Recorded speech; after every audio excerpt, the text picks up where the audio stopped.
more bad government in Nigeria. And that was the only media that have been consistent speaking against the bad government and for the purpose for reformers.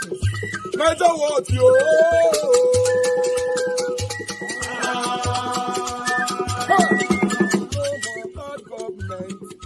No more bad government. Niger what? No more bad government. Niger what? No more bad government. The only media that have been speaking. No more bad government. The voice of the voiceless. No more bad government. No more bad government.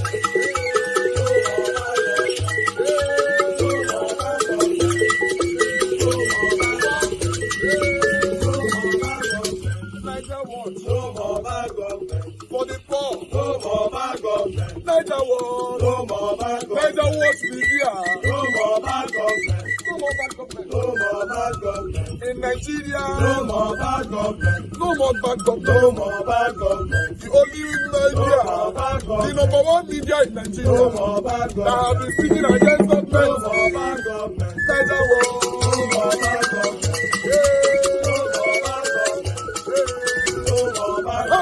Niger what you? The voice of the voiceless. The voice of the voiceless.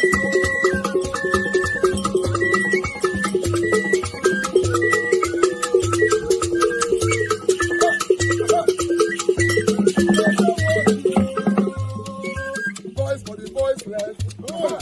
Voice for the voiceless. Niger what? Voice for the voiceless. Niger watch media. The only media that have been speaking against bad government. Being consistency since 1944. Voice for the voiceless. Voice for the voiceless. Umuwame. Voice for the voiceless. Umuwame. Voice for the voiceless. Voice for the voiceless. Voice for the voiceless. Voice for the voiceless. Voice for the voiceless. Voice for the voiceless. Niger watch you. We have been seeing all you guys have been doing. And he recommending to everyone in Nigeria, saying that you guys are the number one. Niger watch you.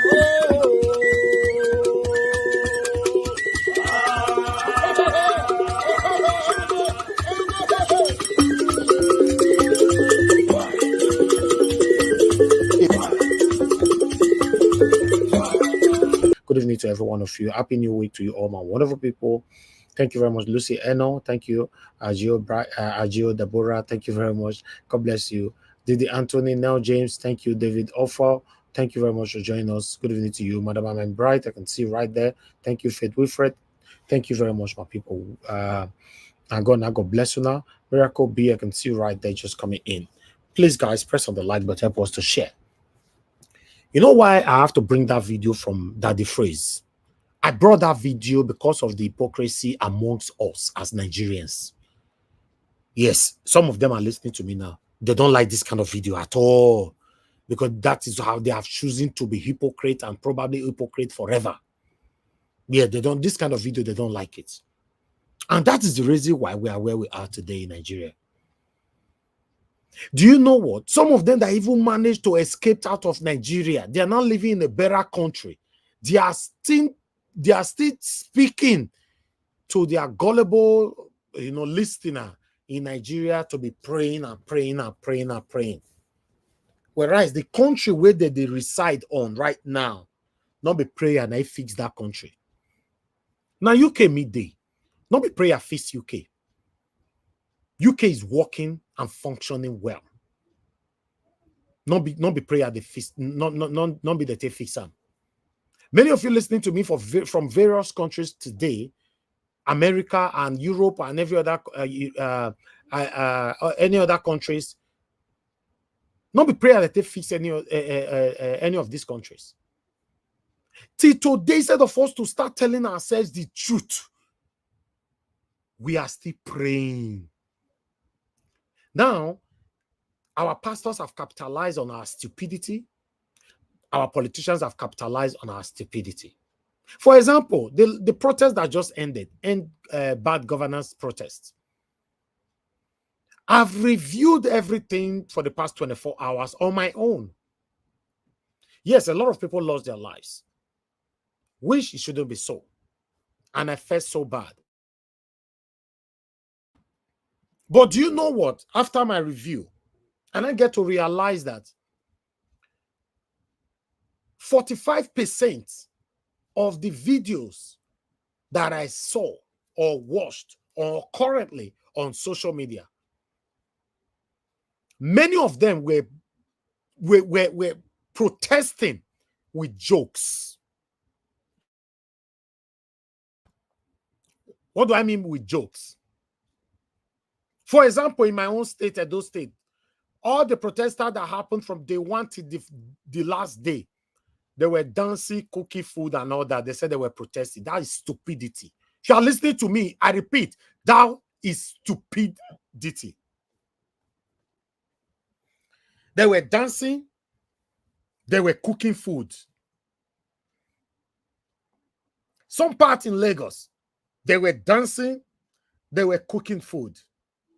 Some part in River States, they were dancing and they were cooking food on the road. And you want this government to take us serious. We have become a nation where we're supposed to take things serious. But we'll be passing either jokes or comedy with it. I'm not part of that. When we are serious, we should be serious. When we are joking, we should be joking. Now, the same way you that is listening to me today, watch those videos. Don't forget that this our satanic government, the past and present, all of them watch the videos as well. When they see you dancing, doing the best dancer on the road and all that, cooking food on the road and all that, they see you that you are stupid on earth and in heaven. I know I will offend so many people on this. They might think that, oh, they're putting their effort. That was a satanic effort. Yes, I've done my review and I get to realize that there's no way our government will take us ever serious. Because we are not serious either. Then let's come to social media, those that make content. Many of these content creators were making content out of our protests. A protest that we are supposed to be focused and pass our message directly to the government. Many of them were making content, putting copyright on their videos, posting it to gain followers, to gain this, to gain that. We are not serious in Nigeria. Let's say it how it is. I know not everybody that will agree with that, and I don't care. I'm not here for you must agree. I'm here to tell you the truth and tell you what I think. If you know say I'm not too talk, and you continue from where I stop. Simple. We are not serious. The same way you will talk to some of our people that majority of our pastors in Nigeria that came from Nigeria, either they reside in Nigeria or reside abroad, majority of them are satanic. I repeat, majority of Nigerian pastors, both home and in abroad, all of them are satanic. They are the one that put us where we are today. Many of you will be offended this evening. Like I said, I'm not interested. Because if you are offended and you live abroad, my respect will start, it will go higher for you and go to Nigeria and start doing that preaching there. When the people that live in Nigeria are doing those preaching and embracing those, their satanic pastors and all that, I don't blame them that much. Why? Because they don't have any other hope. They don't have any other option. They believe the only way they can conquer poverty is through prayers. The only way they can conquer bad road is through prayers. The only way they can conquer epileptic power failure is through prayers, because they live there. But you that is already living in a better country, still deceiving Nigerians that don't worry, now God go help us, so make we pray, make Nigeria better, make we pray, now prayer that they pray for country where you day. Where it take better, where you for they give birth to your children. You brought up your children there. You and your husband or you and your wife, you are living there. Now prayer they build that country. The computer why they talk to now, so and the gadget one they listen to me right now. Now prayer they take create them. When they hear my voice and they see when I comment, and later on I'll be hearing other people giving their submission on the panel. Now prayer they take one. Like I've repeatedly stated on this platform. This same prayer thing have pushed so many wives to respect their pastors more than their husbands. Yes, we know what they talk. Especially maybe 7 p.m. their pastor one enter live, they talk, and that time now you take the hungry. Honey, go and make me food. No, my pastor one enter live now, beg. When he finish, I'll make you your food. Listen, we are in big trouble. I'm a Christian. Some of you might be thinking that, oh, this guy is not a believer. I'm a believer, but I'm not stupid. And I cannot be stupid. I will refuse to be stupid. I don't want to be a stupid Christian. I don't want to be a brainless Christian. If you know you are part of them, you don't want to come to my panel anymore because of this, no worry, they wash us from house. Because our truth will they talk for year. When will they pass our truth? We are not interested who is going to be offended. Because when they talk about Tinubu, many of you will be happy. Sometimes we'll talk about Peter Obi. Some of you will not be happy anymore. If we talk about Atiku, some of you will not be happy anymore. Listen, we say the truth here. The day when you know say the truth not work for you, you stay for house because you are hypocrites. The reason why Nigeria will probably, let me put that, why Nigeria might probably not be better in our time is because of the hypocrisy surrounding every one of us.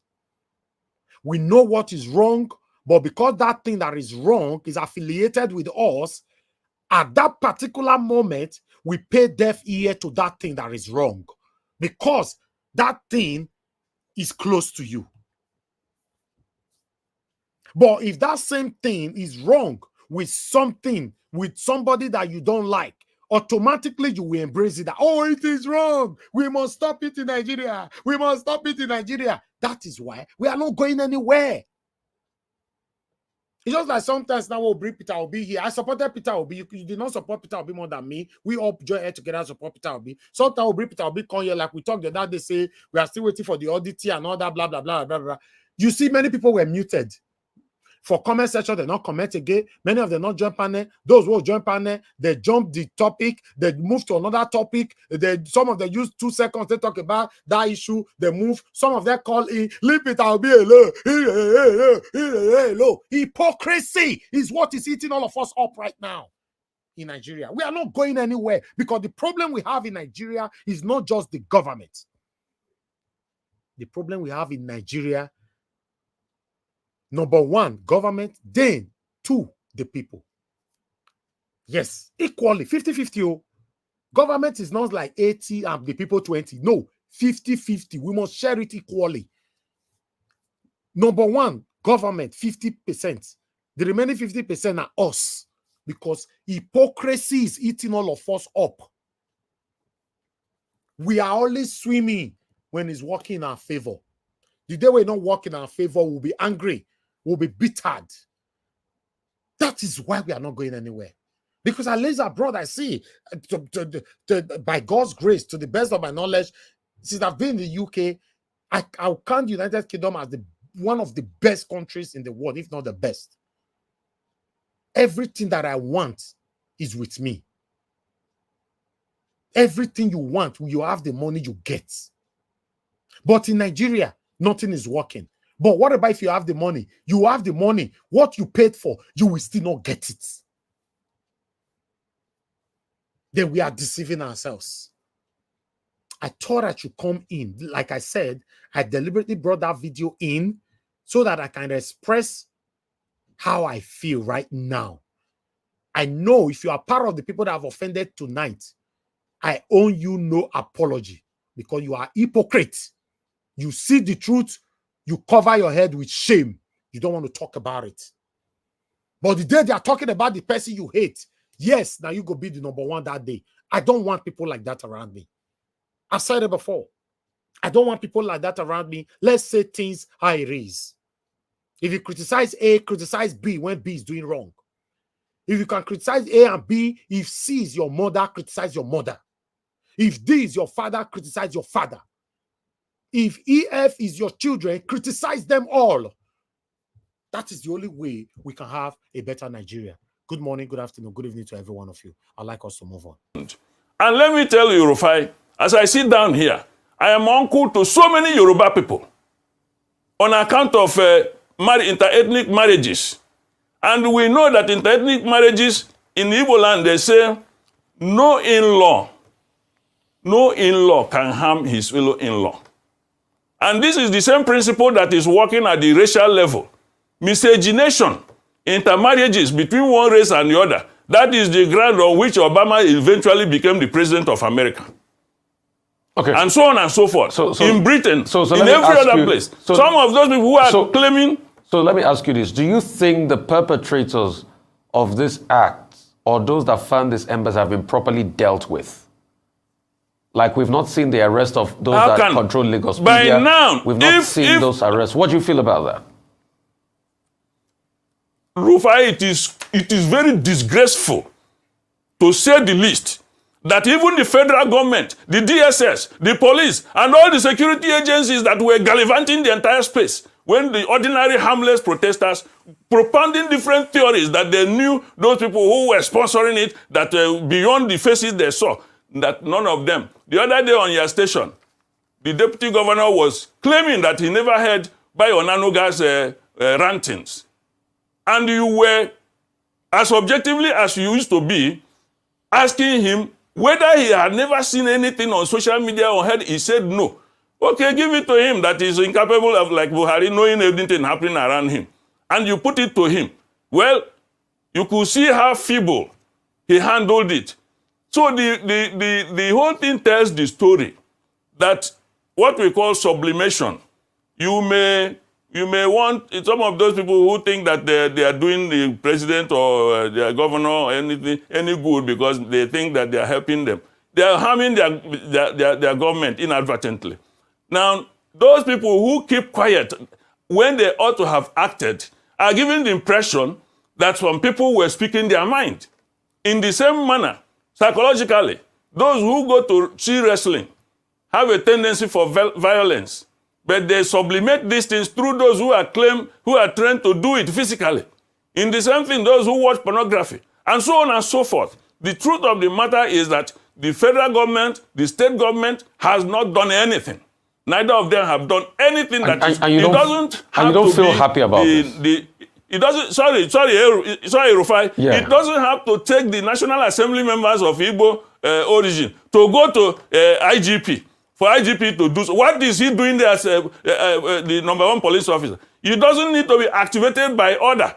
That is the job he ought to do. Because the National Security Advisor too, they will all sit down there ensconced. If anything happens, it will be a challenge to the same government they are trying to protect, even from ordinary protest. Because the ramifications will be very, very difficult. Okay. What are you going to tell Igbo people, children of Igbo women, born in Yoruba land, that you are dealing with their uncles, you are dealing with their brothers, and so on. The whole thing is mixed.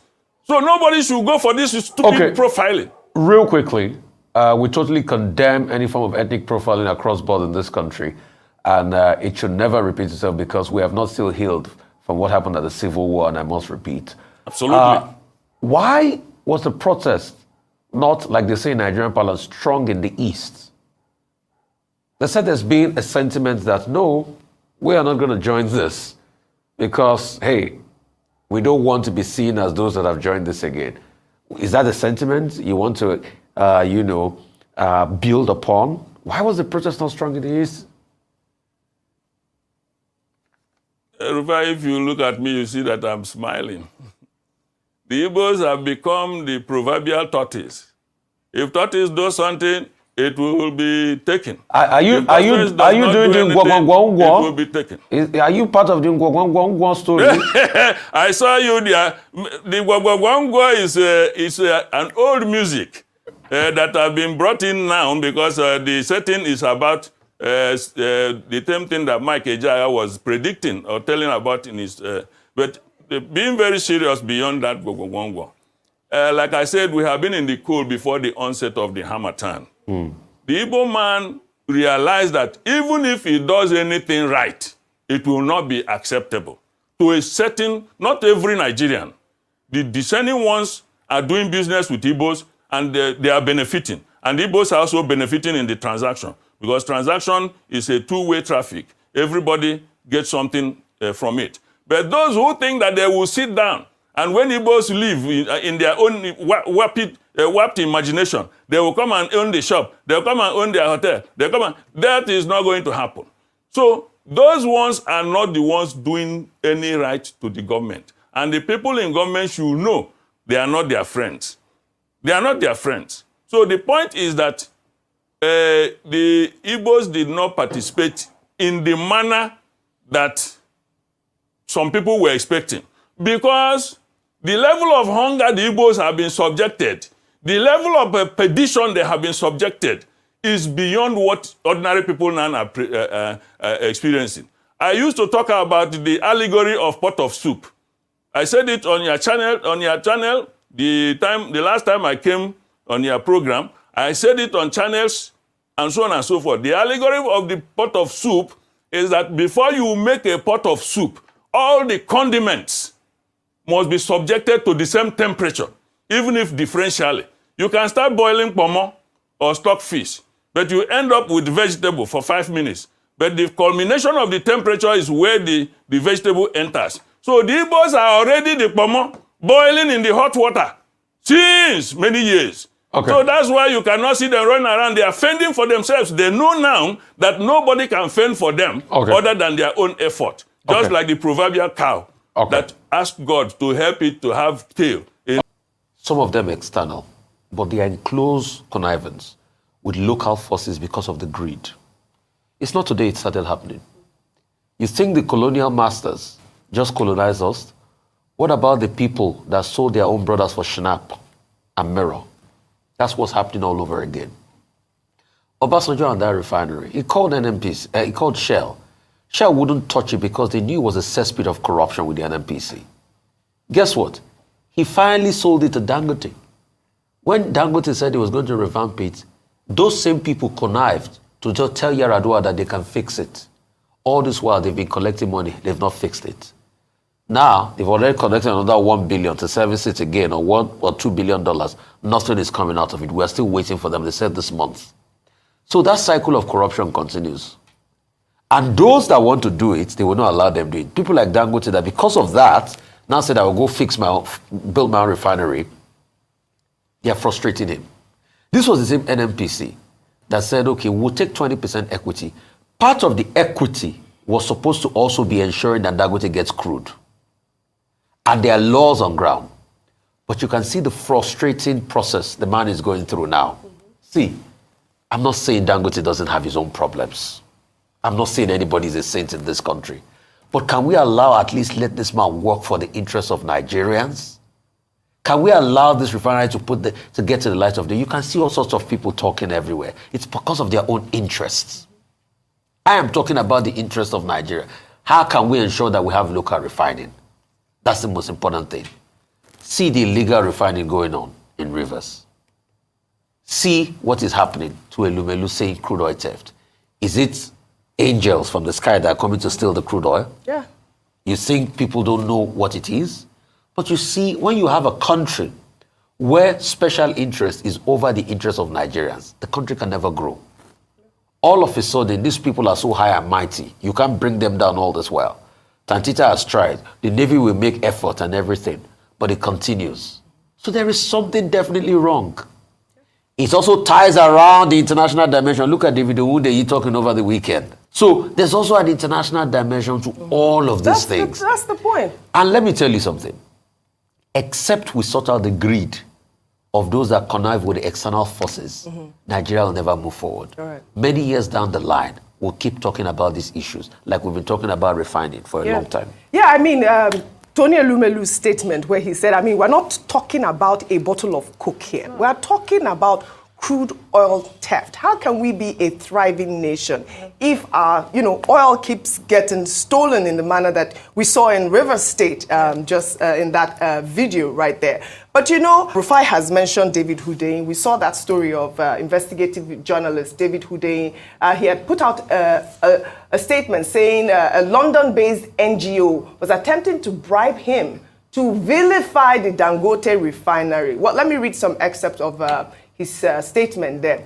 He wrote, last week, I received an 800,000 naira offer from an international NGO to write an article essentially saying that Dangote refinery is terrible for the environment because of environmental concerns. I'm putting this out there publicly so that nobody will henceforth use the term conspiracy theory when it is pointed out for the umpteenth time that there are American and European state and private interests that are heavily invested in keeping Africa exactly as poor as it is, and that they regularly push levers most of us do not even know exist to make sure that this status quo is protected.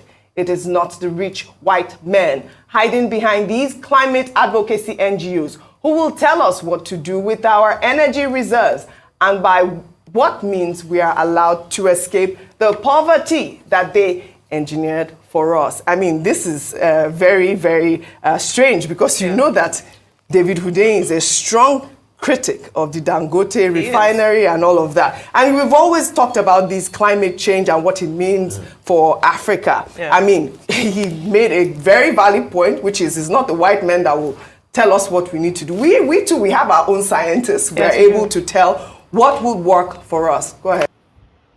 Okay, good morning, good afternoon, good evening to every one of you. I'd like us to move on now. When I see the state of our country, oh God, this thing is painful. It's so painful in a country where many are languishing away in poverty. You know, we have illegal refineries almost everywhere in Nigeria. Now, my question is this. Does it mean that any president that comes into power cannot sort this problem out? Does it mean? Because we have been complaining of the same thing for so long. Why is Tinubu not doing this? Why is Tinubu not helping to sort this out? So now, so they go like this. Tinubu go do it all command. They will select another person who will take over from Tinubu. Then our complaint will continue. We have everything that can make Nigeria the best country in the world, or one of the best in the world. I was told when I visited Dubai by an Arab man telling me, say, Nigeria, if we don't have corrupt leaders, Nigeria can be better than Dubai in just 10 years. I was like, no, it's not possible. He said, yes, it's possible. Because Nigeria is far, far richer than Dubai till tomorrow. I was like, wow. So don't be Nigeria person, tell me this one. So wow, should I say we've been so unlucky to be having these bad leaders, or I don't know. Is Nigeria cost?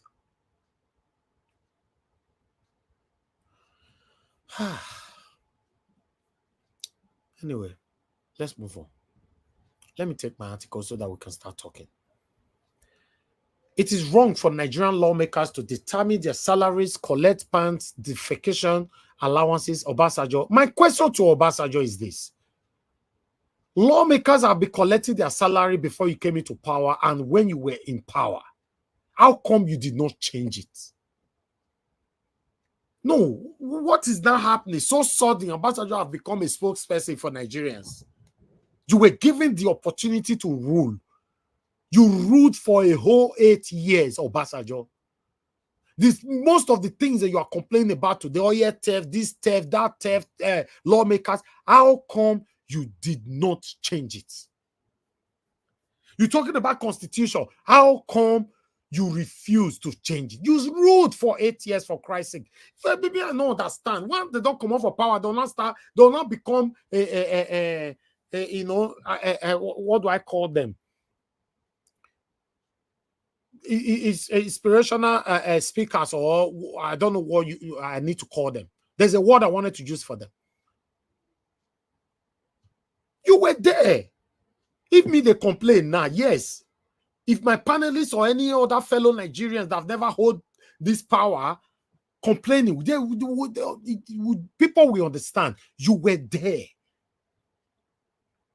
Now you are saying that it is wrong for lawmakers to be determining their own salary. You were there. These guys were determining their own salaries. Destiny, I can see you. Thank you. It's crazy. It's crazy. Tinubu will still come up for power tomorrow. Now going to say there is oil theft in River State. And you are dead now. You couldn't do anything. The same way Jonathan is, Goodluck Jonathan is also talking. He was there. He couldn't do nothing. Ha! Oh, wow. Anyway, let's move on. Nigeria matter, eh? Ah, God. Meanwhile, breaking. Terrorists kill newly wedded Nigerian Army captain, 3 soldiers in Sokoto State ambush. My question to the Nigerian Army, Nigerian police, you guys are listening to us. Why is it that whenever we are fighting for the inclusivity of Nigerians as a whole, you guys always fight us back? Does it mean that this suffering in Nigeria, this insecurity, the word bad governance is affecting some selected people or is affecting all Nigerians? No, look at this headline now. If you are listening to me now, if you are army or army chief or whoever you are, police force, or the forces in Nigeria, are you happy with this now? We reported one yesterday, a police chaplain who was begging for a 6 million naira to be released for ransom. If not, on Thursday this week, him and his 13 years old daughter will be executed. Then, less than 24 hours later, we are reporting another one.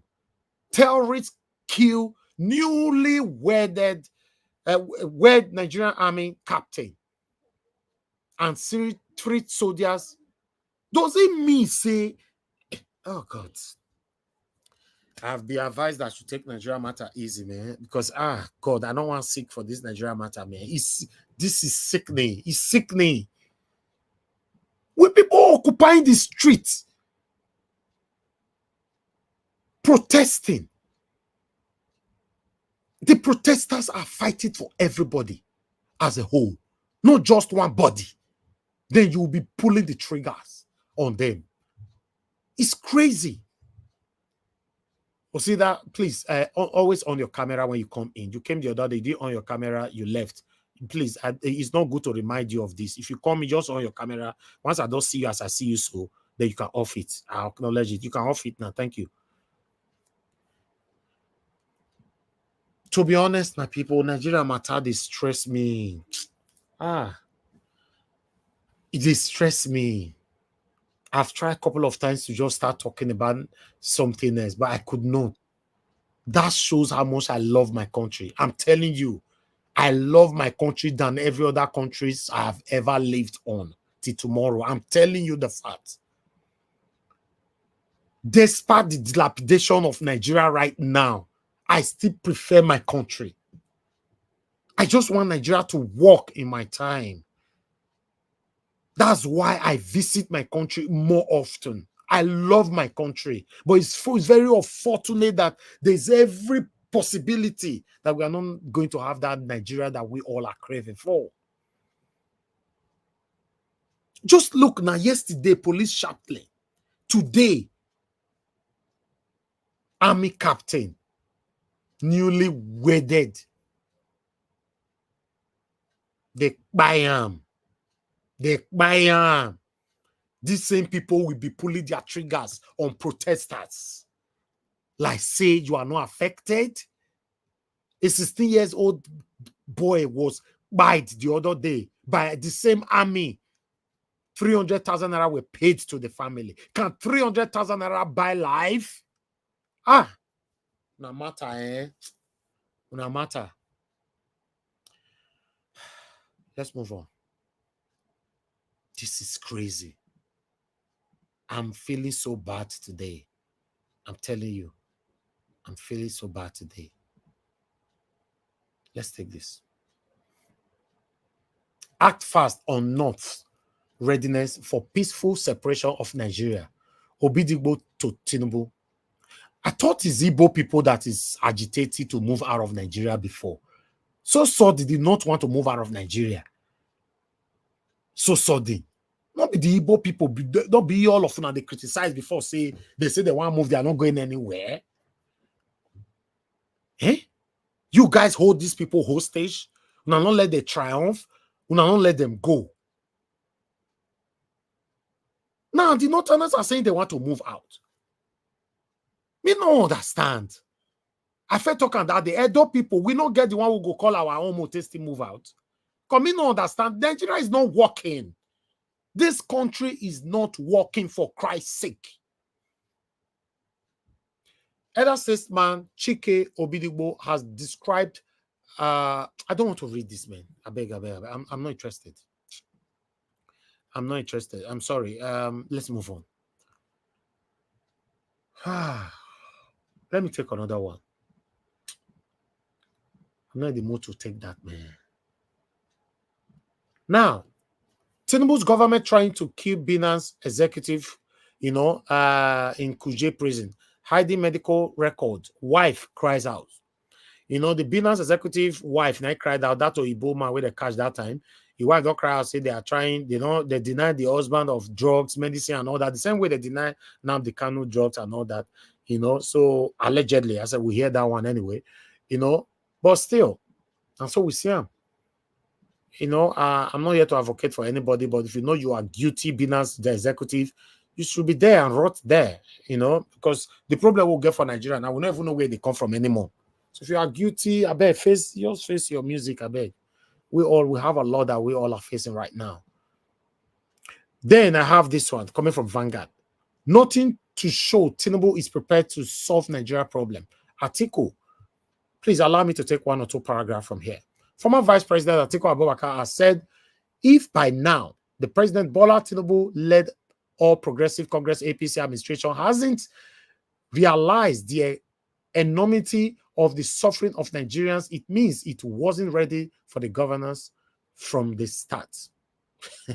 Atiku, who spoke through his media advisor Paul Ibe, explained that it was disappointing that the administration had to wait for Nigerians to take to the street to draw its attention to what has become the desperate times we have been forced to live in.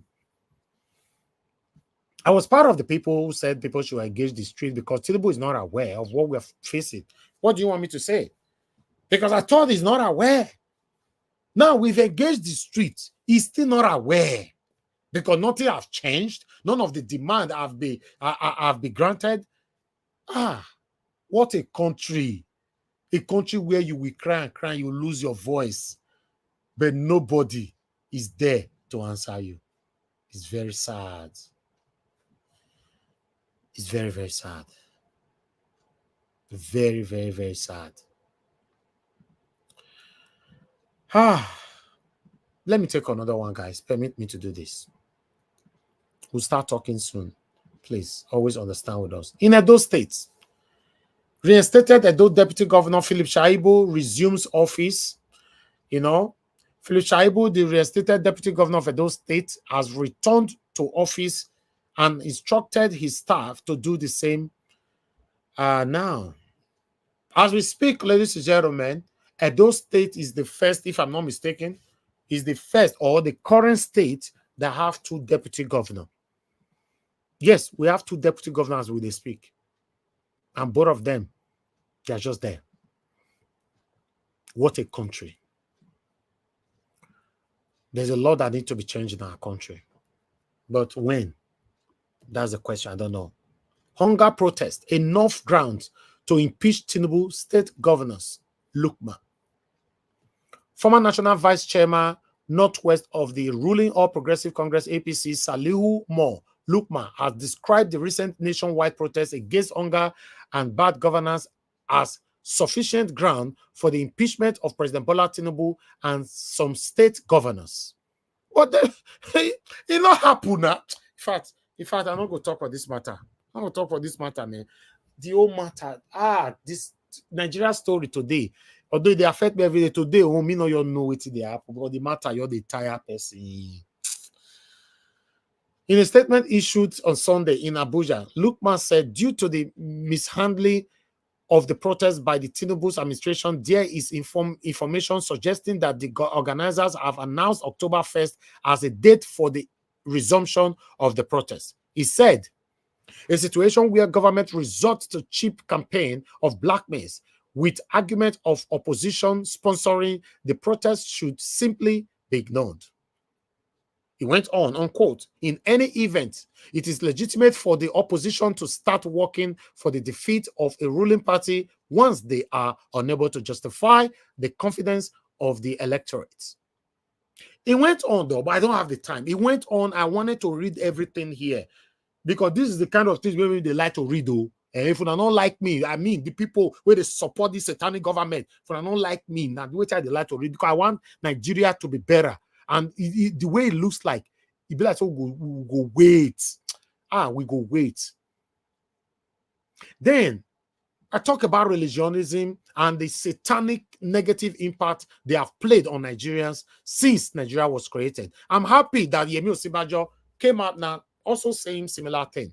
Nigeria will rise if churches preach hard work over prosperity. Osinbajo, is a pastor. But he lambasted on pastors and what they are doing. The former Vice President Yemi Osinbajo has said Nigeria would rise again if churches started to preach the values of hard work rather than preaching Yahoism and all that. Go and read it on Daily Post. Let everybody continue to speak the truth. Even though your mama they angry, speak calm.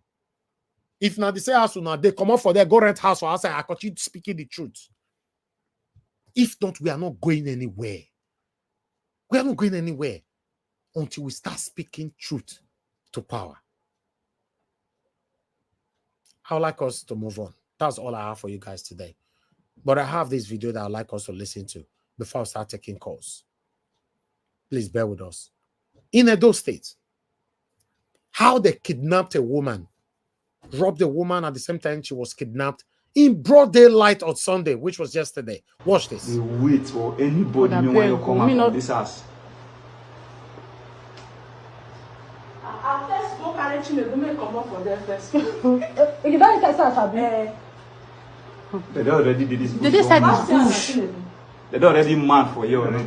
I now go just say, no say that time you should come and not lock gate. I only the gate since open. See all of them now one drive come out so.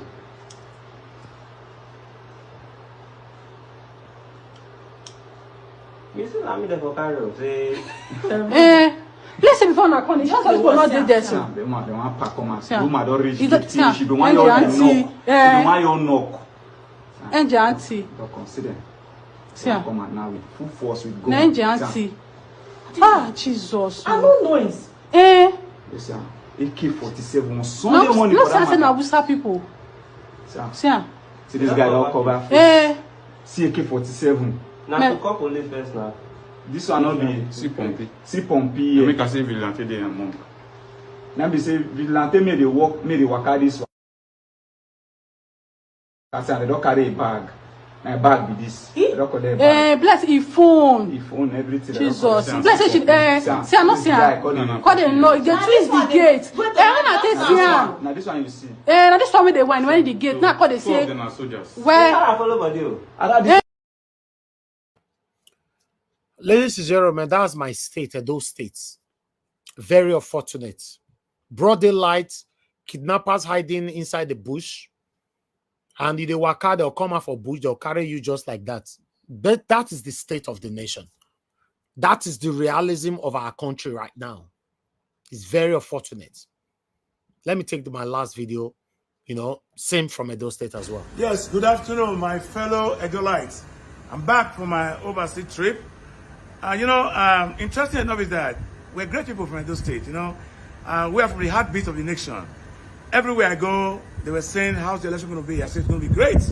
Because we have three very wonderful candidates who are going to be vying for the position of a governor of Edo State. We have those called PDP who are relying on, the incumbency power. We also have those APC who are relying on what they call, the power from the above, which is the federal government. We also have the obedient, who are, relying on the obedient movement.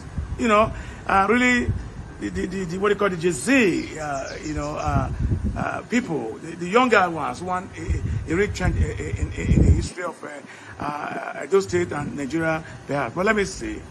The most fundamental question that I've been asked every day: why is some of the aspirants avoiding debate? I'm asking myself that question. I told them that they all will be subjected to debate. It's not a must by the INEC requirement, but who govern you? Who want to be your governor without telling you what he or she has in place for you? I just say that you're not speculation. My brother, Senator Monday Okwebolo, I know that you are a senator. How do you represent us? How do you move motions in Senate if you are shy not to participate in debate or a town hall meeting? It's not a personal attack. My advice is that you must, please, make yourself available on Arise TV, as Aswan Yodaro has done, as Olumide Akpata has done, as they are going to continue to be doing before the proper election. I know that you have made a blunder once, not recognizing the difference between a museum and a zoo. But a zoo is where you house the animal, like lion or tigers. And a museum is where you has the artifact. So I correct that for you. Shouldn't be a problem. Don't be shy, okay? Please, as a senator, a service senator, it will be a disgrace to my state if you shy out of debate. And let me tell you, Mr. Talkative, Adam Oshomole, during your first and second tenure, you came out from a robust debate. You were not shy. Why don't you practice what you preach? And my brother, Pastor Saige is there, which I respect so much. I love you so dearly. Advise your candidates not to disgrace us. Let it come out and participate in debate. Brother Matthew Orowide, you were a distinguished senator, right? You're not fighting now, and you are also the DG of ABC. What's wrong what is wrong in facing your people to tell them what you have, so there can be a session of question and answer? Please, let us not bring this shame home. Like Dodo in Kogi State, who could not differentiate a widow is a man, but he claims that he was a widow, and yet he won the election. That's APC failure. Many failures of APC, where Balablu, what's his name, President Balablu, Tinubu, did not make himself available for debate. It's APC practice because they are going to sell rather than grab and run. That will not happen in selection. It will not happen because Edo is the heartbeat. And net people must make sure that it doesn't happen. Those who are thinking of ringing, people should rethink. People should rethink. There are a lot of problems in Nigeria. We know the grill. That's my face. My face shine. See my shoe. Not shine. Look my face. It not show. We did radio. We must make sure because of the children. We must do it right. And Adams Oshomole, please, just keep mute a little bit. You are exposing yourself too much. You're talking too much. Talking about protest that is not genuine and the genuine one. What did you do lately when you were NLC leader? I'm asking you, Adams. What did you do lately? We have your dossier. You want us to bring them out? We'll bring them out. But anyway, let me not deviate from what I'm saying. My brother, Okwewole Monday, please, make yourself available for any debate. One can make a mistake. If you don't make mistake, how do you correct mistakes? And if you need an assistant, you can get someone to assist you for that proper debate. But you cannot exclude yourself and be running from a debate because I am from Benin. To be ashamed if I'm going to have somebody to govern me, you'll be camera shy, or you cannot answer questions, you cannot talk to these people who is asking for a vote from. It will be a service and a disgrace. And you all know this. We cannot continue to play this kind of politics. Go and look at America. Harris have compared Donald Trump for a debate. Who does that? Who govern me without telling me that you want to govern me? Come out, my friend. Come and debate to the people. God damn it. All right. As you all know, on this platform, I've invited all the governorship candidates in Edo State. Mute yourself, please. Odua, please mute yourself, please.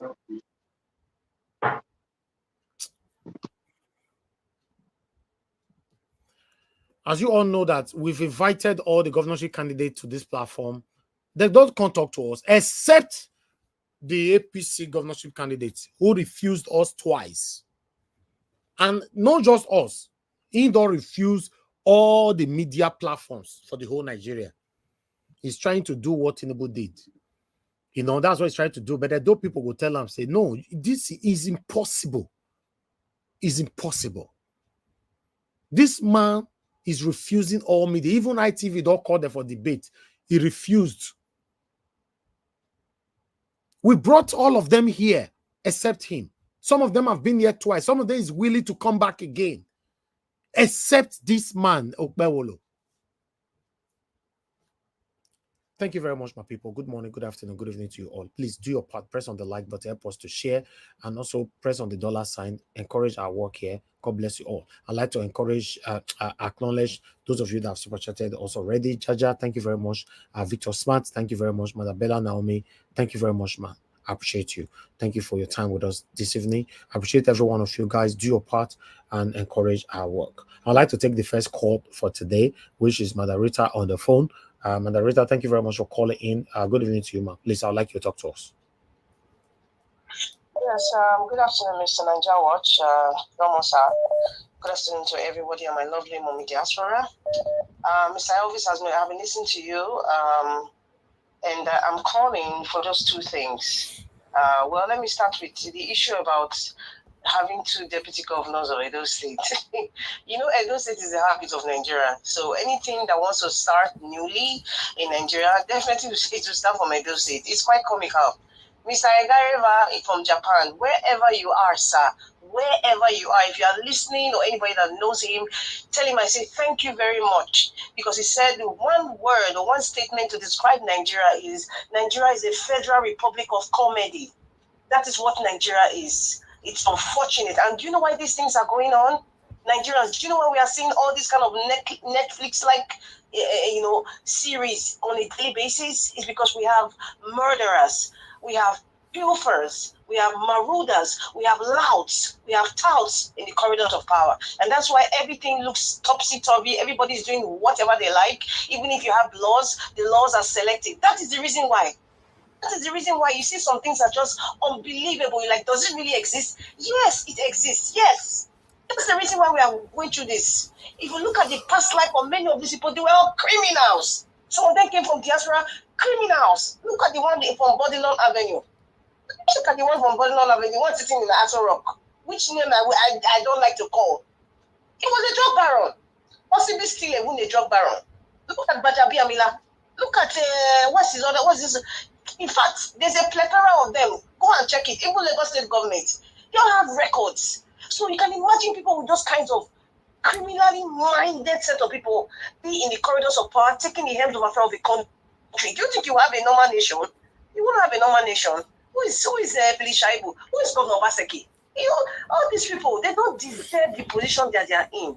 But the most painful part is that the worst set of people in the in any society are the ones who are supporting them, their supporters club. Because if they don't have a supporters club, they will not act on the nonsense that they are doing on a daily basis. Now, I want to speak on Obasanjo. We don't do respect to him because of his old age. Obasanjo should just say out because Mr. Alvis, please just give me time. I want to just list something so Nigerians should be aware of certain things. Obasanjo was president in 1999, right? Okay, and he was talking about the NNPC and what Shell was saying they cannot get involved and how NNPC is corrupt. I just want to list something. From the time Obasanjo was president in 1999, right? Who was the GMD? GMD means Group Managing Director of NNPC, 1999 to 2003, Dr. Jackson Gaius Obaseki. 2003 to 2007, Funsho Local, and that is the year Obasanjo left. Why didn't he question his brother from the West? Next person, 2007 to 2009, Engineer Abubakar Yar'Adua. As at that time, Yar'Adua was president. Hello. 2009 to 2010, Muhammad Bakindo. 2010, April to May 2010, Shehu Ladan. 2010, in that year, we had three different GMD. 2010 to 2012, Austin Oniwo. 2012 to 2014, Andrew Yakubu. That is when the whistleblower issue was very popular at that time. And they found trays and drawers of dollars in his village. Somebody routed him out. 2014 to 2015, Joseph Doha. 2015 to 2016, Ibe Atiku. 2016 to 2019, Makanti Barrow. Now, the present one, 2019 to date, is Meli Kyari. Listen, Nigerians, when people like Obasanjo comes out and start to admonish the NNPC and its leadership, you were the president of Nigeria. Successive presidents of Nigeria, what did they do? These GMDs, I can say, if I'm not so sure, all of them might still be alive. All of them. Yeah, Dr. Jackson Obaseki is still alive now to the present one. If Nigeria is a serious country, the Senate will call up all these men and explain why the refineries are not working. They will explain where are the monies that Sanusi was talking about. What does that tell you? It is not just the foreign nationals who are taking in, they have some sort of thoughts in all these shenanigans. It's the Nigerians who do not love themselves. It is even the army that is involved. Yes, the Nigerian army is involved. When they're taking this crude oil out. Thank you. When they're taking this crude oil out, the army is involved. Lastly, that chief, the Igbo man that was talking about, the ethnic profiling. Listen, even if the Senate of Nigeria passes a bill to say that any form of ethnic profiling it's against the law and there are consequences for it. Because Nigeria is a country where the law is selective. It will never be implemented. The human rights section is in the Nigerian constitution. What does human rights say? No matter your ethnic, your location, your geographic location, or your where you come from or your background, it shouldn't be a hindrance of what you want to do legally in a country. Thank you very much, Mr. Elvis. Thank you, Madam Rita. Thank you very much. Okay, Ogashimeze, thanks for calling in, sir. Please talk to us. Good evening to you. Thank you, sir. Thank you for picking my call. Good evening to you. Thank you for picking my call. Good evening, good afternoon, good morning. Yes. In fact, that was you play a video that I was calling someone there yesterday, which on the video they called his name. I say, wow. Let me start from here first. You see that thing I've been saying. Never throw a stone on the White House or on the glass when you're living on the glass house. So what am I saying here? You see this army, somebody they kidnap the wife and kill and buy her. You see, that's the return. I'm saying this thing. When your husband or your wife is doing something in a government that is not good, caution he or her so that the person will come back. It doesn't matter whether you are in a uniform or you're carrying AK-47, anything. You have a family. I say you have wife, you have children, you have relations. So you never know where it will fall. You see how it is now. He will know the pains of what other people have been passing through, or even the people that are dying on the protests. In fact, this last protest, I will give it to Northern, southwest or southeast, whatever. They never do anything. The only thing that we are doing is, like the way you say it, Niger Watch, thank you, because you're saying it the way it is. When you go for something, when you're angry, show your angriness. Not you be laughing and cooking and do whatever, using your phone to doing filming, doing content creator with something that everybody is crying for. That thing you're doing is because you see people coming out and protest. You listen, if you know, but inside you, it never enter your mind. Because you don't know what it is that we are protesting. I will give it to Northern. Northern on this one, let me say they get it right. Because they're angry. You show that they really are hungry and angry. But Southwest, no.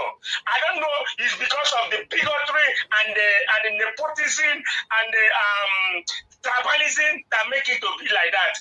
Let them know the better. See, in terms of Obasanjo, see, let me tell you one thing. There is one proverb that says, let me say it in Igbo first, that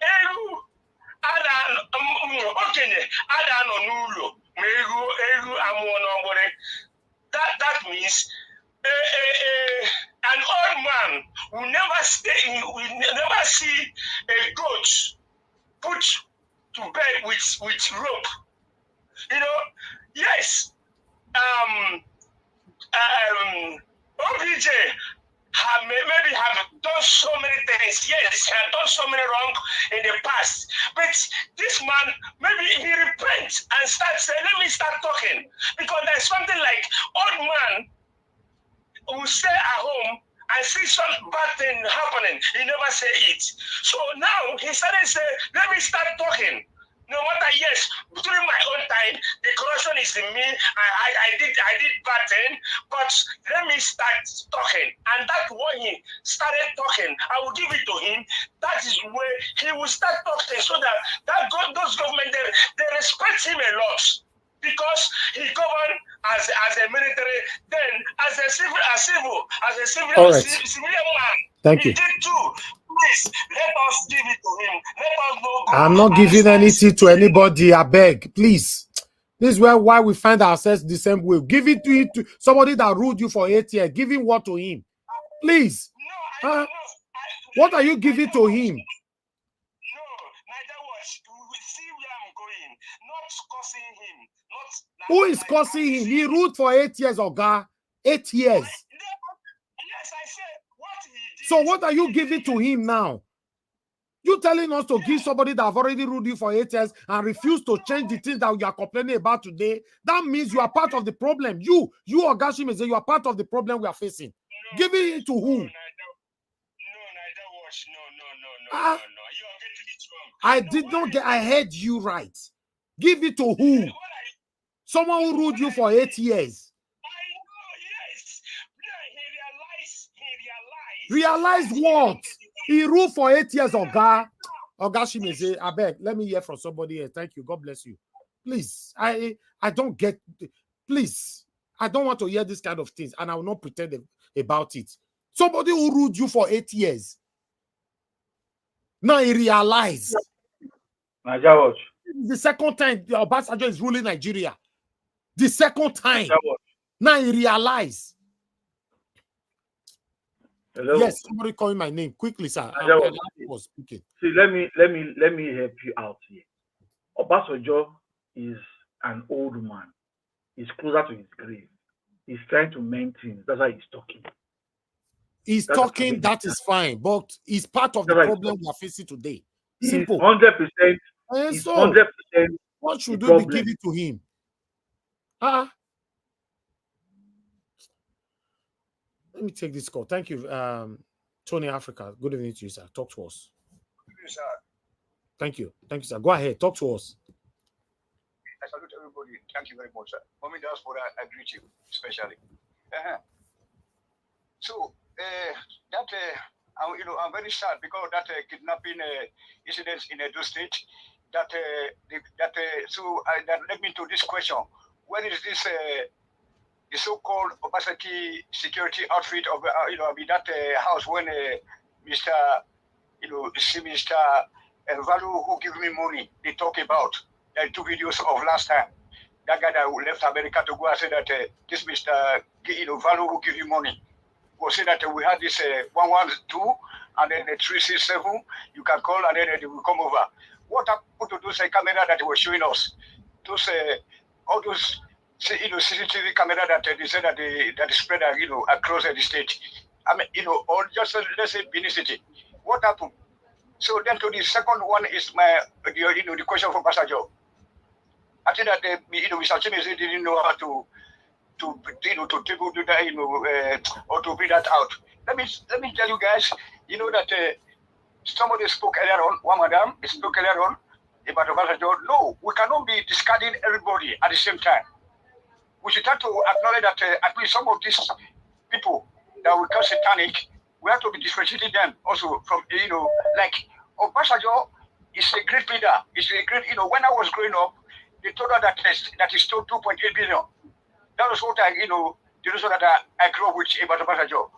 But ever since the commencement of this current dispensation, since 1999, it's only Obasanjo that actually acted like a human being among the current, among the, them all.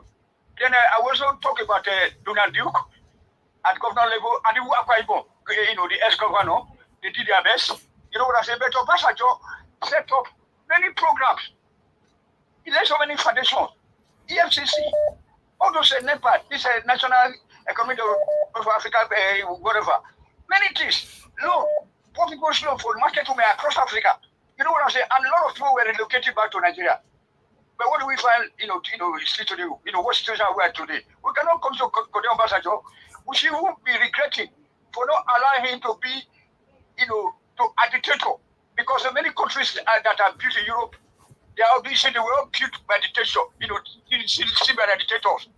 Because Obasanjo lost the black people. Yeah, because he was asking okay, thank you.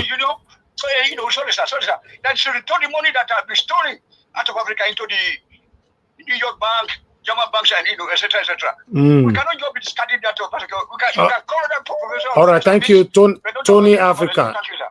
Thank you. Yes, thank you. Mr. Effie, thanks for calling us. Good evening to you. Hello. Go ahead, sir. Talk to us. Good evening to you. Well done, sir. Thank you. Sir, this my contribution this evening. So if you say, we say the truth, I know everything you have been saying, you are at least out of 100, I give you 80%.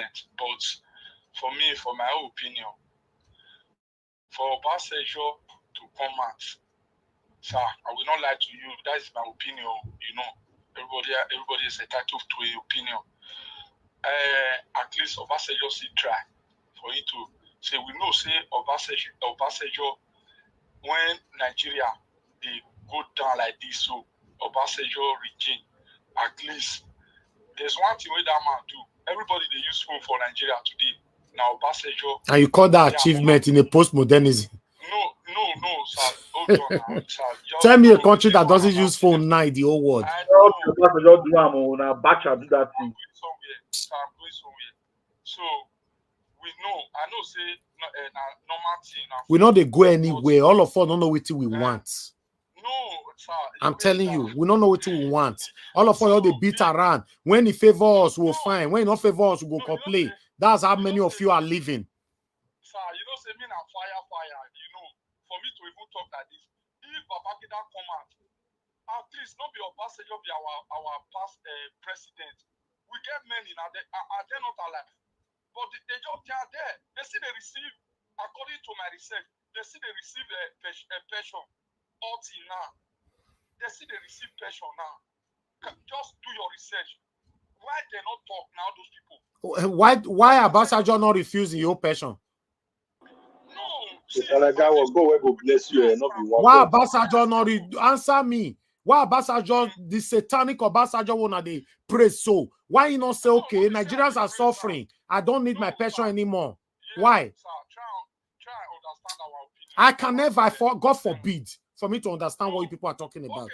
I rebuke it. I want to ask you, what about the past president? Some of them are still alive. Obasanjo ruled you. Listen, Obasanjo ruled you twice, Oga. Twice. Look where you still there. You don't go Italy, they suffer for there. He ruled you twice, for Christ's sake. You they suffer there, my brother, may forget it. They walk. That one where all of us say they deceive ourselves. What do you mean, not they suffer? I know they suffer, I disagree with you, and they walk. And they also they work my money. Let me they talk. My brother, listen. All of us were there abroad. Any amount we get for your account and suffer, you see the suffer. You are not in your country. Forget that thing. Anyway, round up. At least one person still come out. We don't say the person don't see do the whole day body. But at least we still talk out. He not do anything, my brother, to the best of my knowledge. He not do anything. What about the rest He not do anything. I'm telling you, for him talking is fine, but he doesn't remove him from satanism. He's satanic. He's part of the problem. He's part of the problem why you don't go Italy today. In case you are not aware.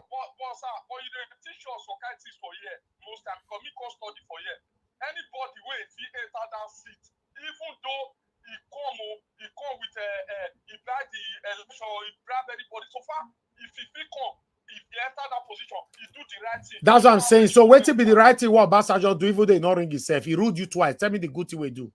Only one. Eh? So when Felate sing, they can't buy him. They talk about Nigeria say roti. Oh, remember 20 years from now, some children will say our own time when me and you did so no Nigeria not roti rich at their own time. Yes. So what are you talking about? Yes. All right. Yes. Thank you, my brother. Thank you. Thank you. I like to move on, my people. You see, the sooner we start accepting the truth about our country to be better for us. In case you guys are not aware, Obasanjo ruled us twice. Buhari ruled us twice. Mr. Elvis. Mr. Elvis. Yes, Obasanjo was trying to go for third term. You didn't tell them that. No, make the they call me. They tell me. Maybe you come to us on the panel, then we can speak. He was going for the third term. Thank you very much, sir. To be honest, the problem where we did today, I will reinstate. All of us will there abroad and suffer with day. Forget the money where they your account. Forget the car where you park for outside. Forget the house where you buy. If you deeply check them, you not day your own country. The same country you cannot visit. You will not say na suffer you day. We all they dribble ourselves. Now, if your country was better, you are not sure you supposed to do another man country. You don't suppose. You don't suppose. Good evening to you, Mr. Wale. Thanks for calling in. Talk to us, sir.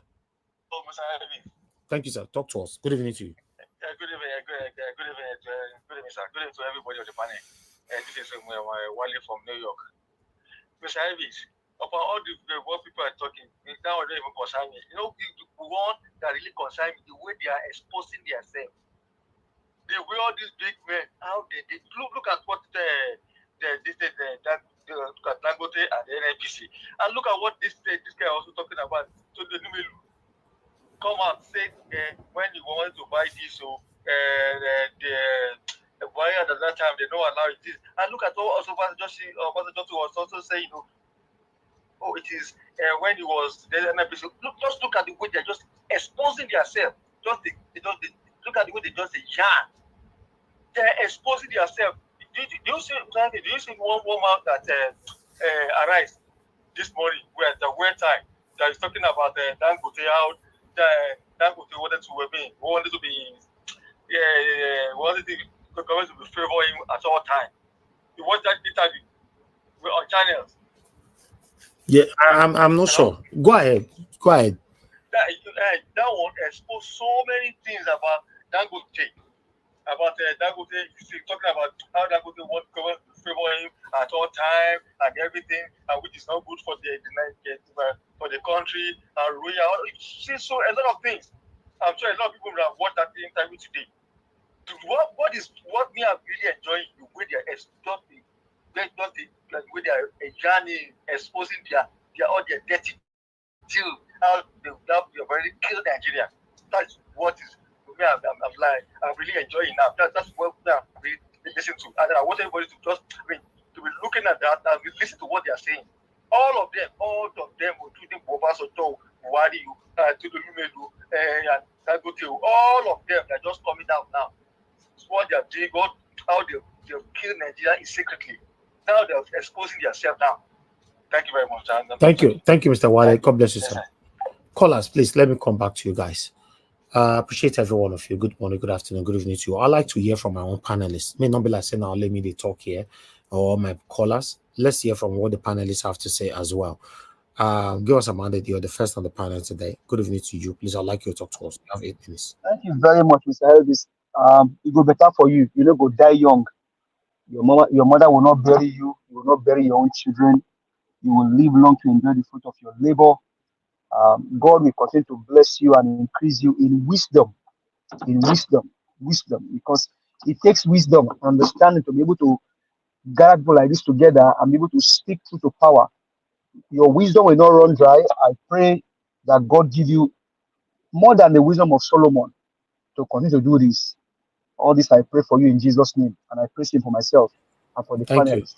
Wish you the same, my brother. Thank you. A big amen. Thank you. Mr. Elvis, if you look at Mr. Chimeze and Defe, same paradise, comparise. I call their name because they are prominent callers. Chimeze told us, yeah, Tinubu is doing something. It may not show now, but you Nigerians should relax. Tinubu is doing something. When Tinubu wife came out with a farm at your backyard, Chimeze say, Nigerians, that's a good thing. You guys should just allow her to.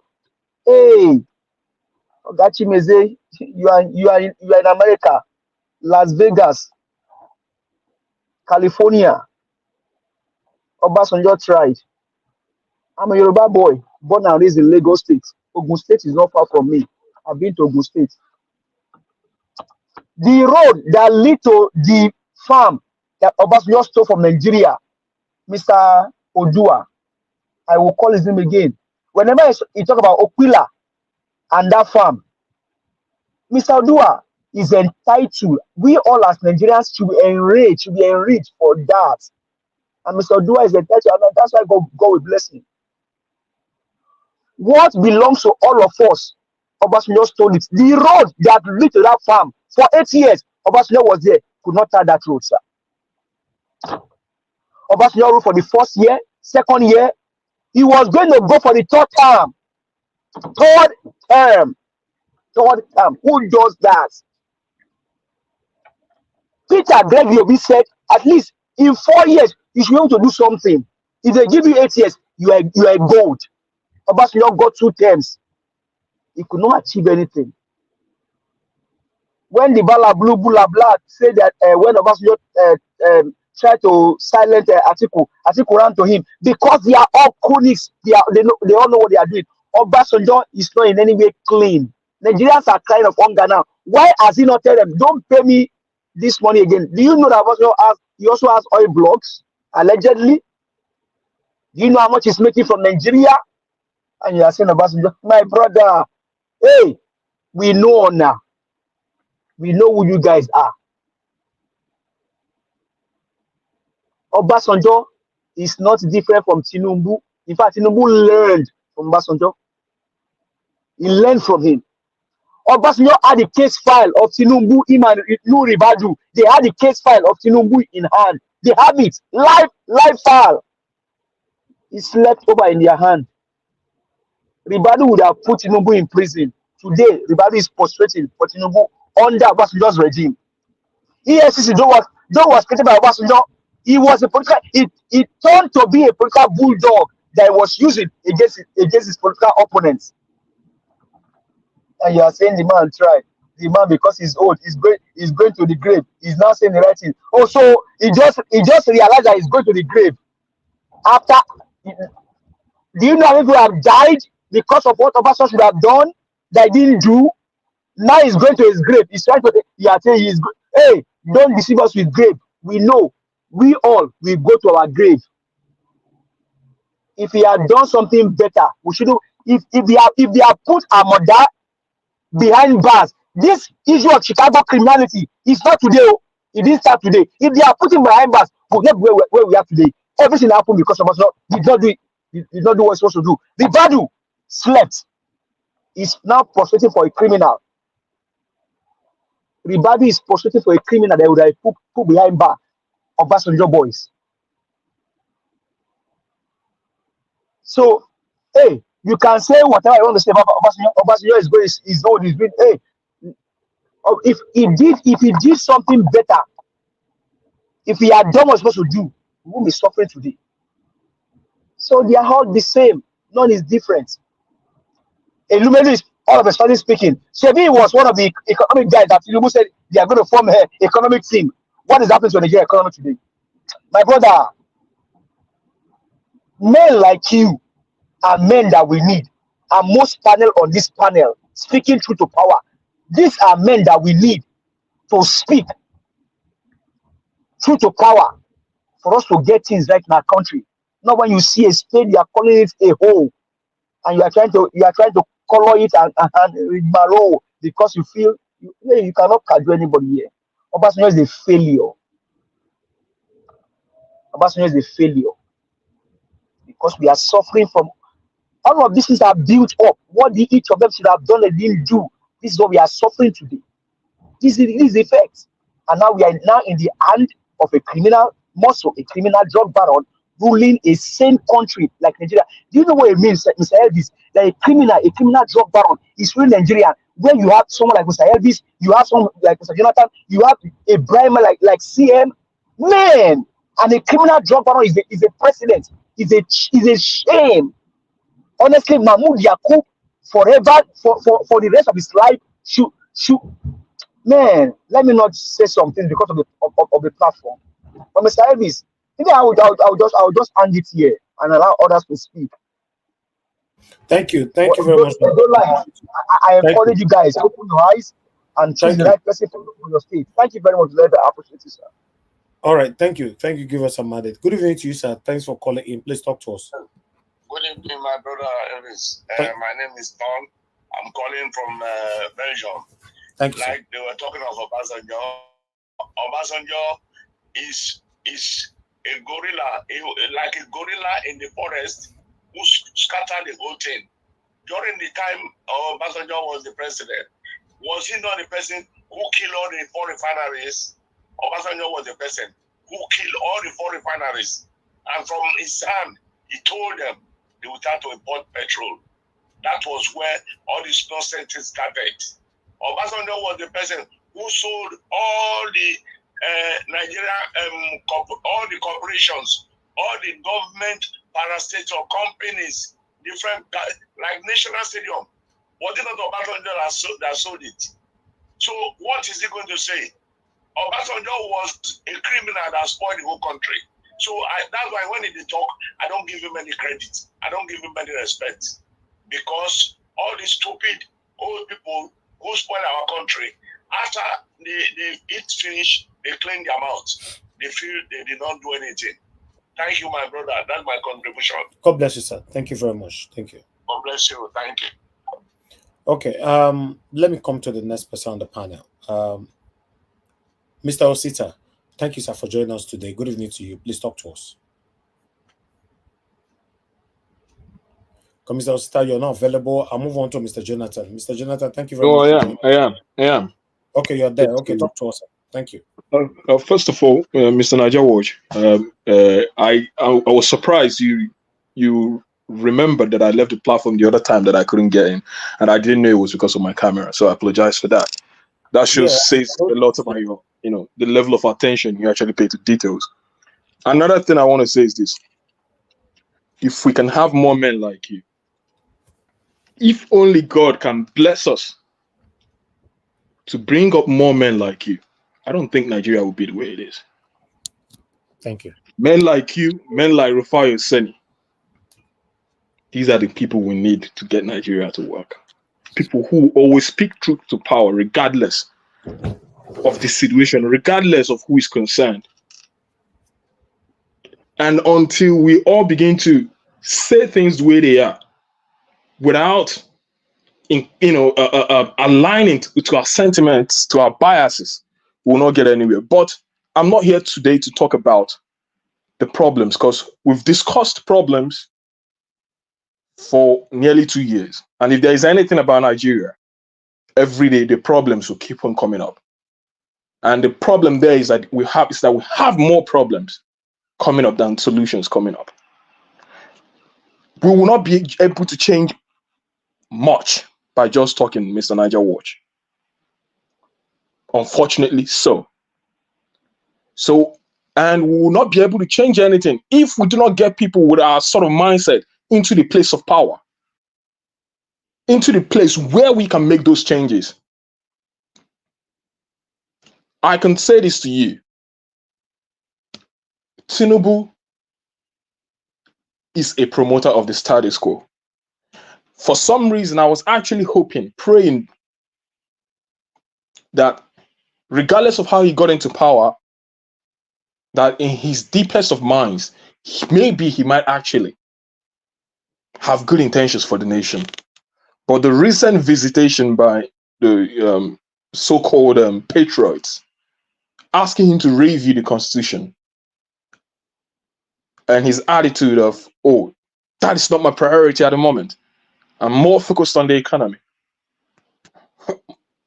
For goodness me, Tinubu, you're not the minister of economy.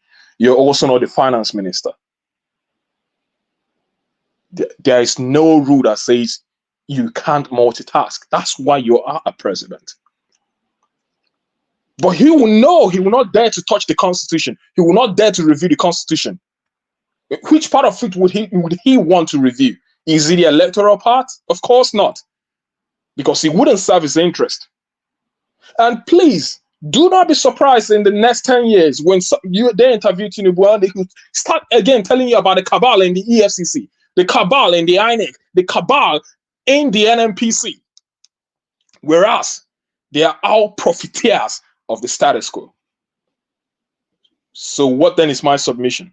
My submission is, how do we get ourselves to the presidency? How do we get people who will look at the truth, who intentionally, genuinely, regardless of what the cost will be, how do we get them into place of power? Because unless we are able to do that, we will always be in the journey of lamentation. You don't see me come to the platform so much because I'm tired of listening to problems. I'm looking for solution. There are a lot of diasporans doing well in Nigeria who on a daily basis can contribute one pound, $1. We need a political party that is sponsored from the diaspora.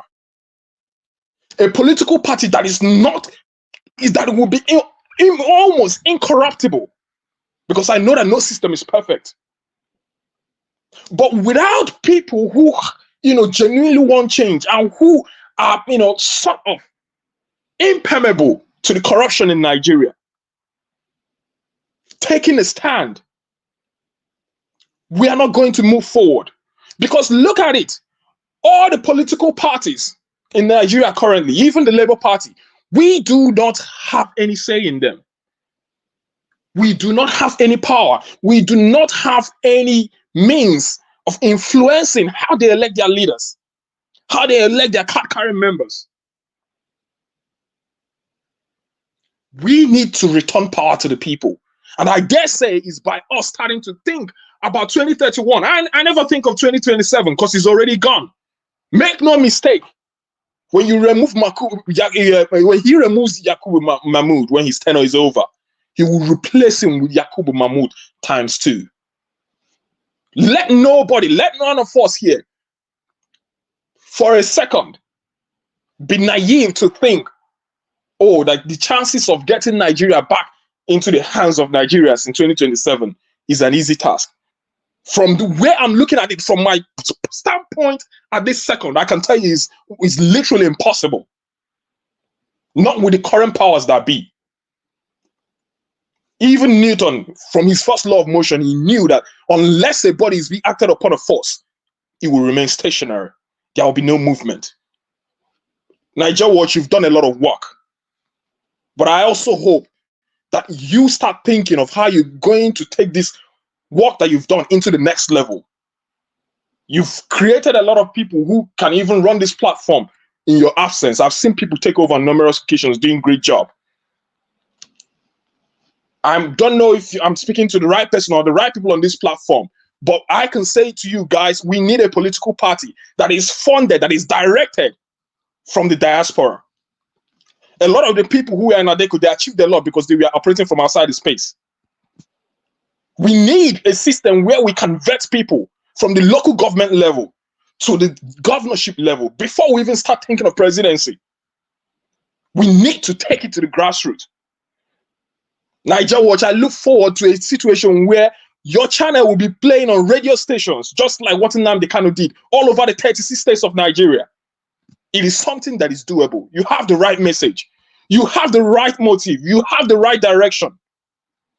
With a media like yours, spread in 36 states of Nigeria in different languages, there is a lot we can achieve. We need to start thinking of how do we get an Hausa moderator, a Yoruba moderator into this platform. There is a lot that needs to be done. It's not a day's job. It's not a day's work. I'm talking about a plan for the next 10 years. Because at least that is the minimum of what it's going to take for us to even start being in a position to influence the sort of changes we want. Because with the current sort of leaders we have, leaders who will never compromise, leaders who always think about themselves, I tell you, nothing is going to change. Thank you. God bless you, everyone on the platform. Wow, Mr. Osita, wow. This submission is very needed today. Thank you very much for passing that on. I believe that everyone listening right now or who listen to you are very, very impressed by that, your wonderful submission. Yes, it's a collective effort. We're doing our part here for anything to improve more than where we are today. Everybody must bring ourselves together to do this. The platform is already there. We must bring ourselves to do this.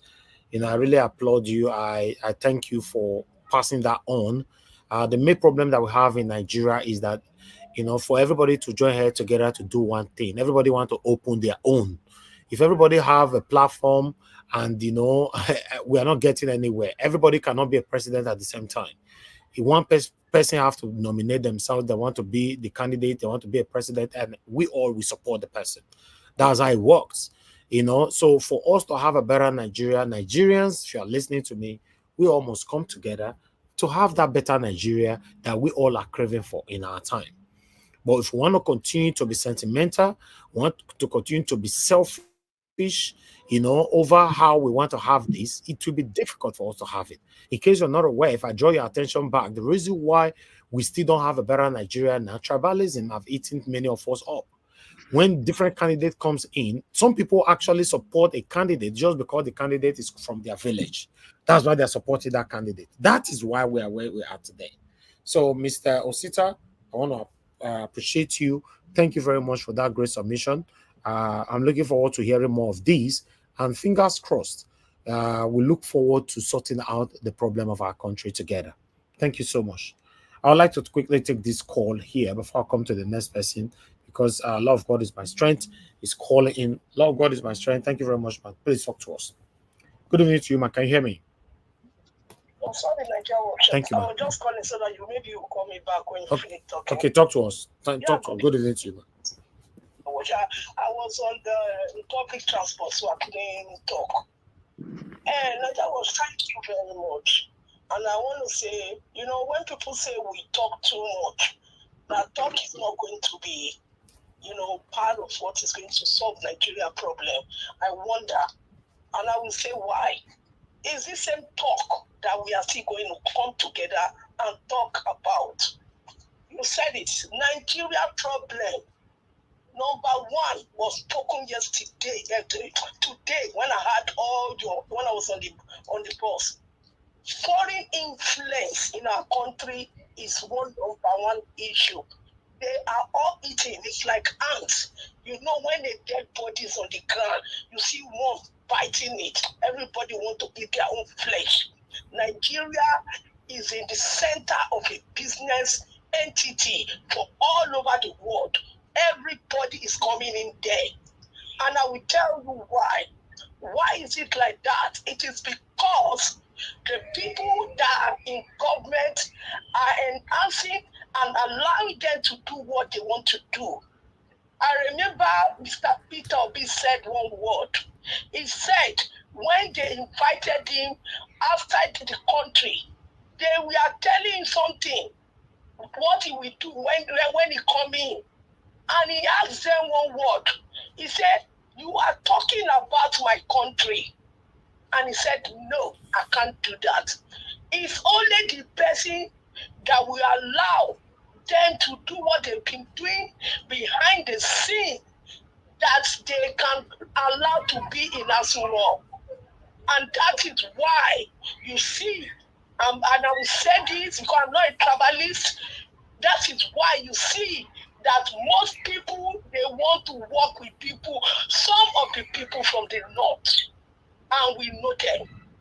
Our problem in Nigeria, as you said, is religion. Tribalism. We are not talking in one voice. Yes, it is good for us to come together to make us to talk and say, yes, let us do this, let us do that. But until we settle and know what is happening, let us come together and tell ourselves, this is the way we want to live. It's not for someone to come and take and be in Asu Rock and start to control the 36 states together. It's a cake. They are cutting it from all over the world.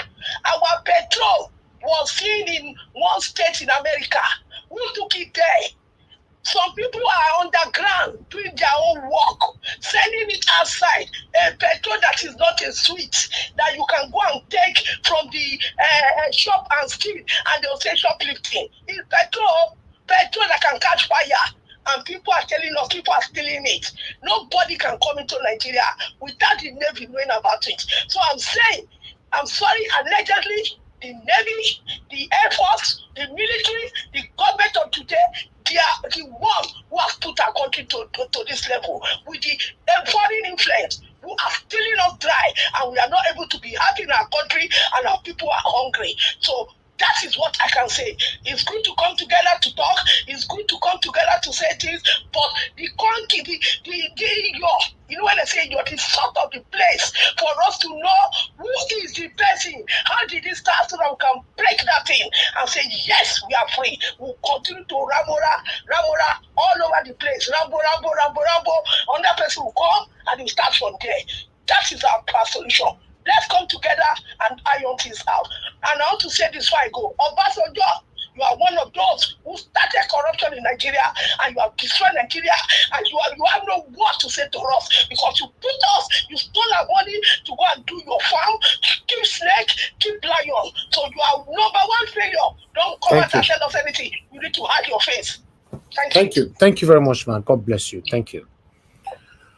Dr. Alexander Gomez, thank you very much, sir. Thanks for the super chat. God bless you. It's good to hear from you. I'm very, very grateful, man. Sir, thank you very much. Thank you very much, Chris Owango. Thank you very much for the super chat as well. Thank you very much for you all acknowledging that submission. And God bless every one of you. I'd like us to quickly move on now. Let's hear from Mr. Jonathan Kingsley. Then I'll come to Mr. Oduwa. Mr. Jonathan Kingsley, it's good to have you on the show as usual. Good evening to you, sir. Please talk to us. We can't hear you.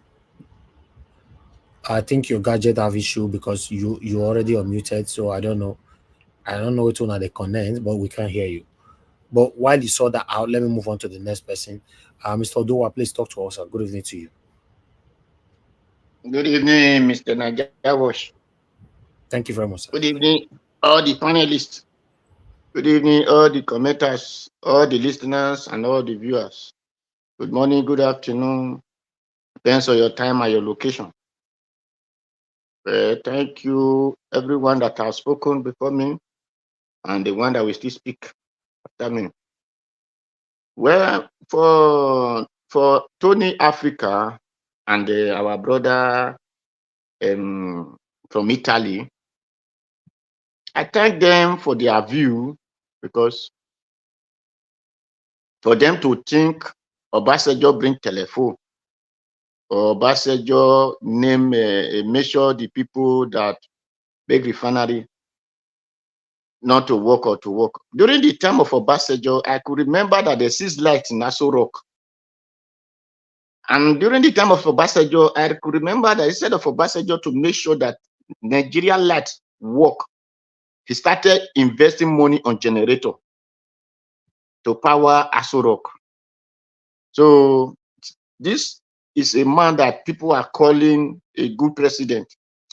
And for them not to take note of this, Obasanjo was the one who told Nigeria that if they can buy beer of I think 120 naira Why can't they buy fuel with that amount? Obasanjo was the one who increased fuel when he was first military president. He increased fuel.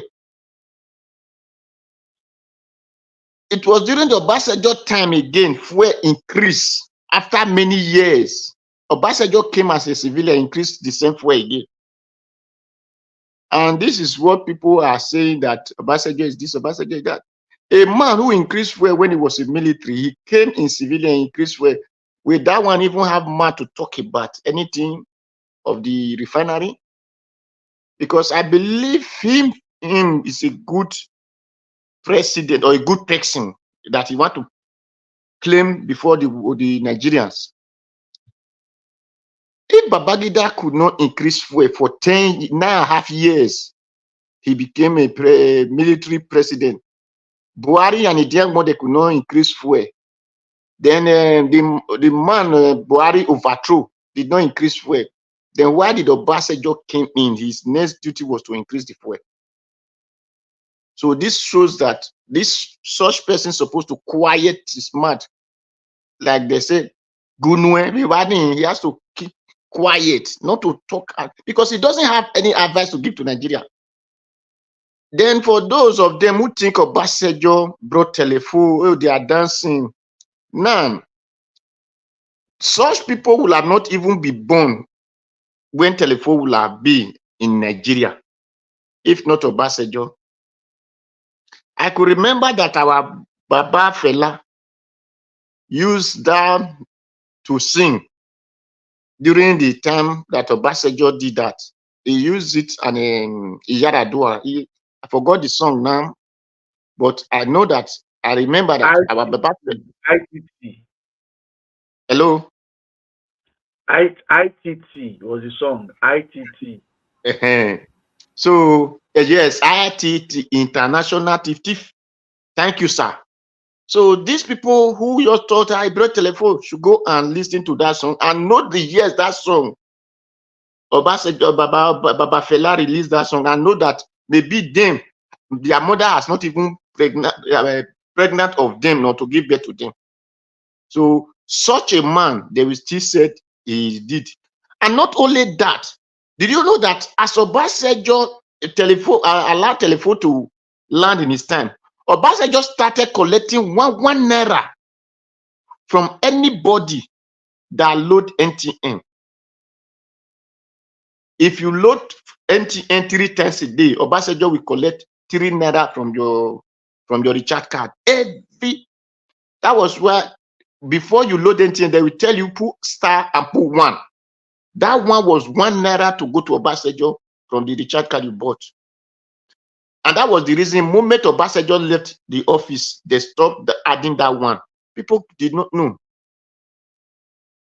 And they are praising Obasanjo. This is why I said the other day, Obasanjo will have been, if it is a country that is working, Obasanjo will have been in prison. Now, our brother who live in Germany, who praised Obasanjo that he set up many things, set up EFCC.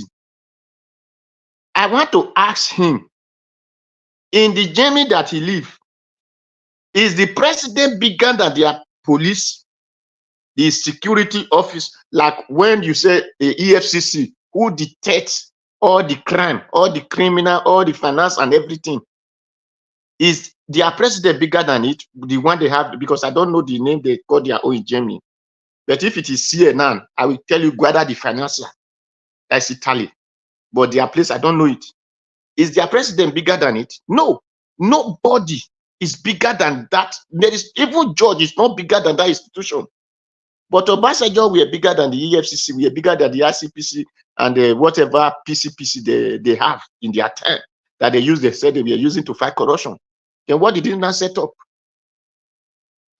If Obasanjo set those things up the way it's supposed to be, would we have people that are still corrupt in the country? In Italy, I know that I came here, Prime Minister was removed from office, Berlusconi. Not only Berlusconi, the one we call Salvini was still removed from the office. It's not bigger than the institution that make the country. But the one they are calling 1999 constitution, was it not given to Obasanjo?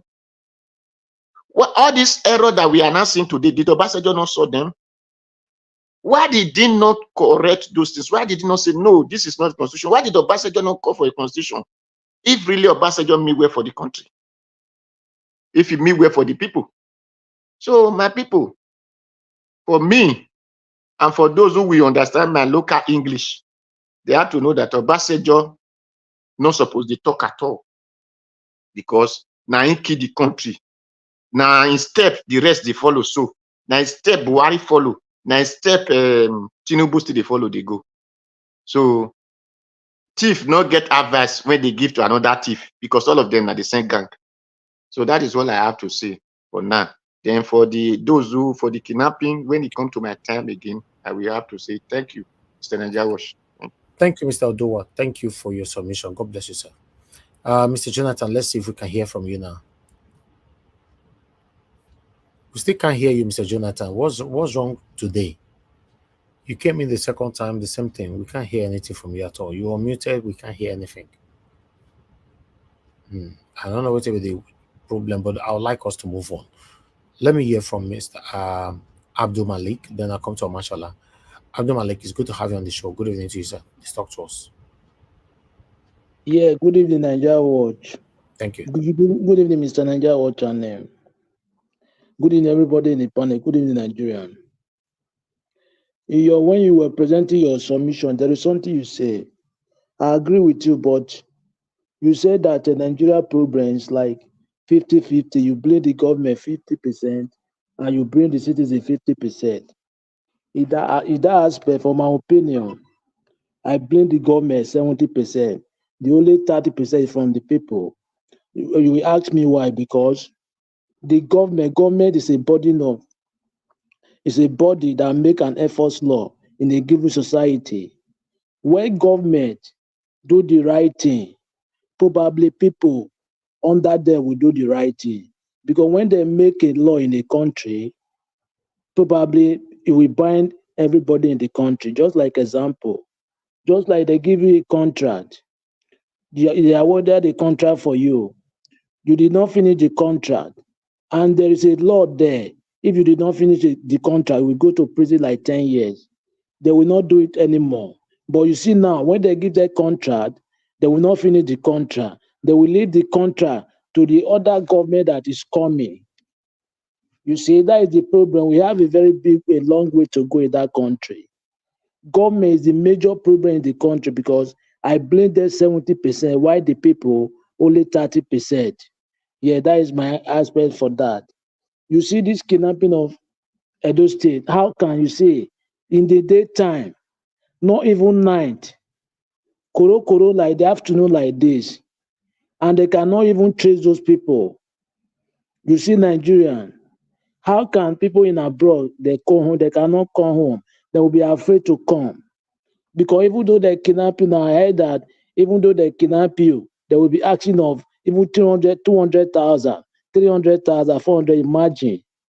Nigeria now have become a laughing stock everywhere. What a government. What are they doing about this? There is nothing. Every day, all we see is declining. Look at the what you present. Somebody is stolen. He buy a E-class, almost 80 brand new E-class, and the government knew. They are not doing anything about it. What a country. An individual as government, he buy a S-class, 80 brand new, and have almost 200 million in a UK bank in UK, and the government know they don't do anything about that. Is what I told you. If they put law for such things, they will not do it anymore because they believe when they do it, immediately you will go to prison if they catch you.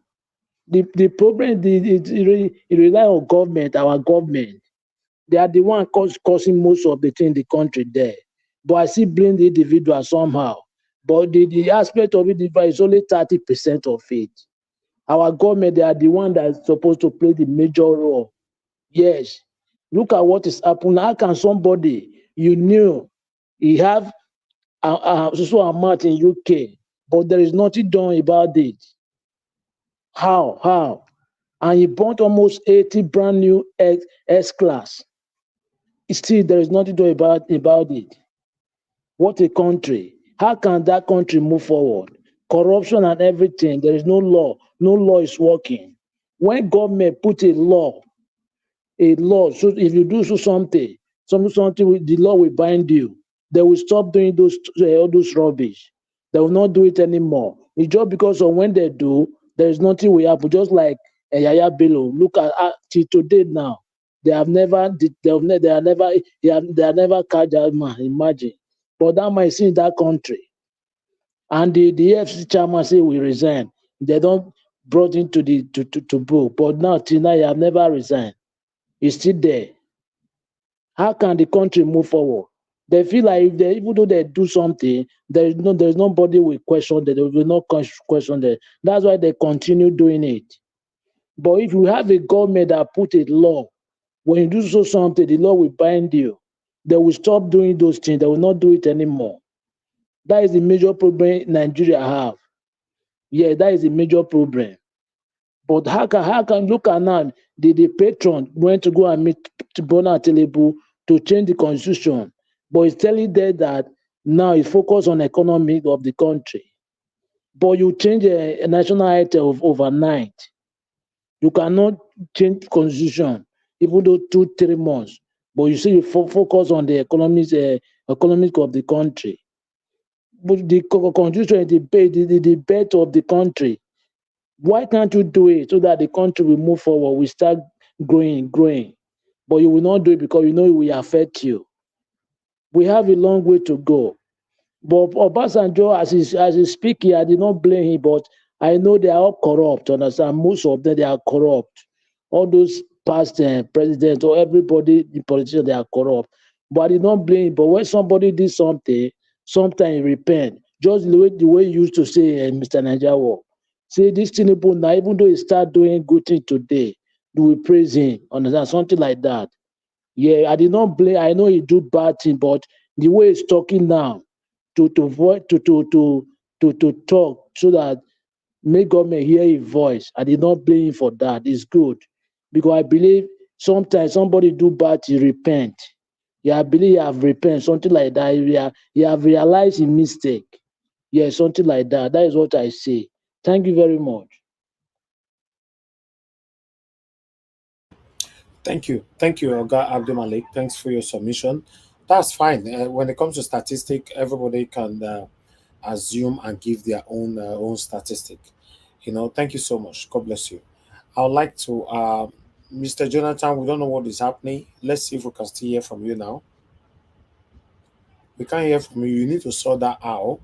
And then realize everybody go, they talk, they go like this. How much please talk to us? Sir. Good evening to you. Yeah, good evening, Nigeria Watch. Thanks, sir. Good evening, members of the panel. I greet Mommy Diaspora and I greet our people on the chat box. I want to say first, Nigeria will never work because somebody is benefiting. Once all of us can have this in the back of our mind, that's when Nigeria will work. Nigeria will never, ever work because somebody is benefiting. Right now, Tinubu is benefiting. Nigeria did not work because Obasanjo benefited. All the past presidents all benefited. That's why Nigeria is still the same way it is. Someone said something earlier, said they asked Peter Obi, he should not do this, he should not do that. And he said, no, he can't do that for his country. The mistake Obi did was to have answered them. He would have said, yes, I will do it. That's one of the reasons why he did not win the election. They did not give it to him. In Nigeria, a saint can never be your president. It is hooligans and armed robbers. Hoodlums are the ones that will always get there because they enjoy people suffering. These same people travel overseas. They see how human beings live. They see how things work. But they keep a blind eye. The same white people, all of us are coming to meet them. Their country is working. are the same set of people stealing from us. Your crude oil. This guy is talking. What's his name? I forgot his name just now. He's complaining that he wanted to buy an oil field. You are coming to talk now because it didn't work out. If it had worked out, you would have been part of these same people killing the country. Now it didn't work out for you. You are coming out to come and say that they did NNPC are frustrated. They didn't let you buy an oil field. Dangote, are you going to tell me you were not aware of all this corruption? You let them deceive you. You got into it. When Peter B said those stealing the oil are in government, when he said it, let me say alleged, because I can't have proof. But that day he said it, Tinubu was my first victim. Tinubu was my first suspect stealing Nigerian oil. They are stealing it. Till today, nobody's talking about the oil theft. They've gone silent about it. The Nigerian government has gone silent. This video you saw that they said crude oil and it's diesel in Port Harcourt, that person in question that owns that place did not settle the Navy. If I were to be in Warri today, I would do video and show you how your Navy and police go around collecting money, bribe for illegal diesel and crude oil. I was in Nigeria, I saw trailers coming to a small village. The road is very tiny. And I've asked, why are trailers coming this way? Only for them to tell me that these people have special tanks on the trailers. They load diesel from the south and take it all the way to the north. The corruption in Nigeria is at a PhD level. If there's any other thing bigger than PhD, that is what those people are. I will keep saying it. Nigeria can never work because we have hoodlums everywhere. That's why someone like Peter B cannot be our president at this moment. And Nigerians, I thank you for coming out for the protest. But I was not happy that you guys were jubilating and happy. You should be showing anger. Your face should show anger. Your face should show suffering. Show pictures of how you are suffering. Not you playing music and dancing. And you make all those people. Now, let me go to those kidnapping terrorists. Nigerians, please advise these terrorists to face these people ruling us. If maybe they terrorize and kidnap this Nigerian Senate, maybe somebody will solve the problem. Because those who they are kidnapping don't have that power. They are nobody. To them, they are nobody. But if they kidnap the Senate president, something will happen. Let them start kidnapping them and leave the poor Nigerians alone. Thank you, Nigeria Watch. Okay, mashallah, thank you, sir. Thank you for your submission. I would like to quickly appreciate you, Chris Wango. Thanks for your submission. And thanks for that wonderful quote there. Yes, I agree with you. Thank you so much, my people. Press on the like button, help us to share when the Irish finest. Good evening to you. Thanks for joining us. I appreciate you. I appreciate every one of you right down in the comment section. God bless you all. Mr. Jonathan, let's try you again for the third or fourth time. If he's working now, it's still not working. Then me, you today, still not working. But meanwhile, let's hear from Mother Busy Brains. Then we'll come to August CM. Mother Busy Brains, good evening to you. Thanks for joining us. Good evening, sir. Good evening, Oga Elvis. Compliments of the very hot weather. I don't know if it's very hot where you are, but you don't understand, though. To be honest, I don't understand. Today it's just too hot. Somebody almost passed out in front of me. I don't understand. The heat, the sun is thinking we are in competition with it. The heat is too much. The sun, you are the hottest. You are the hottest thing ever. Nobody's in competition. We are not hot. Anyway, compliments of the season, of the day, as they say, season. Well, all protocols observed. I greet every one of us that is gathered here for therapy for Monday. I salute you all. I salute Mommy Diaspora most especially, and all those behind the scenes that are supporting your guy Elvis. Kudos to you. Where do I start? You see, I think it's a case of, when a thief shouts thief, thief, they feel absolved of the fact that they too carry gun and enter streets still. So that is what is happening with the likes of Obasanjo that we are seeing. He is coming out and he's shouting thief, thief, ole, ole. Meanwhile, he was also an ole.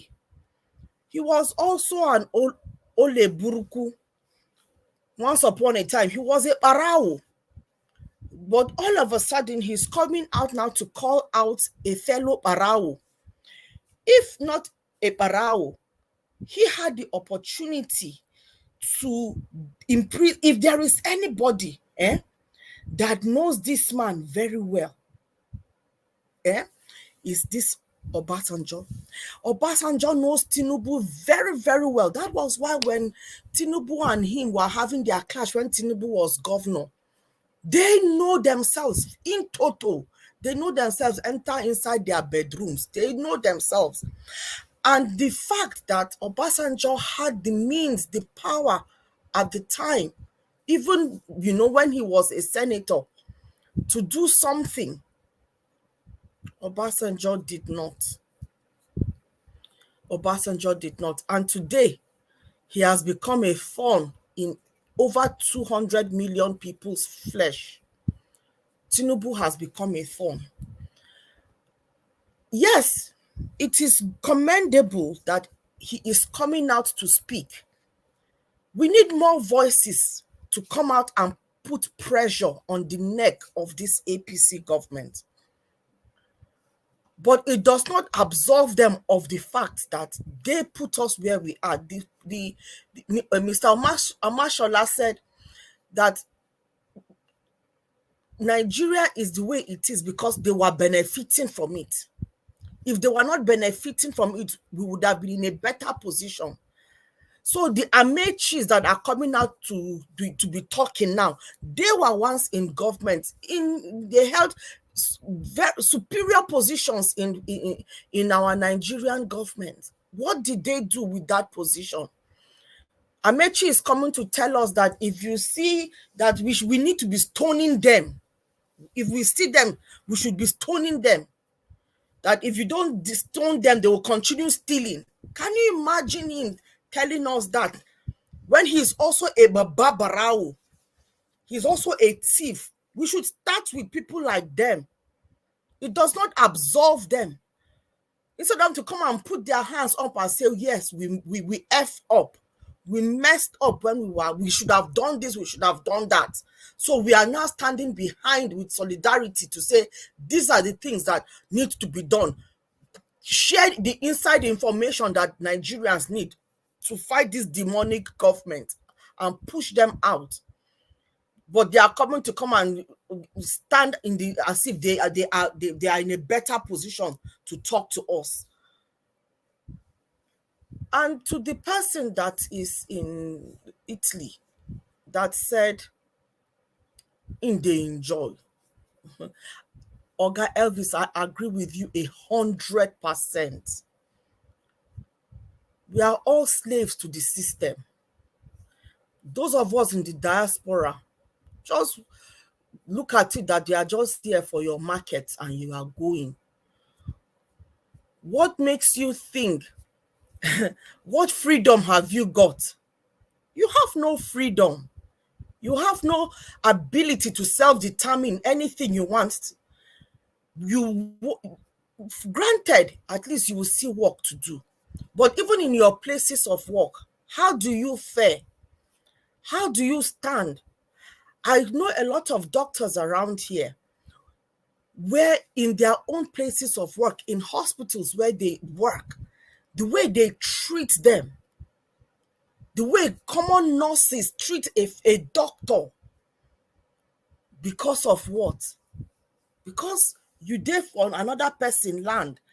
No matter what passport you carry, the color of your skin is speaking more. I'm not one for that come and say racism or whatever. I don't look at that. I think the content of my character determine how I am treated, not my skin color. But yes, I want to also acknowledge that the skin color, or for those who are very ignorant, will use my skin color against me. But I don't want to give that any breathing, any room to breathe. But saying that, no matter where you are in this diaspora, you are a second-class citizen, no matter the color of passport that you hold. You understand? You might hold the British passport or the American passport or the Italian passport. When the chips are down, you are not that. They need you for the purpose of commerce. They need you for the purpose of generating tax. You have a number attached to you, which is your national insurance. That is your prison number, in case you don't know. So let us not be deluded, because we are enjoying the dividends, the benefits of the democracy, or the so-called democracy. But remember, we are paying into the system. We are along the line, your own sweat is there. Along the line, you've been reaped. For one, I know how much I earn, and I know how much the tax system reaps from me. And when I look at it, and a tax system that takes from me and give to a lazy person, what does that make me? What does that make me? The lazy person is more entitled to the work that I do, to my own earnings. Am I not a slave to the system? You work all the work that you do. How much is the tax? How much are you taking home? You are a slave to the system. The system is not really fair to you and I. So let us not be deceived. We are slaves to the system. Going back to Nigeria, you see, I saw an analysis of what's going on around security in Nigeria. And I was now putting it alongside the lack of security, where people are being kidnapped. You are living in your own house. Stray bullets will come and hit you either by bandits or by our security men. Then on the other side, we are looking at the looters of our Commonwealth, where you go on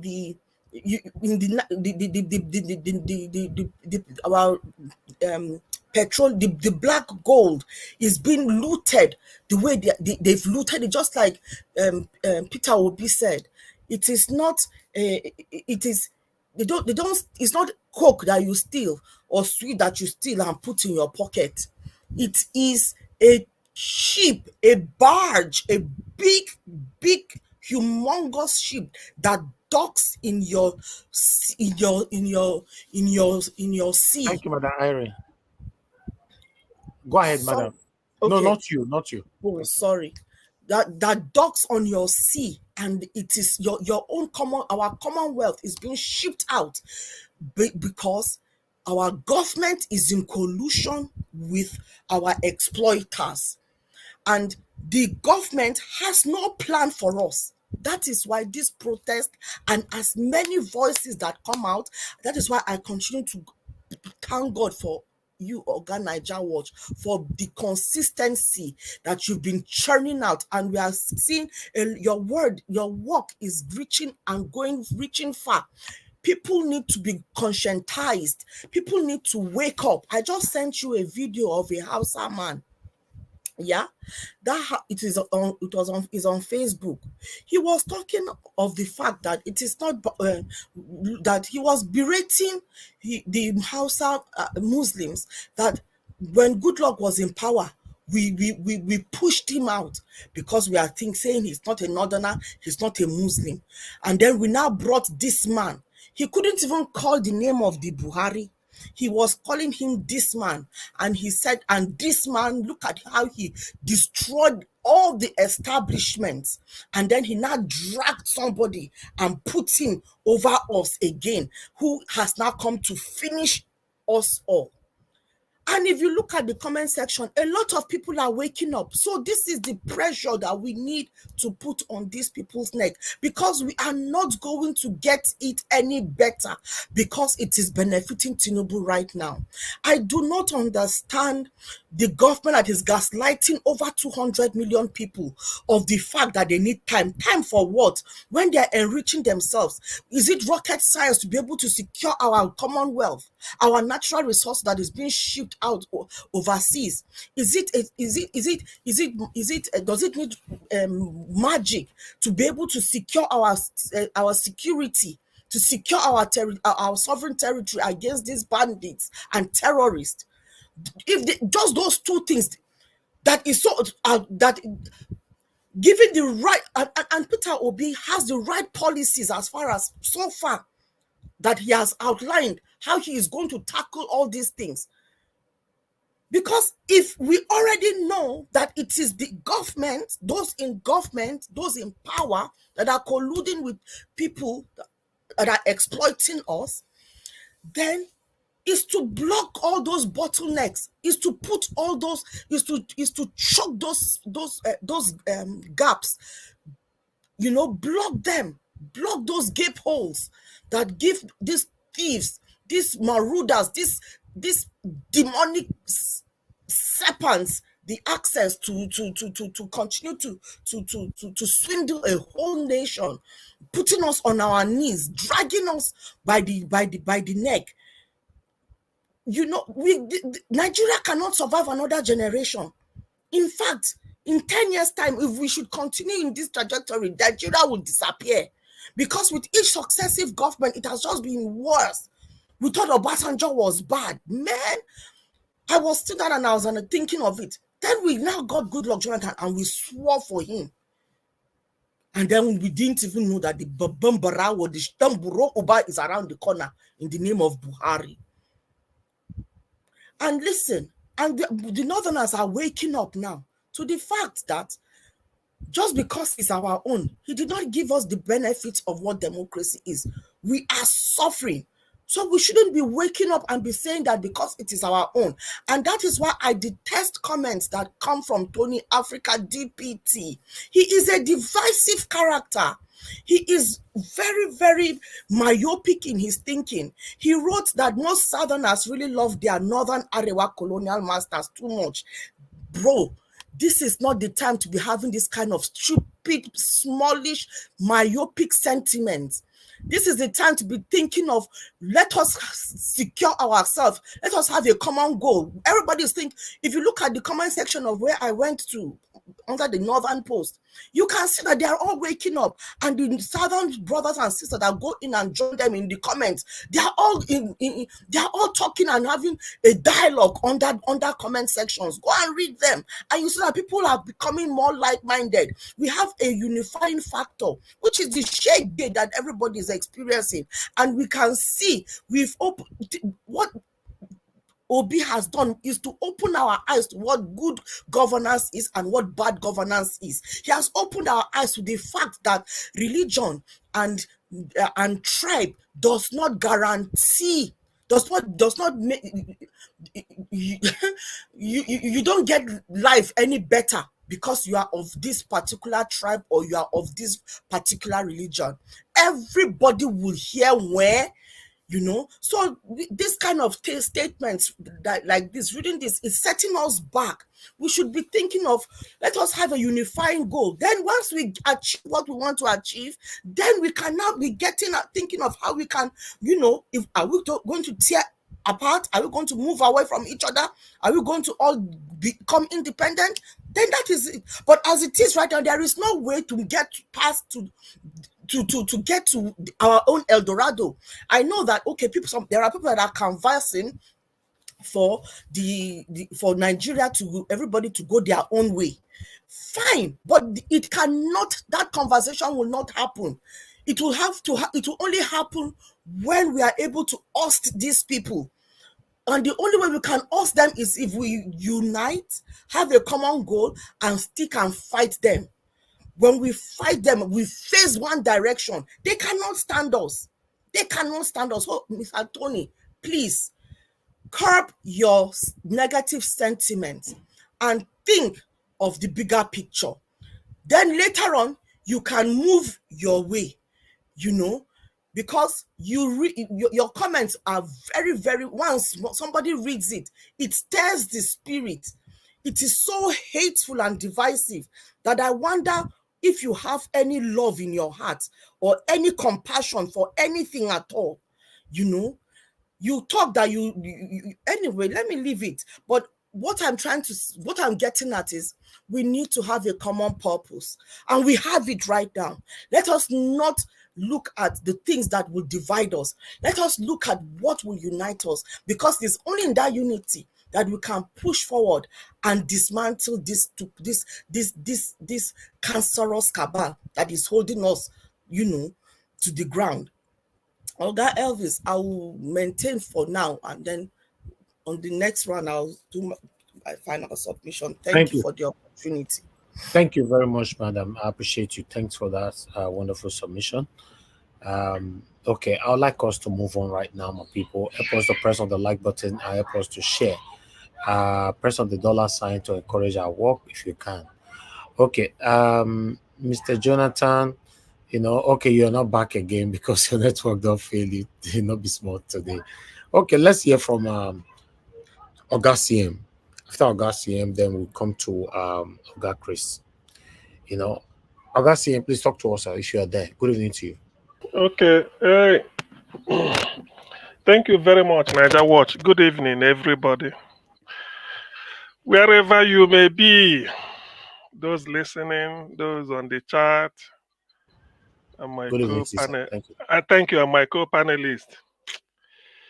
You see, I must have to confess, I've been listening to all the submissions people made. Well, as usual, they are hitting the right notes. Even those that phoned. But let me just be on a lighter mood a little bit. Well, while growing up in Nigeria, there's a book written by one chap, engineer, he's a civil engineer, T.M. Aluko, under African Writer Series.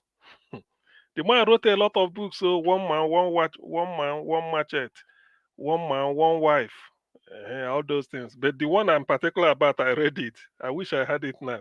It's called Wrong Ones in the Dock. So imagine Nigeria to be the dock, C-O-D-O-C-K. Then the wrong ones are in charge now. You see, the life of Nigeria revolves around crude oil. And for quite a while now, this oil, if there's anything that we have to remember P2B for, P2B confirmed that yes, our oil is being stolen by those in government. He illustrated it because oil is not a bar of chocolate you can steal and hide, or one, maybe an orange. But you need concerted thieves. You have to recruit the Navy. I mean, you hire the ship, you inform the Navy, the Army. In fact, you tell those people, it's like you want to steal, and you involve the gate man.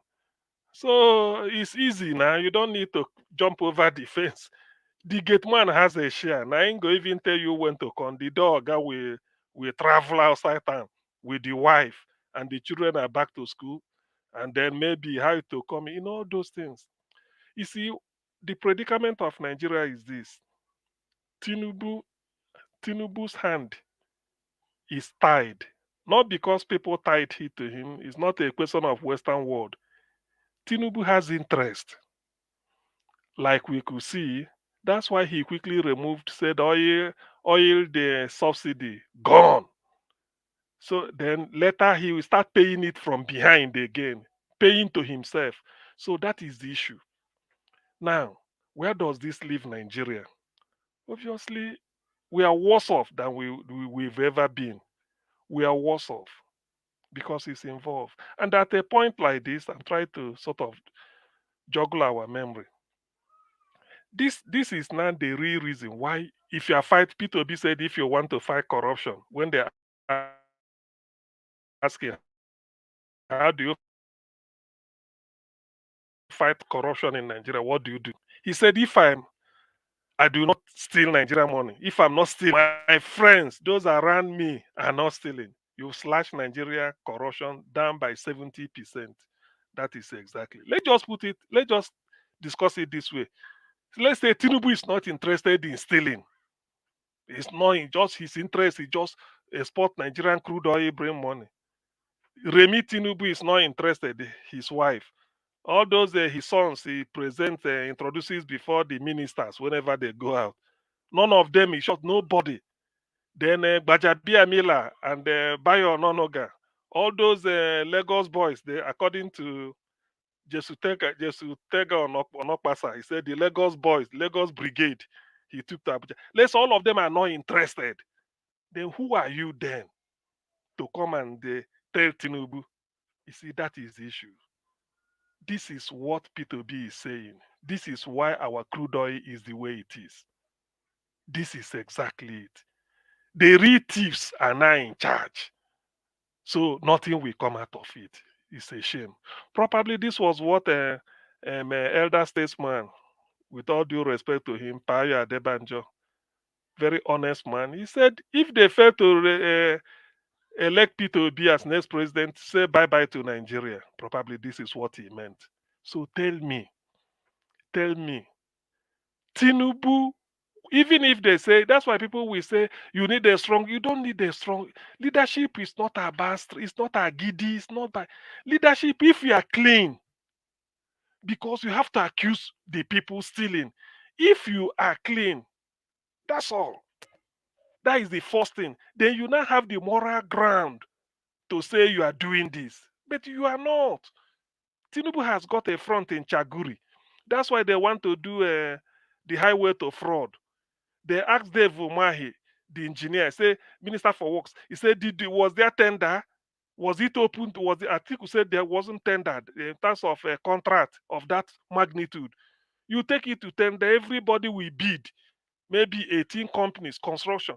He said no, but we know somebody who has expertise, so we can do it. You see, see this smart. Dave Umahi thinks he's smart. He was just covering up. They gave it to Chaguri. Who is Chaguri? Chaguri and Wale Tinubu are the front for the oil, what is it called? The refinery in Malta on behalf of Tinubu. So what are we really talking about? Nigeria has come full circle. This is it. That's why nothing will come. And yet we are borrowing money. Tinubu will borrow money on behalf of Nigeria. What do they do with it? You do not know. They pay subsidy. They say they've removed it and they're paying it. Look at how much they're buying petrol now in Nigeria. And we have crude oil. All that the Navy, Nigerian Navy, sometimes they are very stupid. All they are doing is to go and show us bags of diesel in Port Harcourt. You see, is that a ship? If it's only those ones they showed, those ones with what is it called? Yes. Back. Yes, please. Yes. The person that has that diesel didn't settle Navy. That's why they catch him. Okay, yeah, maybe. Okay, it didn't settle. Okay, now let's say the people stealing our crude oil are those people. All those things they are stealing there, is it up to how many barrels? One day they give us if it's 2 million barrels daily. What did they steal? This is not the real thief now. These ones are it's not sophisticated. This is what the Navy is showing us. They say, come and see it. They've uncovered it. Maybe they're listening to everybody listens to Niger Watch, but they will deny. So they now feel that the thing is that they are stealing crude oil. That is the thing going around. So they quickly bring these people. Now we've caught them. We've caught all these ones. You see, Nigeria, they should try and you see, they should sort of consider us humans. that we can think. Some of us can think.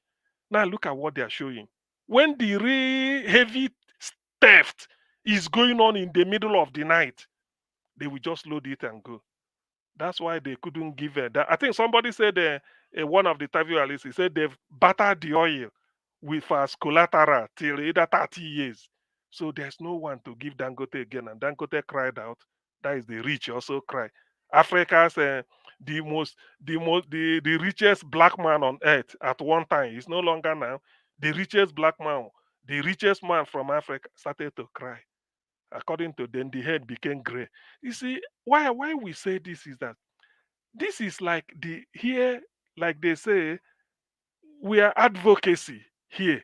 We might not be activists, but advocacy we use here so that people will listen to us and see any headline they show you. You come here, we give you a different perspective to it. Don't forget what they say in the mainstream media, but you come and hear a different perspective. Now look at what they are doing in the life of a nation. That this type of thing is happening. Now look at. I can now understand why at that midnight, Mahmoud announced Tinubu as the president. The first place the Tinubu visited or whatever, is it not Tony Elumelu's house? Can people remember? When he visited Tony Elumelu was coming out, they just shake hand and they went inside. It's because of Yes. this yes, The because last man standing. The last man standing.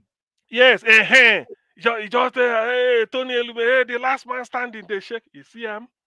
Because he must have. You see, this is the thing. This is the deal. Now everything is falling into place. Probably Elumelu is saying this. Maybe as the thing happened to Dangote, Tinubu is like, as they say, let me just use the allegory of a mad dog. He can bite the owner. So as it is now, he just they recover. For him to tell northern leaders that I bought this seat, I bought my way. So for those that will come and tell us if to say P2B do is this, if for win, all those ones, anyway, that is illiterate analysis. I don't listen to that. So for him to say that he bought it, you know how much? They should have asked him how much. So until he gets all his money, all these ones they are talking. So that is what Tony Elumelu now come out to tell us. He wanted to buy something for 2.5 billion.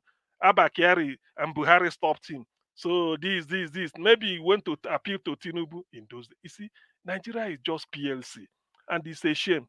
That is why this protest, please, protest must continue in whatever way, shape, or form. Maybe people may think it's not making impact. It will. Sometimes maybe this protest is what Nigerians need to show that they are working hard. Because for you to come out and protest or start to grumble, it means that yes, you are now reacting. The heat, apart from being the hunger, the stimulus you are getting is no longer conducive for your well-being. So that is why this thing must continue. Maybe these are the effect. So in any case, this is what they call wrong ones in the dock. Maybe this is the type of story TMA Luko was writing then. Wrong ones in the dock. That is it. You enter the wharf, your ship arrive, the wrong ones are there. Everything will be wharf rat. They steal it. So this is what is happening. Who will save Nigeria? That is the issue. Who will save Nigeria? Tinubu cannot fight corruption now. It has shown the deal. Thank God for what is it called? Dangote's refinery has exposed everybody now knows there's a refinery in Malta where they bring in crude oil and sell it at any amount they like. And they still go and borrow money and be telling you, imagine buying yacht. Then maybe because you want to talk to what is the name? The deputy Shetima. I say, Shetima, this is your own jet. This is my own. You see, that is where we are now. Nigerians understand this. This is where we are. Your salvation is not near at all.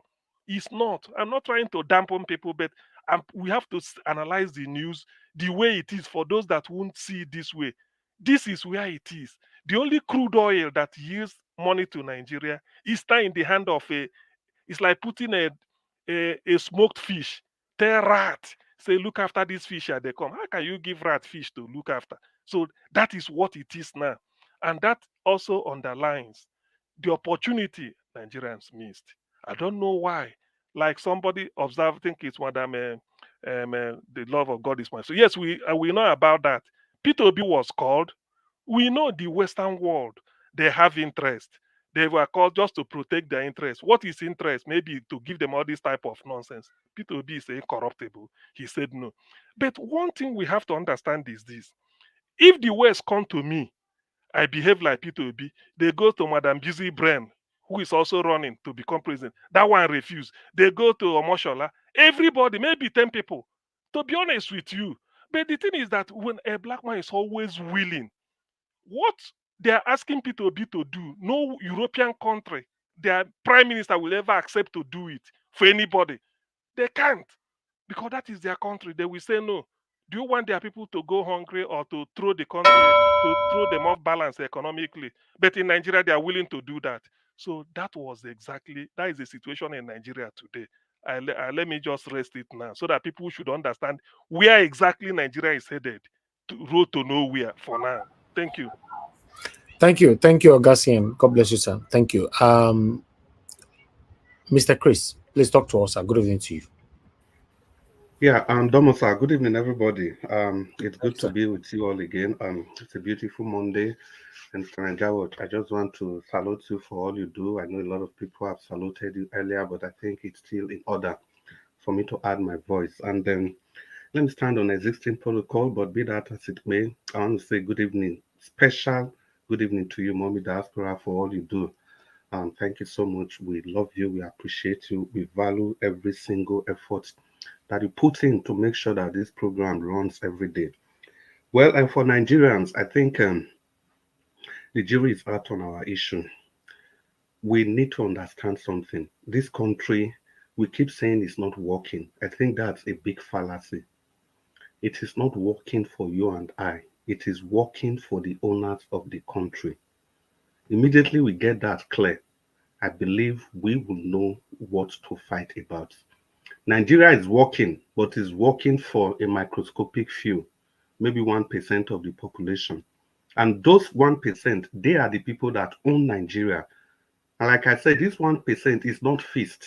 Any person can break into that 1% at any point in time.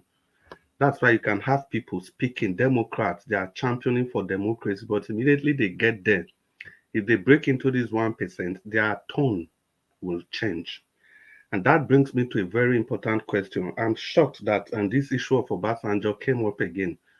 I think we must have to go into further details so that we understand that Obasanjo is the number one reason why Nigeria is not working. Arguably, the number one reason. If not for anything, this man has never taken responsibility for everything he did. He kept blaming the people that are in power, the people that have ruled. He has never accepted that there are things he could have done that he didn't do well. Now, Nigeria, to put it in a better context, Nigeria is 64 years old. And in this 64 years period, we have had 17, read my lips, 17 presidents. If we remove Tinubu, it means we have had 16 presidents. So technically, it means everybody, all the 16 presidents, they had the opportunity of ruling us at least by 4 years. Now, Obasanjo alone ruled Nigeria for about 12 years, which means he has had 4 times the number of opportunity to salvage this nation than any other leader, dead or alive.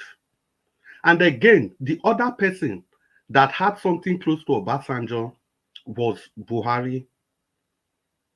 And Buhari has had 8 years, which means Buhari had 2 times opportunity to salvage Nigeria. But what did Obasanjo do? He messed up everything completely. No matter how we argue it, all the indices of development, Obasanjo did nothing. If you want to develop a nation, you have to look at energy.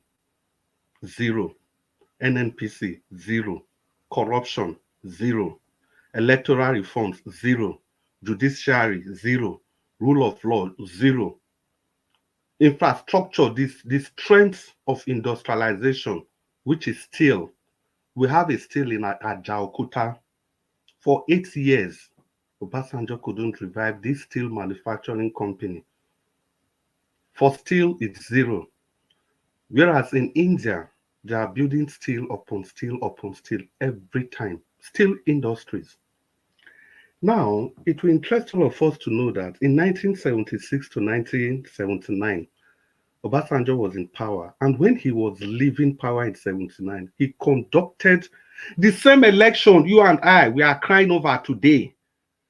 So if you can hold this election, if you can hold Mahmoud accountable for this election, if you can call Mahmoud names, you also need to call Obasanjo names.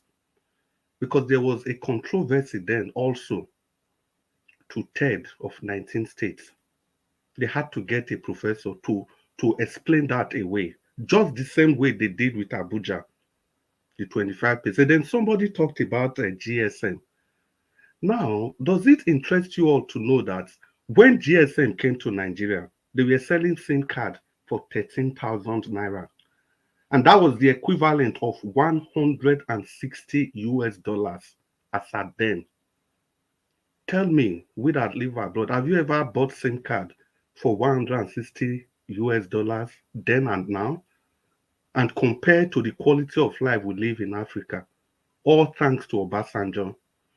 It is on record that this GSM company, they could have come to Nigeria, but the condition, the man with dreaded most, Abacha, the condition he gave them was that, look, if you come to Nigeria, before you make your profit, you are going to spread it over 30 years so that everybody can acquire GSM SIM card equally. But those people refused.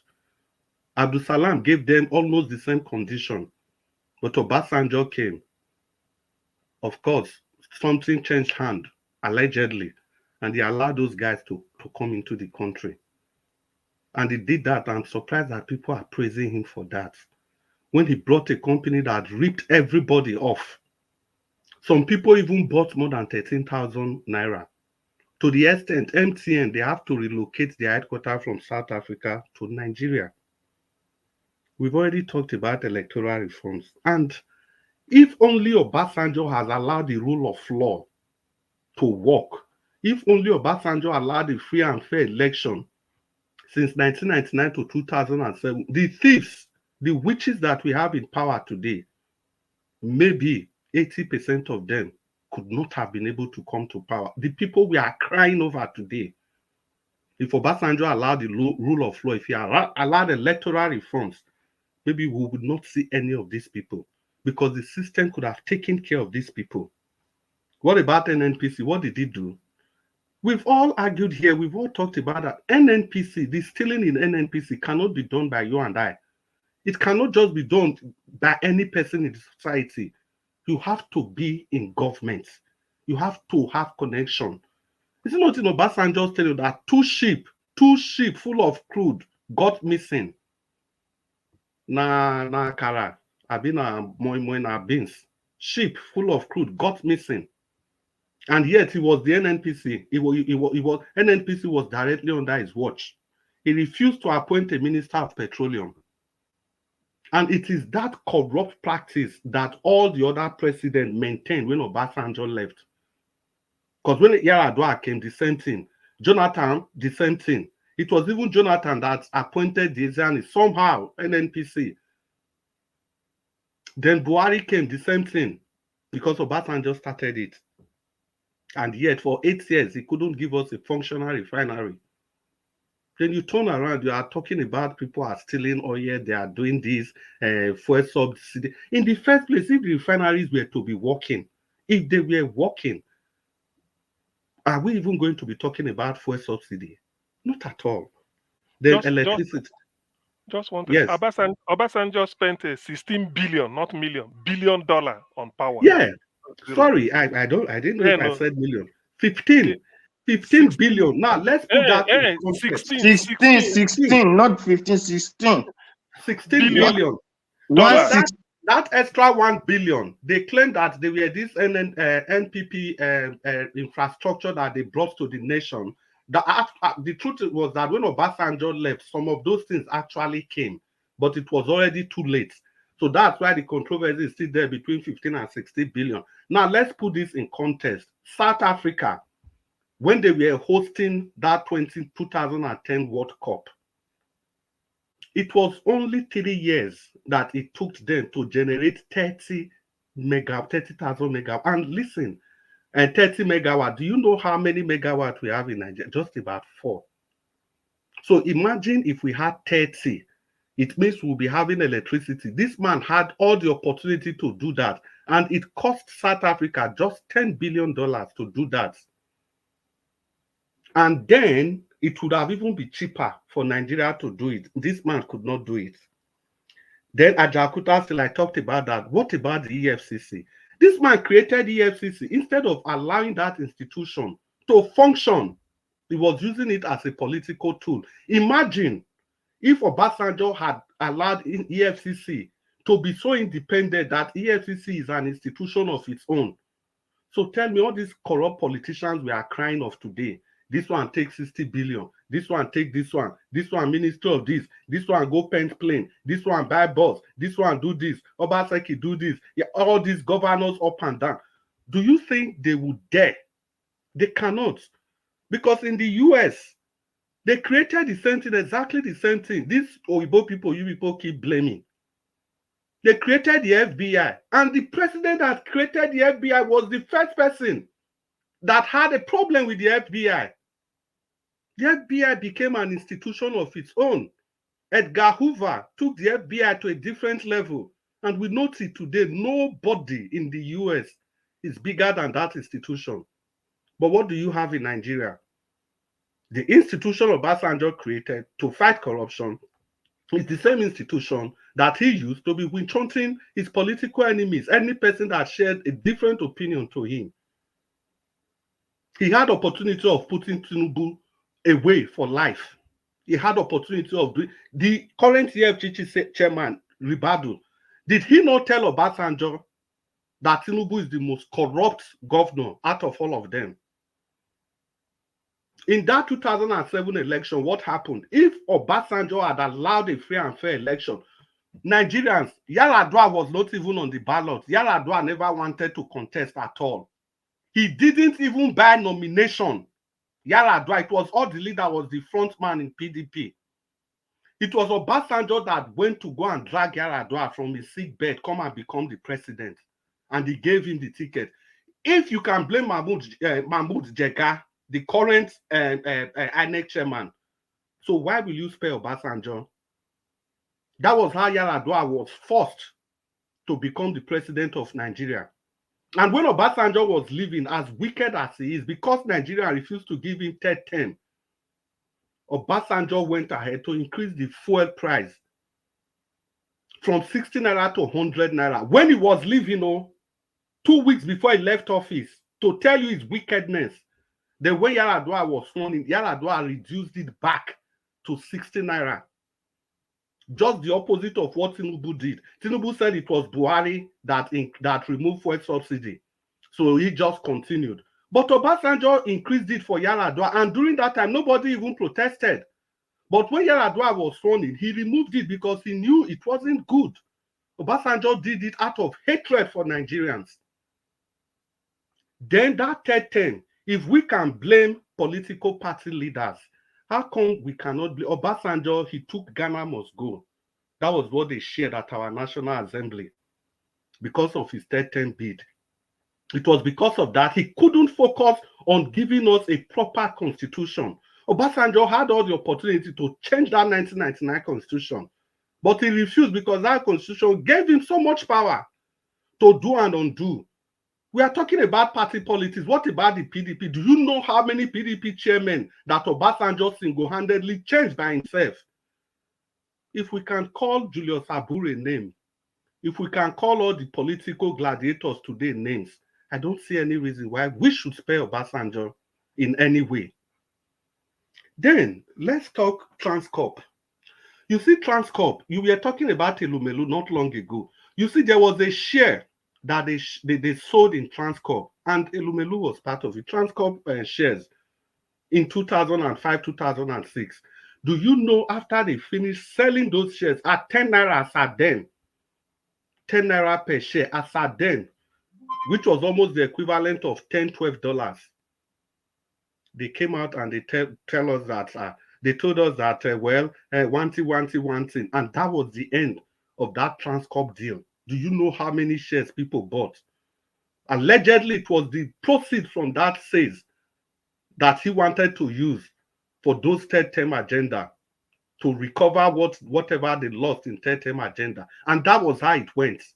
Just like that, the money that the whole Nigeria spent on that went into flames.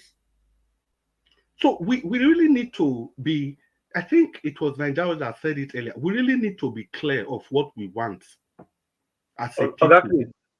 Let me add to what you're saying. This same Obasanjo was the one that sold Delta Steel Company. That was why I used Ajaokuta. Indians came there. Tata, that is in India making Jaguar now. They took all the equipment from Delta Steel Mill. They took everything out of Nigeria.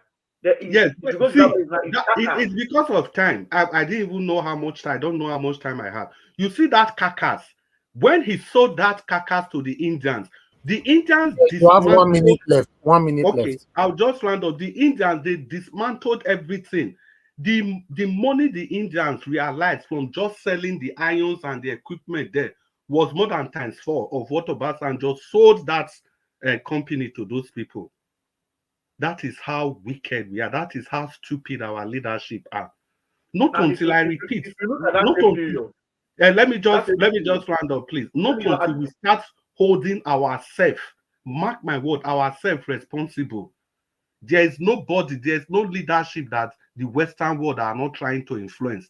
The young boy in Niger, the new president of Niger, he go school past all the professors we get for Nigeria. Why is France and other world leaders no longer controlling that boy? Can you people wake up? That we keep saying that it's the Western world that's controlling us. Not be if you give them body, now they go control you. The guy who they know they try control. Good evening, Nigeria. Thank you, Mr. Nigeria Watch. Nigeria Watch. Let me add to what you said. You see that data still. That same period was when Tata Company wanted to open their factory in Nigeria, but they moved everything to India, and then they bought Jaguar from England. It is all our materials, all the equipment from that place that Indians are using to making Jaguar and Range Rover now. Okay, thank you. Thank you very much, sir. Thank you. Okay, the last person on the panel is Madam Iris Finest in the building. Madam Iris Finest, thank you very much for joining us this evening. Please, I'd like you to talk to us. Good evening to you. Yeah, good evening, Mr. Evis. Good evening, everybody watching us from home, our viewers, comment section people. Thank you all for always coming, and the gentlemen and the lady in the panel. I greet every one of you. So just hit the like button, keep sharing, so that our voice can go fast. Support the platform if you can, so that we'll continue doing what we're doing here. Mr. Ivis, I want to say God bless you for your consistency, for what you do, and for giving us this platform to lend our voices to whenever probably we are hot or want to vent, like some of us that doesn't come to the panel every day. Honestly, God will bless the works of your hand. You know, I don't know. I'm so angry this evening. Before I forget, Mommy Diaspora, I'm sending kisses down here. I love you. And thank you for what you do. Thank you for showing us good example as you lead and we follow. Thank you, ma. I am angry this evening in the sense that my submission this evening is not going to base on these criminals we have as leaders, because we have been talking over the years, complaining. During this election, there was a lot of videos that came up. You see that the same thing we are talking now, our forefathers, our grandfather, great-grandfather, they passed through it, they complained the way we are complaining now. Nothing changed. Look at the evergreen Africa China music. That music, I think when they were sharing it before this protest started, or when the protest started, they were saying it's 22 or 24 years now. Just like yesterday, already, every letter, every weddings in that music is still what we are facing in Nigeria today. That is why I don't want to waste time on those criminals that have suddenly sold their heart and soul to the devil, and they padlock it and throw the key to the sea, and they are deaf completely. They don't listen to us.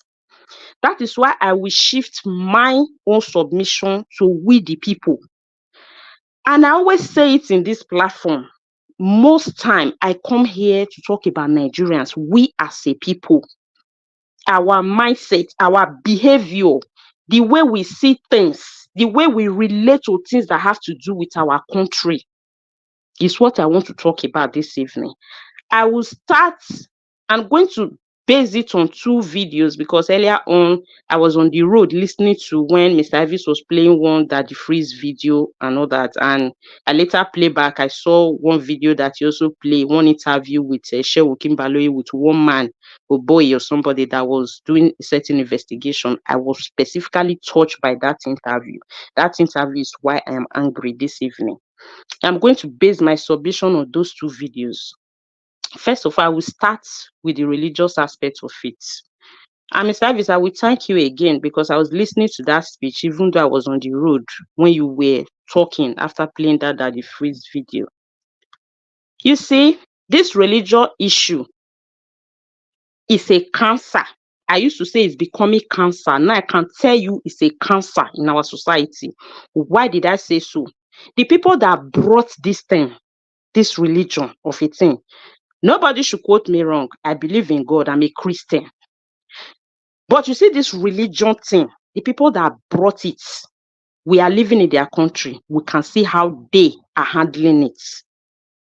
But right now, look at how we are taking it. Why am I saying this? During these protests, days after the protests, I saw a video where they said Redeemed Christian Church want to do one program, or what they said they want to do. The queue that was on that video going to that program, I am sure if we were having such a crowd in the South during these protests, probably the result we got from this protest is not what we will get. They prefer to go and be praying, to go and be shouting, probably flogging the floor, kissing the chair where their daddy Gio stood up from, or dragging the cup maybe that he touched, or building an altar where he was standing and where he left, or probably trying to touch their coat or whatever they believe in. They prefer to go and do that instead of them to come and fight something that has to do with their future.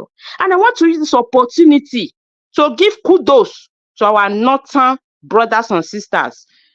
Why? Not in the area of some violence that took place in the north. Some of their governors have come to say it was a hijack, it was a paid one. I'm not going to speak on that. It's condemnable, it's condemnable. But why I want to give kudos to them is the crowd they pulled during these protests. And in case my fellow Nigerians don't know the weight of protest, the weight of protest is crowd. In my second country, Spain, I used to join them in protest there. What gives the weight of protest in that country is the weight, the number of people that hit the street whenever they are protesting. You see the South, I don't know if education is a problem, because I believe in education as well. I don't know if the education is becoming a problem to us, if it's becoming a cause, I don't know. You will see the South, many people were going their way, doing their daily life like it not concern me. Some other people were just, everywhere was scattered. And this takes me to our celebrities. None of them, majority of the popular faces, nobody could even tweet a hashtag. Nobody could hashtag end bad governance. Not to talk of talking about the protest. Apart from Tunde, that was mainly like posting with some other few blogs, that was mainly carrying what is happening for everybody to see, just as we were showcasing it here. Our celebrity refused to talk. To my shocking, one of the comedians now came out and gave reason, because when they participated in the past, they were threatened. That thing that people are thinking that they take politician money is not true. My dear, I will tell you to keep quiet. Sometimes silence is better than to come out and make yourself a public nuisance. And I don't blame you people, because if I am Nigerians, you see most of these celebrity, they deserve to be cancelled. Because without your public, without your crowd, in case you don't know, you are a nobody. You are not a celebrity. Because the crowd consume that so-called content that you create. That is why you are where you are. Everybody is like, I'm comfortable. It's not getting to me. It's not. Somebody was insulting me in one of the comment section when I told them that the person was showing video driving around Lekki area. Everywhere was silent. Everybody was indoor. No car was passing. Nobody was standing. Nobody's protesting. The person was complaining. I say, yes, if we continue to have this mindset, we will remain where we are. The person, somebody said, Madam, in where you are now, where are you? Maybe you are inside your house or you are walking. You are here talking about, do you know what it is to risk your life? My dear, people in Lekki sit inside the house. They feel that they are rich. They have money. The hunger is not getting to them. Let me tell you people something. I have a message for you. The celebrities and the so-called big guys and the movers and shakers. It will get to a time when the poor don't have nothing to eat. When it gets worse, they will feed on the rich. And you will see it. Then you will know that in a country like Nigeria, the kind of danger we are facing, it's not just enough for you to be rich. It's not enough for you to be influential. It will get to a time the poor will feed on you. So our celebrities continue and let our poor masses, because our poor masses are becoming so gullible and docile in every angle. They are gullible and docile to the government. They are gullible and docile to the religious leader. Now they are gullible and docile to their celebrities as well. No matter what they do, nobody hold them accountable. By now, I expect some Nigerians abandoning their posts, don't like anything, don't click. Let's see how they will make that money, that they will become comfortable, since they don't want to lend their voice to what is happening in the country. I can understand some few that did in the past were like, oh, we have done in the past, at the end of the day, blah, blah, but it's still not enough, because they said what you are killing, if it did not die, you don't put it in the bag. You don't put it in the bag. It's terrible what is happening. It's like most Nigerians still never understand the magnitude of the kind of problem and the kind of people we are dealing with. Imagine that interview, what that guy was saying, the kind of money, and the funniest part, the shocking part, most of the things they recover, they return it back to the people they recover it from. And imagine the billions they were calling that these people are siphoning. And we are here sitting. There is something that man said in that interview that is remarkable. That you have to have the guts, you have to be strong, you have to be determined, you have to be, in fact, you have to have all it takes to fight corruption, to do this when they ask him. Because, for example, Rollins of Ghana, if he was not having all it takes put together, intelligence was not enough. Being clean was not enough. Being a good man was not enough. You have to have the guts to do the kind of thing that Rollins did in Ghana. So, the kind of people we are dealing with political criminals, we are dealing with cartel lord, we are dealing with oil theft, we are dealing with a criminal syndicate. Nigeria is a crime scene. Crime scene.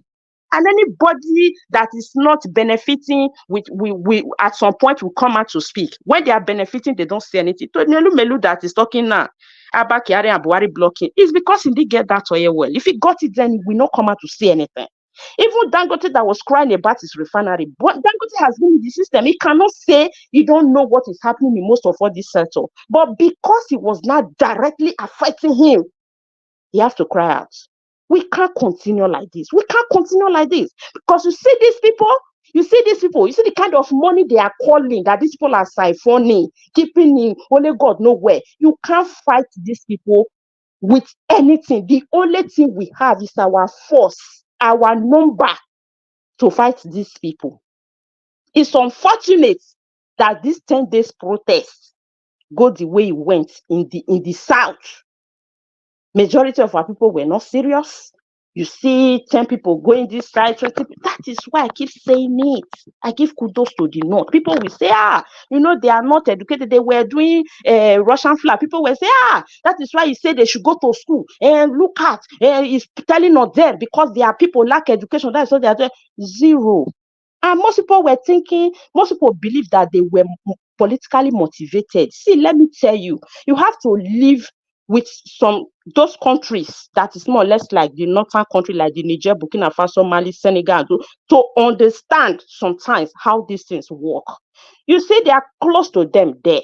They have seen what happened in Niger and what happened in Burkina Faso. And these people that always come out to hit, any reasonable person cannot say he wants a military regime in Nigeria. It's like the thought of democracy they put in our head. Democracy is the best. Democracy is the best. For me, the democracy I'm seeing is a scam.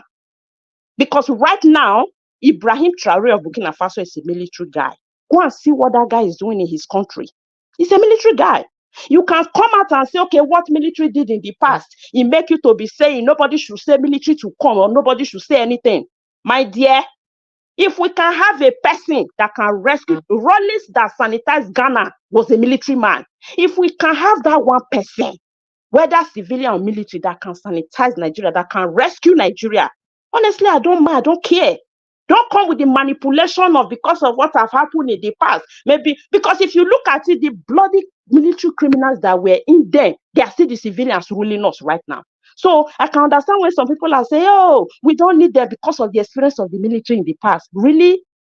Everybody cannot be the same. Everybody cannot be the same. If we can get a person in anywhere, because these people, in fact, our platform have rules because what they need is beyond what we are thinking, because this thing has eaten more than what we are seeing. Nigeria is now becoming a case of the more you look, the less you see. We just need to wake up. We need to wake up because otherwise, these people are not ready to stop. And they will not stop. They will keep siphoning. So the past ones will come and start telling us what we want to hear, laying the fault to the ones that are there now. When those ones finish, they will say another thing. You can imagine the kind of corruption we are dealing with. You will recover, they will send it back.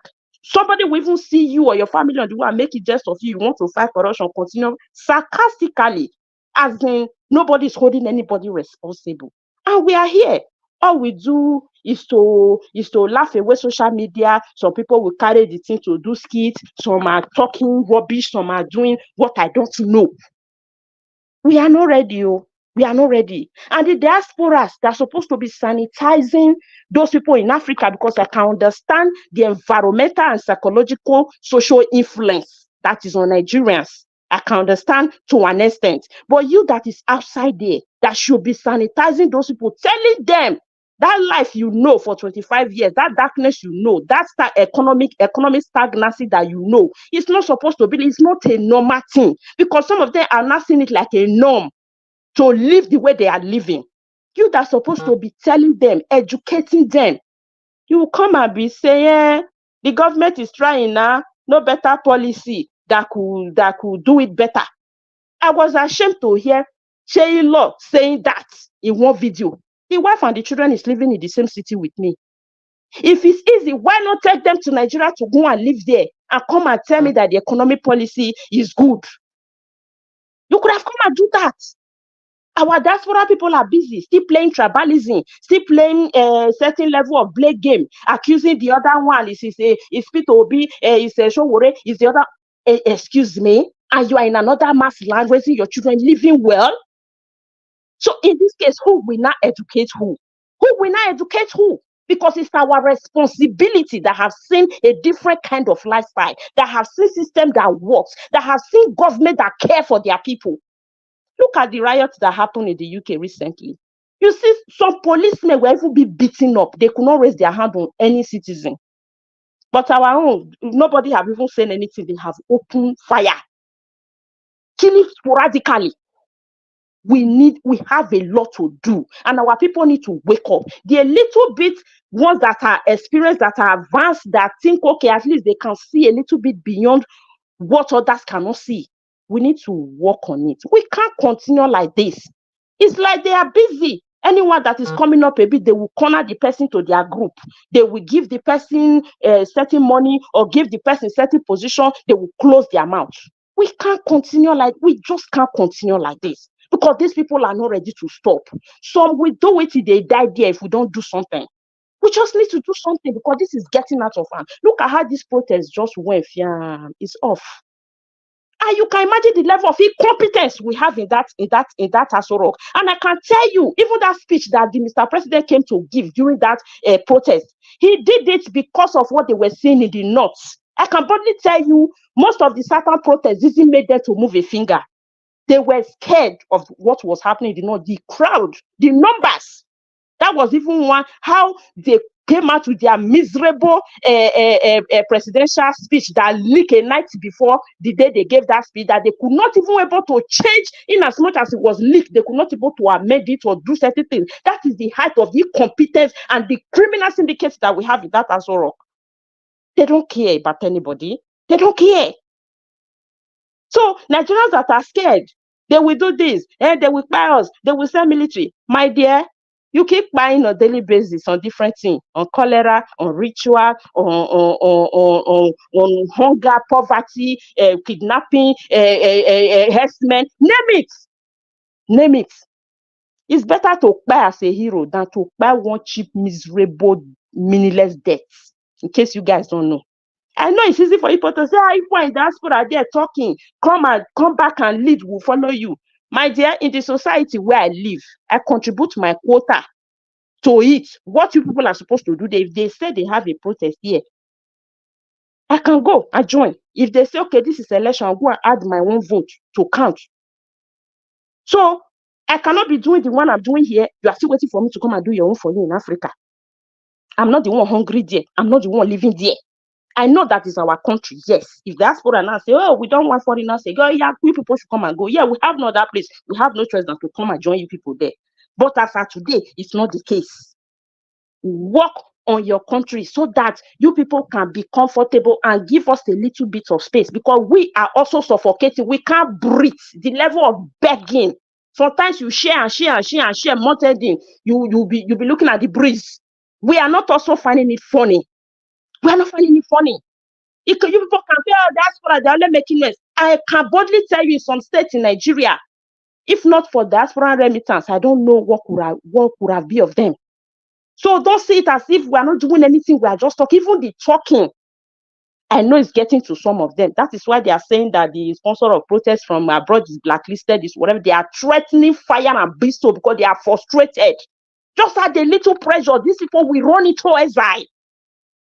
We take over our country. We need to wake up. Our celebrities, you people need to know. You need Nigerians to remain in that your celebrity position. You need Nigerians to make your money. You Nigerians, in case you don't know, any celebrity that is doing anyhow, cancel the person. Let's see how you will survive. Cancel them. If they don't want to see themselves as citizens, they don't want to collaborate, they don't want to contribute to the country, cancel them.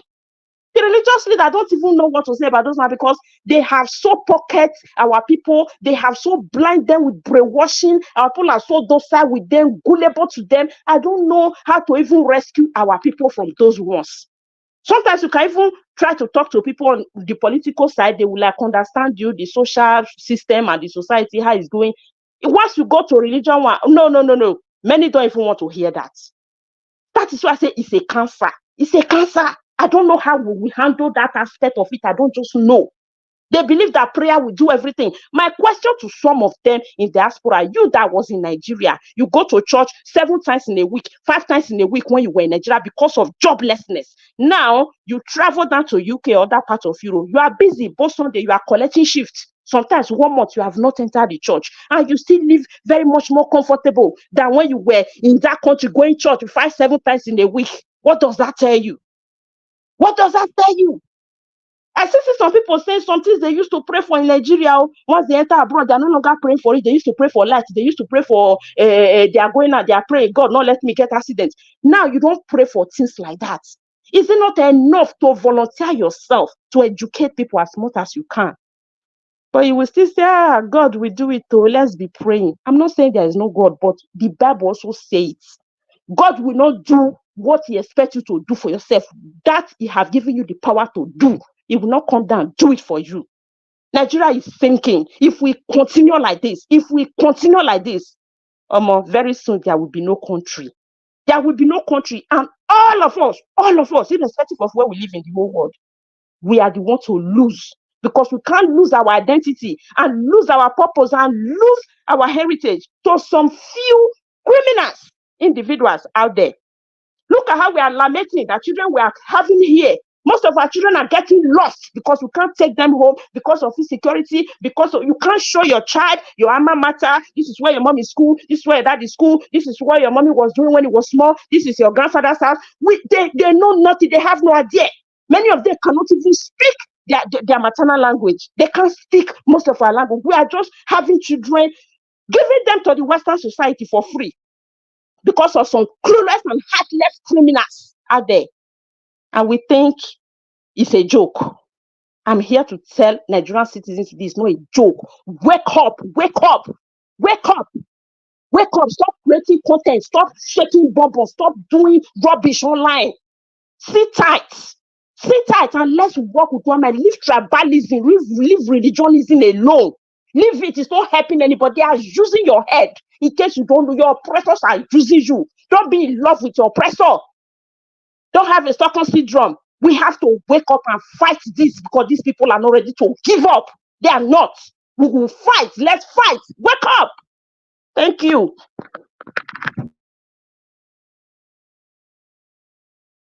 Madam Henry's finest, you don't scatter everywhere. I have to actually leave you for that long to, because you're not one of us that are always on the panel all the time. So I want to thank you for coming in to express yourself, express your plight, how it's supposed to be.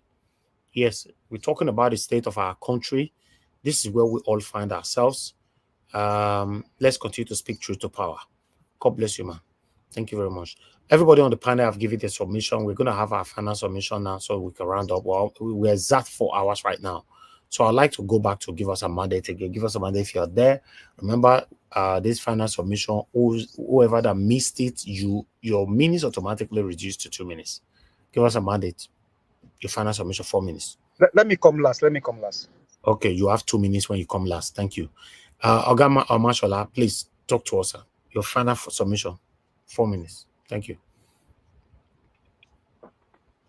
Yeah, Nigerians, thank you. We have spoken.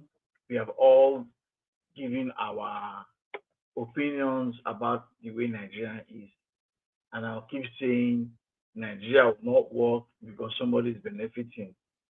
Right now, the problems you are facing amongst the rich is that the man in power is that maybe it's like snookering all of them in one corner and they are all shouting now.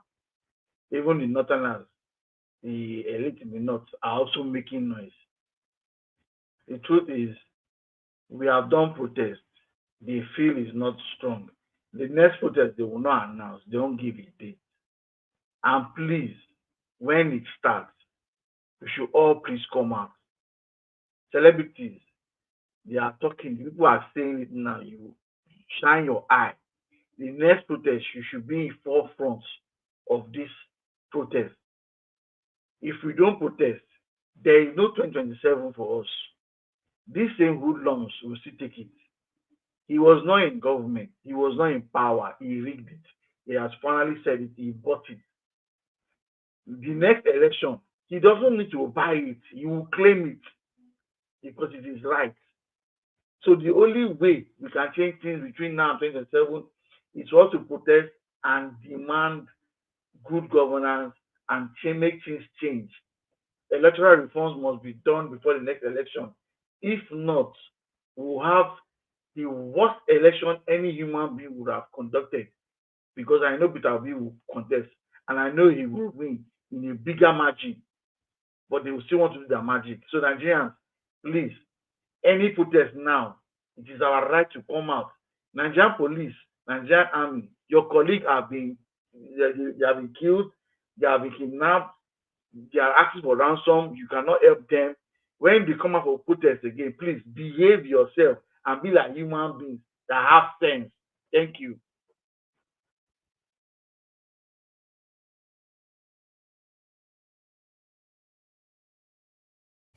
Okay, Mashallah, thank you very much for your submission. That was very, very brief. Thank you. Madam Busy Brains, thank you, man. Please, I would like you to give us your final submission. 4 minutes. Thank you so much, Oga Elvis. Thank you, ma'am.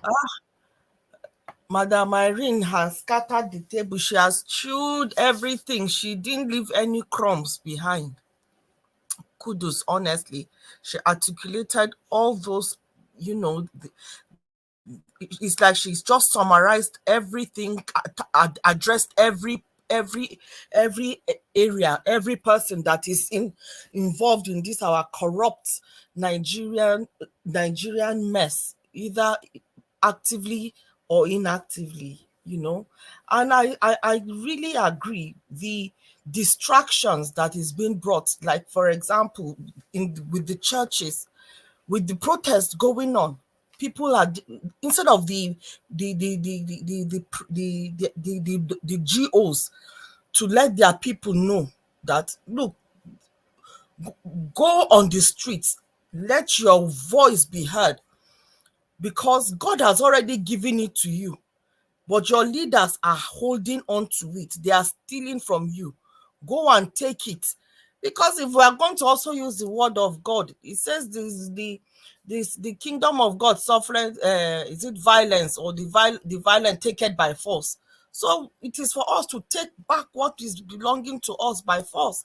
And that protest was a mild way of taking it by force.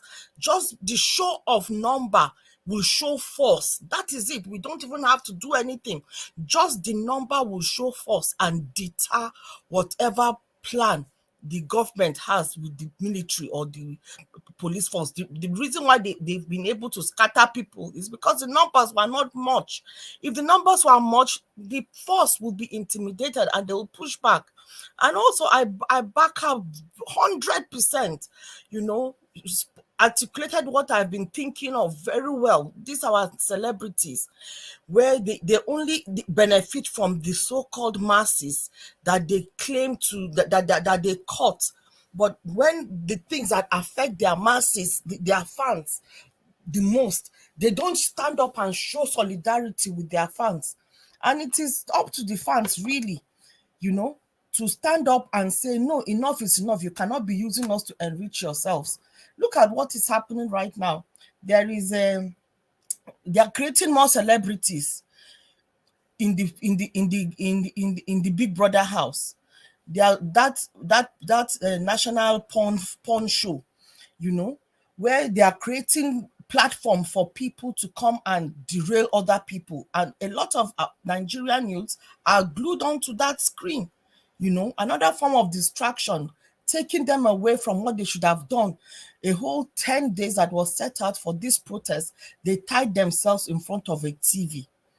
Anyway, saying that, coming back to what is going on in Nigeria, with regards to the stealing of our Commonwealth, what is really going on between Dangote and the so-called Nigerian state is really, while I'm not holding brief for Dangote, but you can see that Tinubu has come to do Lagos on a wider scale in Nigeria. He's hijacking the Commonwealth. This one that people are saying he on his own, he is taking the resources of the Niger Delta. Something that, from my little understanding, Rita, I can see you on the backstage. From my little understanding of what the Dangote refinery is meant to do, it is meant to refine petrol for our use, for the use of Nigerians.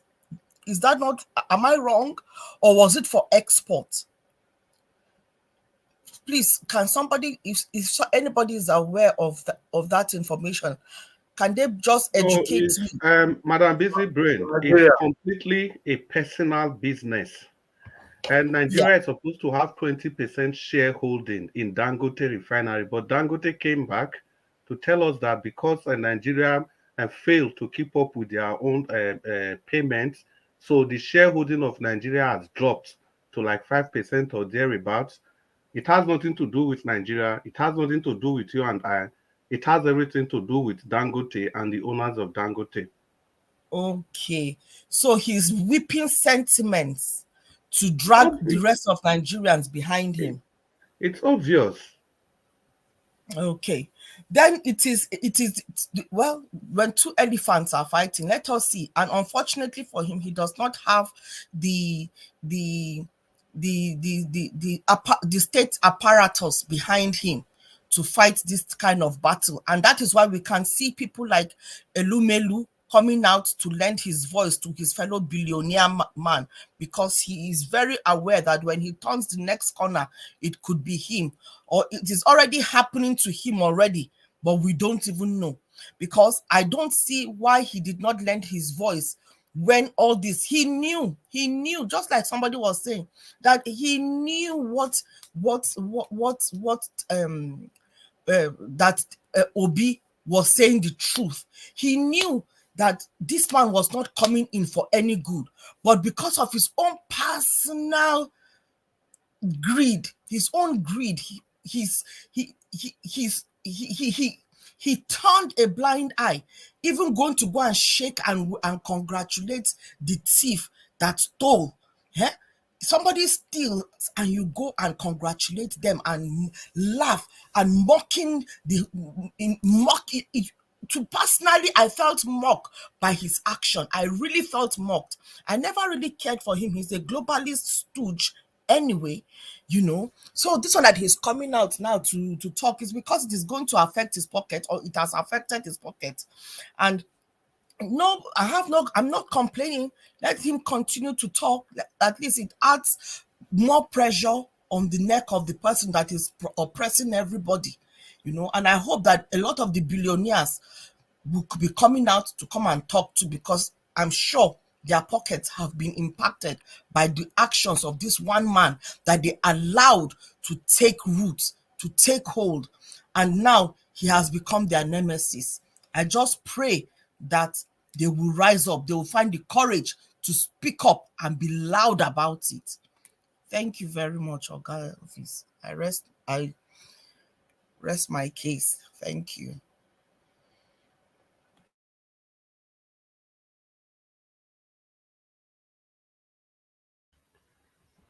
Thank you very much.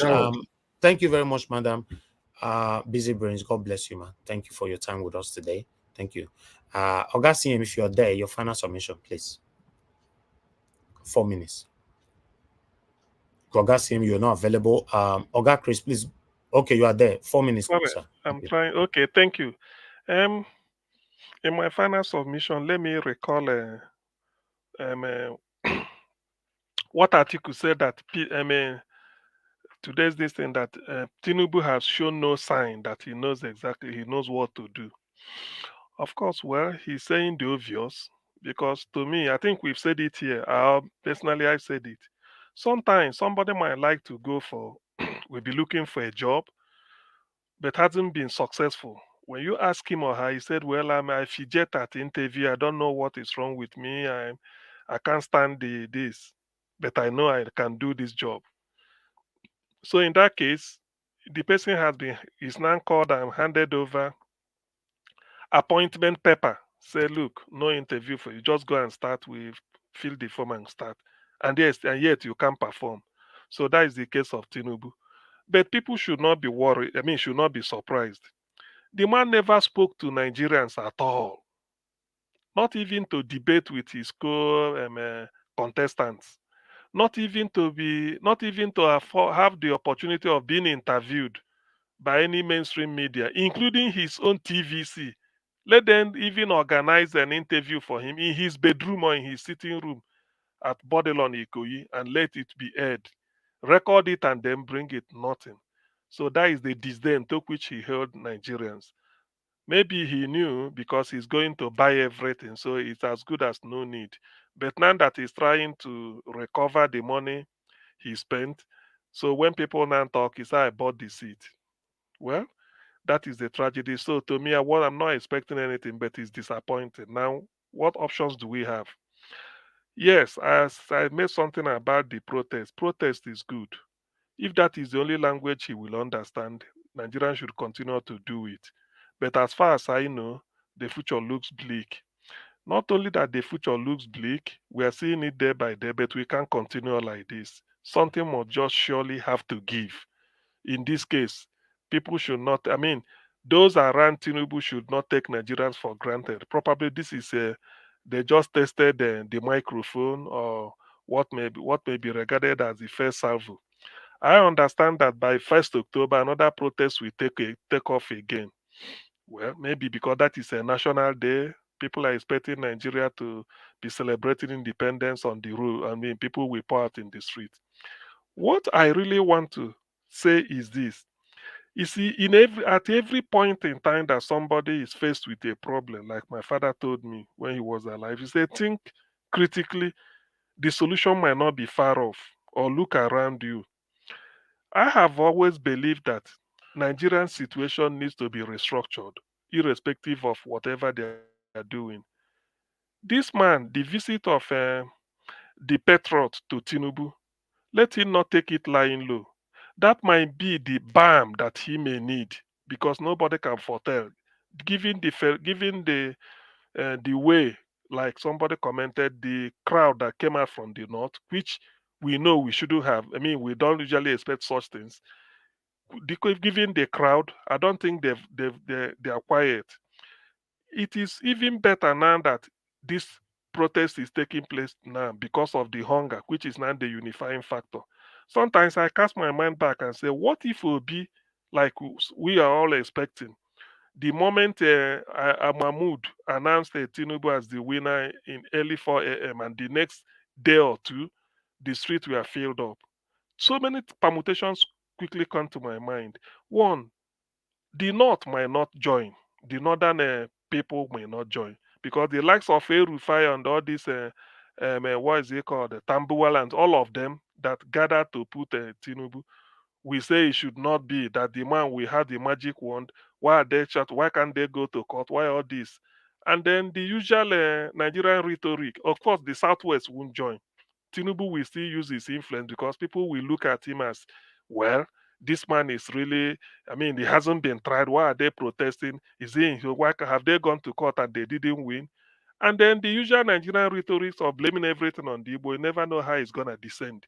So sometimes nature solves the problem the way they feel. Now an opportunity has risen. So there's no reason because the hunger is now the unifying factor. And I know it continues every day. And then Tinubu has no clear answer what to do. So that's why I know that this dance that has started is not going to end. The Makaba dance cannot end. When people are saying him let him resign and get out, I think that is the best option. But he's not gonna do it because of the money involved and the interest is prime to serve, even at the detriment of Nigerians. So in all this, I will only urge people that as much as we look up to maybe God, people that say we look up to God, then we still have to syndicate and synchronize.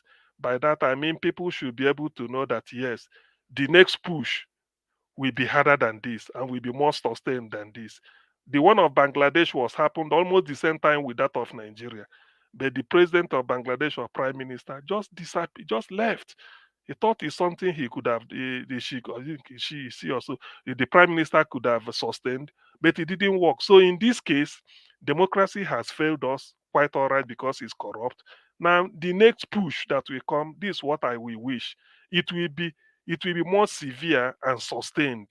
So because you've seen that despite the fact that you gave him a breathing space 1 month, nothing was done. Now that you did your deal we've done for 10 days, still the man kept it's like nothing is going to happen. So from the look of things, maybe you have to serve him the dose of the medicine. Maybe probably we didn't give you, we gave him underdose. So this time we just have to step up the game and they know that yes, this method of taking our country over works. It worked in several African countries, even those near us, and then at the same time that of Bangladesh worked. Therefore, it's going to work here more so when the economic situation is far more severe and far more punishing and pernicious than what obtains elsewhere. So in this case, that is what I'm suggesting as the way forward. Because the people you are dealing with, they are so wicked and so hard-hearted. When people be saying Nigerian African black man is contributing wickedness, where people should, I think to some, yes, I should agree, because if people feel that what is it called? The sample, or if you want to talk of black, this we are the signpost of the black nation. So whatever happens here, you can use it to define the black people. Yes, it's just wickedness. Look at the way they are stealing money in billions. Just like Obasanjo, who wasted 16 billion as at before 2007. So you can imagine what $16 billion should have been now. It should have been running into who knows. So this is what we are talking about. Everybody want to moralize, but this formula the Nigerian people has adopted because of hunger, I think that should be our last weapon. That is the last weapon that people have to use. One, it is legitimate. It's everybody knows you can protest. Secondly, it just means that for you to go to protest, the people you are dealing with are daft, and because they are daft, you have to step up the game very well until the heat gets to them. But who knows how it's gonna end? Definitely, something more just have to give. The people need their country back. Naija Watch, thank you very much.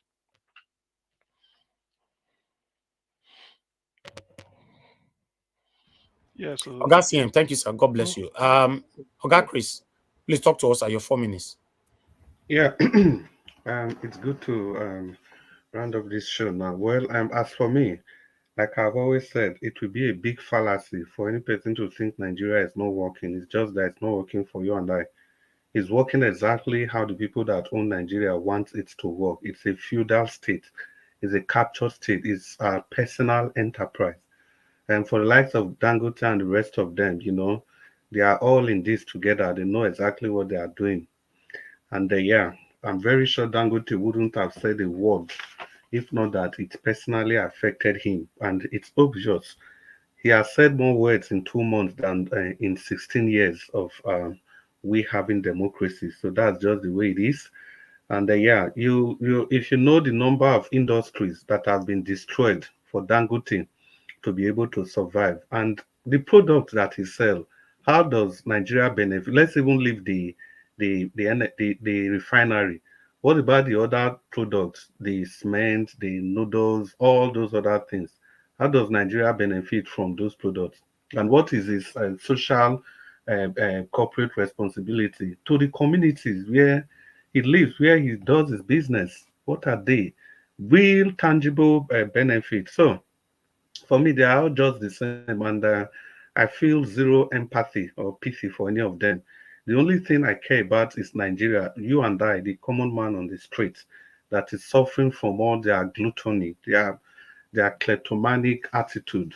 Then the same thing applies to the interview that Mr. Elvis played. I think his name is Okoye Obonla Obla. It's just a simple Google check. Look back at that man's history. They were telling that man then, when they appointed him in that position, what did he do?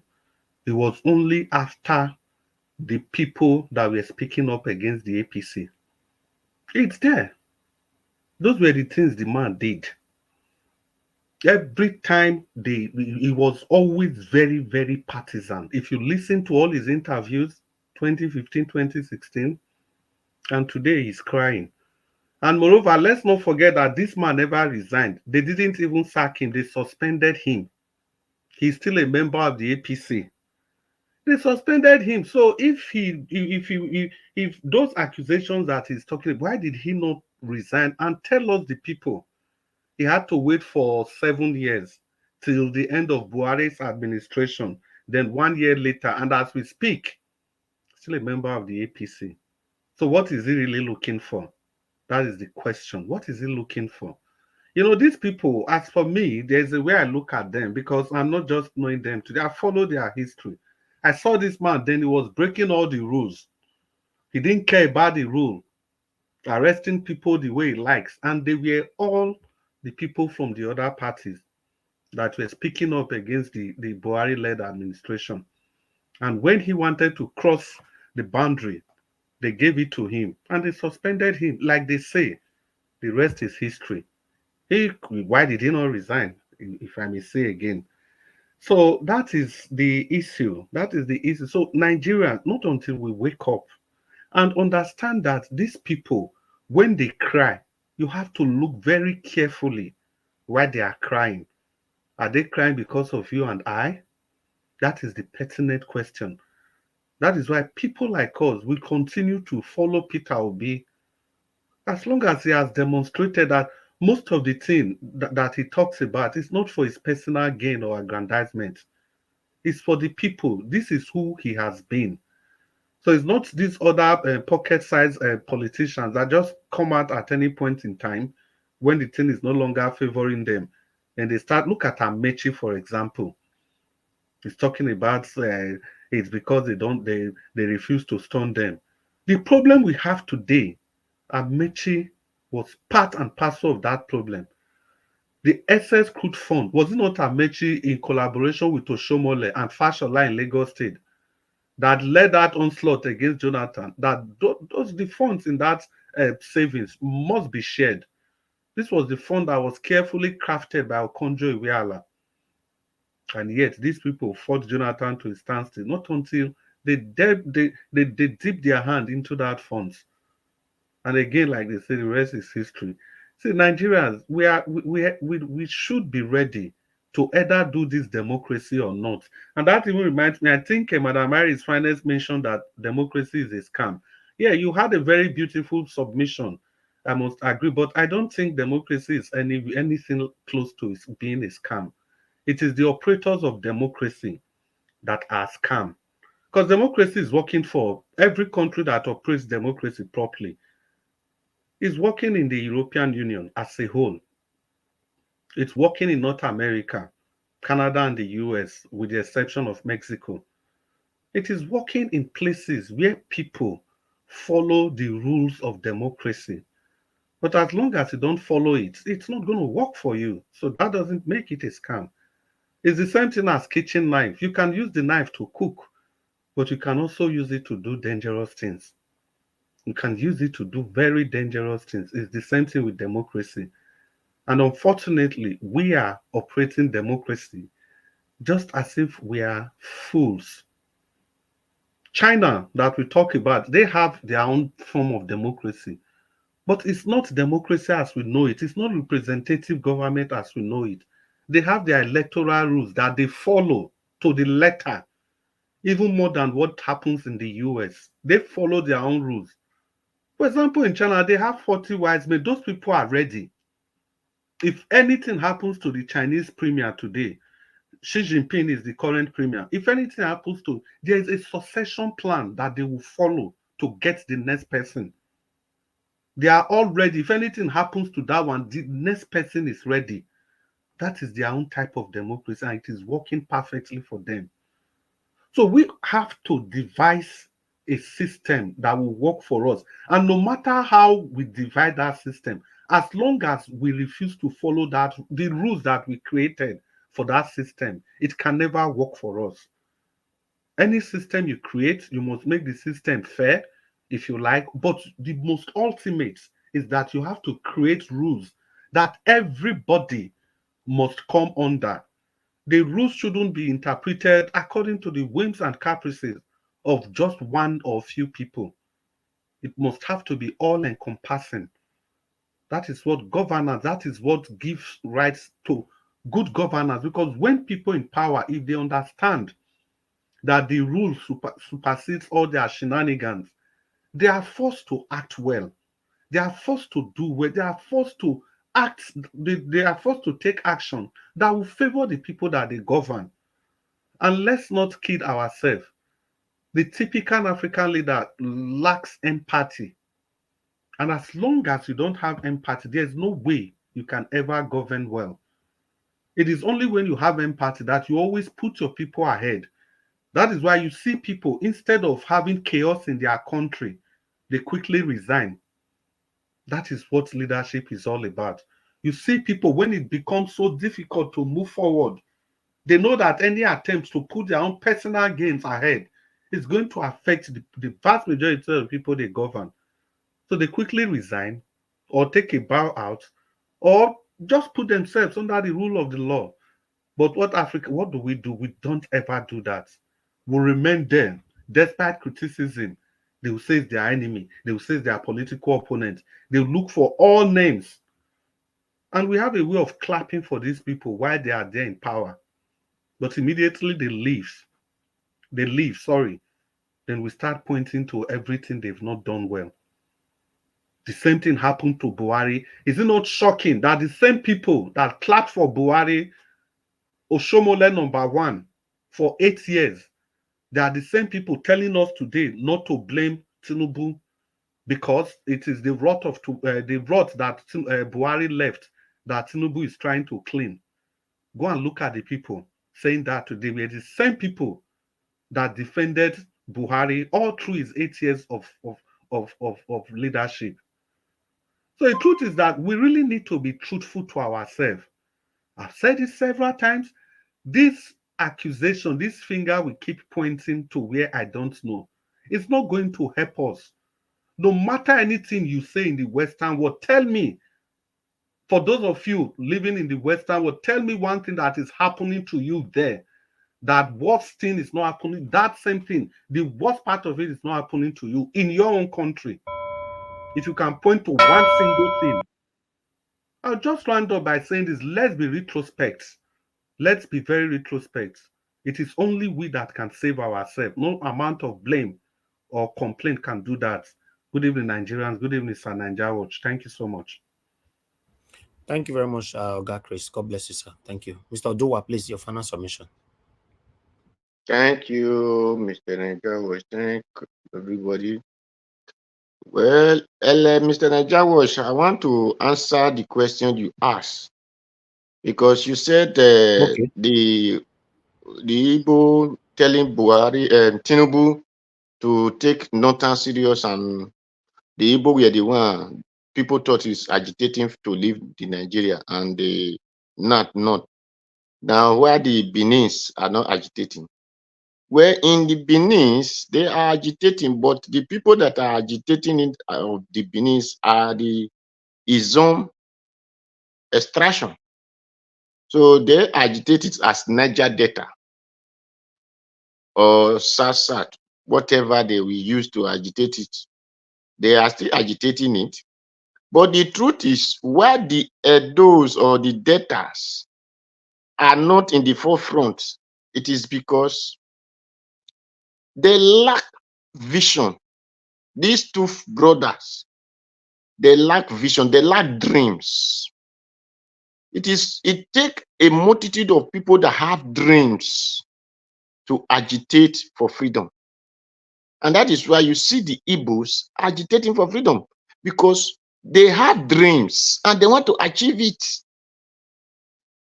Then, like Igbo has a dream, that is why they want to achieve their dreams.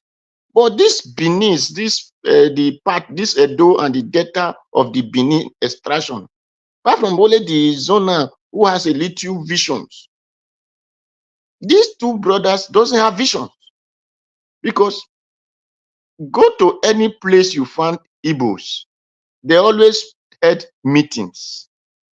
Likely the Yorubas, they always had meetings. But these Benin, these Edos and Deltas, do they have meetings? No.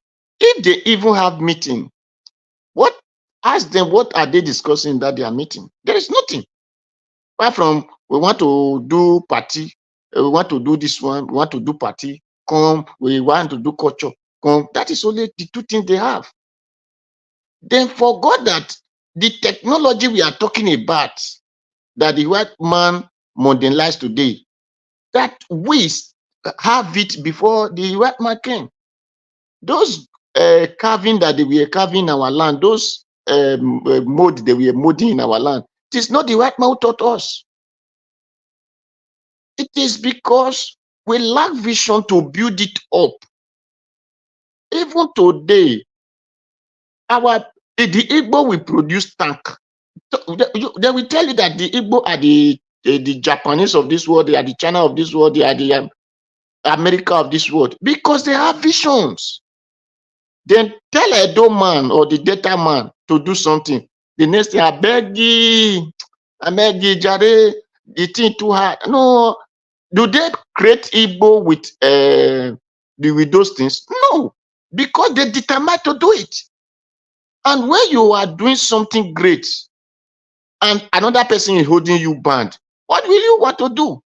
You want to lose yourself from that shackle. So these two brothers, or teen, they begin to wake up from their sleep and has visions. Sleepers. Talk everything you want, talk anything that you want to talk of. Wire or plastic or whatever. But if zinc, my people cannot produce. Even their own smith. Well, their own smith is what their brother sold out. And all of them just said it doesn't concern me. Or they want to have 30% to control it. That is their dream, that is their vision. And when you tell them, unite together, do something, they say, no feel complete. I bet wait till this one they talk safe. Wait till they talk. No, nobody can do it. But other people can do it. Other tribes or other ethnic or other language can do it. But our people cannot do it because they don't have vision. And that is why the only vision they have is to become shouting, I am a strong man. I am a strong man for evil. Now, where they are strong man, they are the Fulani are not kidnapping their own sister. Those strong men could not hold, they could not fight those Fulani to defend their sister. And are they going to tell me in that village or even in that street, if they want to destroy themselves, would they not have at least 5 houses of that village or that street that we shot, they are this, they are that? But when the Fulani came out now to come and hold their own sister in their own village, none of them came out to rescue their sister. So that is what a people that doesn't have visions, that is how you find them. Is it not the same thing that make Nnamdi Kanu to declare ESM? It is because he has a vision. He don't want anybody to oppress him in his own house or his own farmland. But it is our brothers and sisters that we are shouting, hey, look at from that video that shows, they are in the bush. Is it not our own people? Then this is where I call on our people to hold themselves accountable for whatever is happening to them. Because those people are military people. Because there was camouflage of complete, both the cap, both the trouser, both automatically shows you that that man is a soldier man. Then he will not use that one to cover. That is why when the vigilantes will see those people, they will not able to talk because of that military guy. So automatically told you that how the Fulani military has taken over the country, and see, because our people decide to lose themselves, because if I use the other one, it might be against this thing. So our people decide to lose themselves to ignorance, but they will be shouting, we are this, we are that, we are educated, we are this, we are that, in ignorance. This is what people have, get in it. So this is why the Edos or the Benis, they cannot agitate, apart from only their brother of Ijo who have sense, until they begin to wear sense, sew it as an agbada and shirt and trouser and wear it on themselves so that they can still do things like others. That is why people will not call them minority. They doesn't care, or they doesn't want to unite or to have things in common. So my people, then for the Obasanjo, thank you. I remember Obasanjo have sold everything of Nigeria. Anybody who sold a property of his country, that person is supposed to go to jail. He privatized an NPC in his time, privatized NEPA. Do they not supposed to go? If you employ a worker and the person could not work for you, what did you need to do? You sack the person. Then why did you put people in NEPA to work for you? They are not working and you still leave them in that office and you are still paying them. Why must you employ a person in NNPC to make sure that the refinery, and those people said they are engineer, they went to school, they went to Harvard, and they could not make, and you are still paying them? That is to tell you, all of them that are in those positions, they are all criminal. So the criminal are the one who holds the country power, because the British came to set the country up as a business and look for the criminal and give the power to them. So they are operating on the criminal structure that the British hand over to them. That is why the people who hold the land are not enjoying it. We rise up. And I love what the one day Galadima said. Galadima said, Nigeria have not suffered enough. They will suffer so that all of them will not come to the street. Even the journalists will join them to protest. Thank you, Mr. Nnaji. Thank everybody. Mr. Oduwa, thank you, sir. Thank you. Thank you. Abdul Malik, talk to us. Then I come to, because I'm going to keep my director for last to close the show. Abdul Malik, your 4 minutes. Thank you. Yeah, good evening, Mr. Nnaji, once again. I don't have too much to say. There is something I want to say, which is, why is it that anytime we want to have election, like presidential election, our candidate, they must go to Chatham House to debate? I don't really understand how our Nigeria people, how they are reasoning. How many times UK have election, they come to Nigeria to debate? It don't make sense to me. You are independent on yourself, but why do you rely on those people? That is my surprise. You have independent on yourself how many years back, but you still rely on those people. You are listening to them. Look at Nnamdi Kanu today. He's still in jail, just because of one or two things, and he is not guilty according to the court. We have a very long way to go, because the way our leader, they are leading the country, is like they don't. It's like treason. They are betraying they are betraying citizens to go and sell to Western world, which is not supposed to be so. You have the right to decide what to do in your country, instead of to carry your issue to go and discuss with another part of third party. That is another problem too we have. They don't do things on their own in Nigeria. They must go to Western world to discuss all those traitor. There is traitor there, and those traitor they need to swipe them out of the place. Without that, Nigeria will not be better. Yeah, that is a major problem too. Look at oil now; they are stealing oil, and oil is not that you go to market to buy pepper. Before you see oil, before you see oil, ship must come to see. Nigeria, we have a very big problem. Thank you very much. Yes, so my brother, there's a big problem, but that's why we are here. We are fighting how we can rescue ourselves out of this problem. I love my country, and I believe many of you coming here, you love your country as well. So hopefully God will help us out and to have a better leader that will give us a better country that we all can be proud of. Madam Irene's Finance, please, your final submission, then I'll come to Madam Rita. Thank you very much, Mr. Elvis, and everyone that has spoken. Thank you. Like I said earlier, I'm not going to dwell on the blame game and who calls and who not calls, because they are not listening. Even if they are listening, they don't want to do the needful. They don't want to hear us. Like Mr. Chris mentioned my name when I said democracy is a scam. Yes, I said it in the context of, you cannot say it like that. I respect your opinion, but that's my opinion. Why I said so is the religion we are fighting with today that is making Africa, like, they brought it, but look at how they are practicing it in their country. Democracy, the same thing, they brought it. In the history, there was never a time they like to bring what will favor Africa. It's always about something that they can use to manipulate Africa, or something that will favor them that they can use on their favor with Africa. Why did I say democracy is a scam? Good, they think you make reference to China, that China rule their government. There is the way they operate. They add a kind of their traditional setting into the Western democracy that they implement in the whole world, and it's working for them.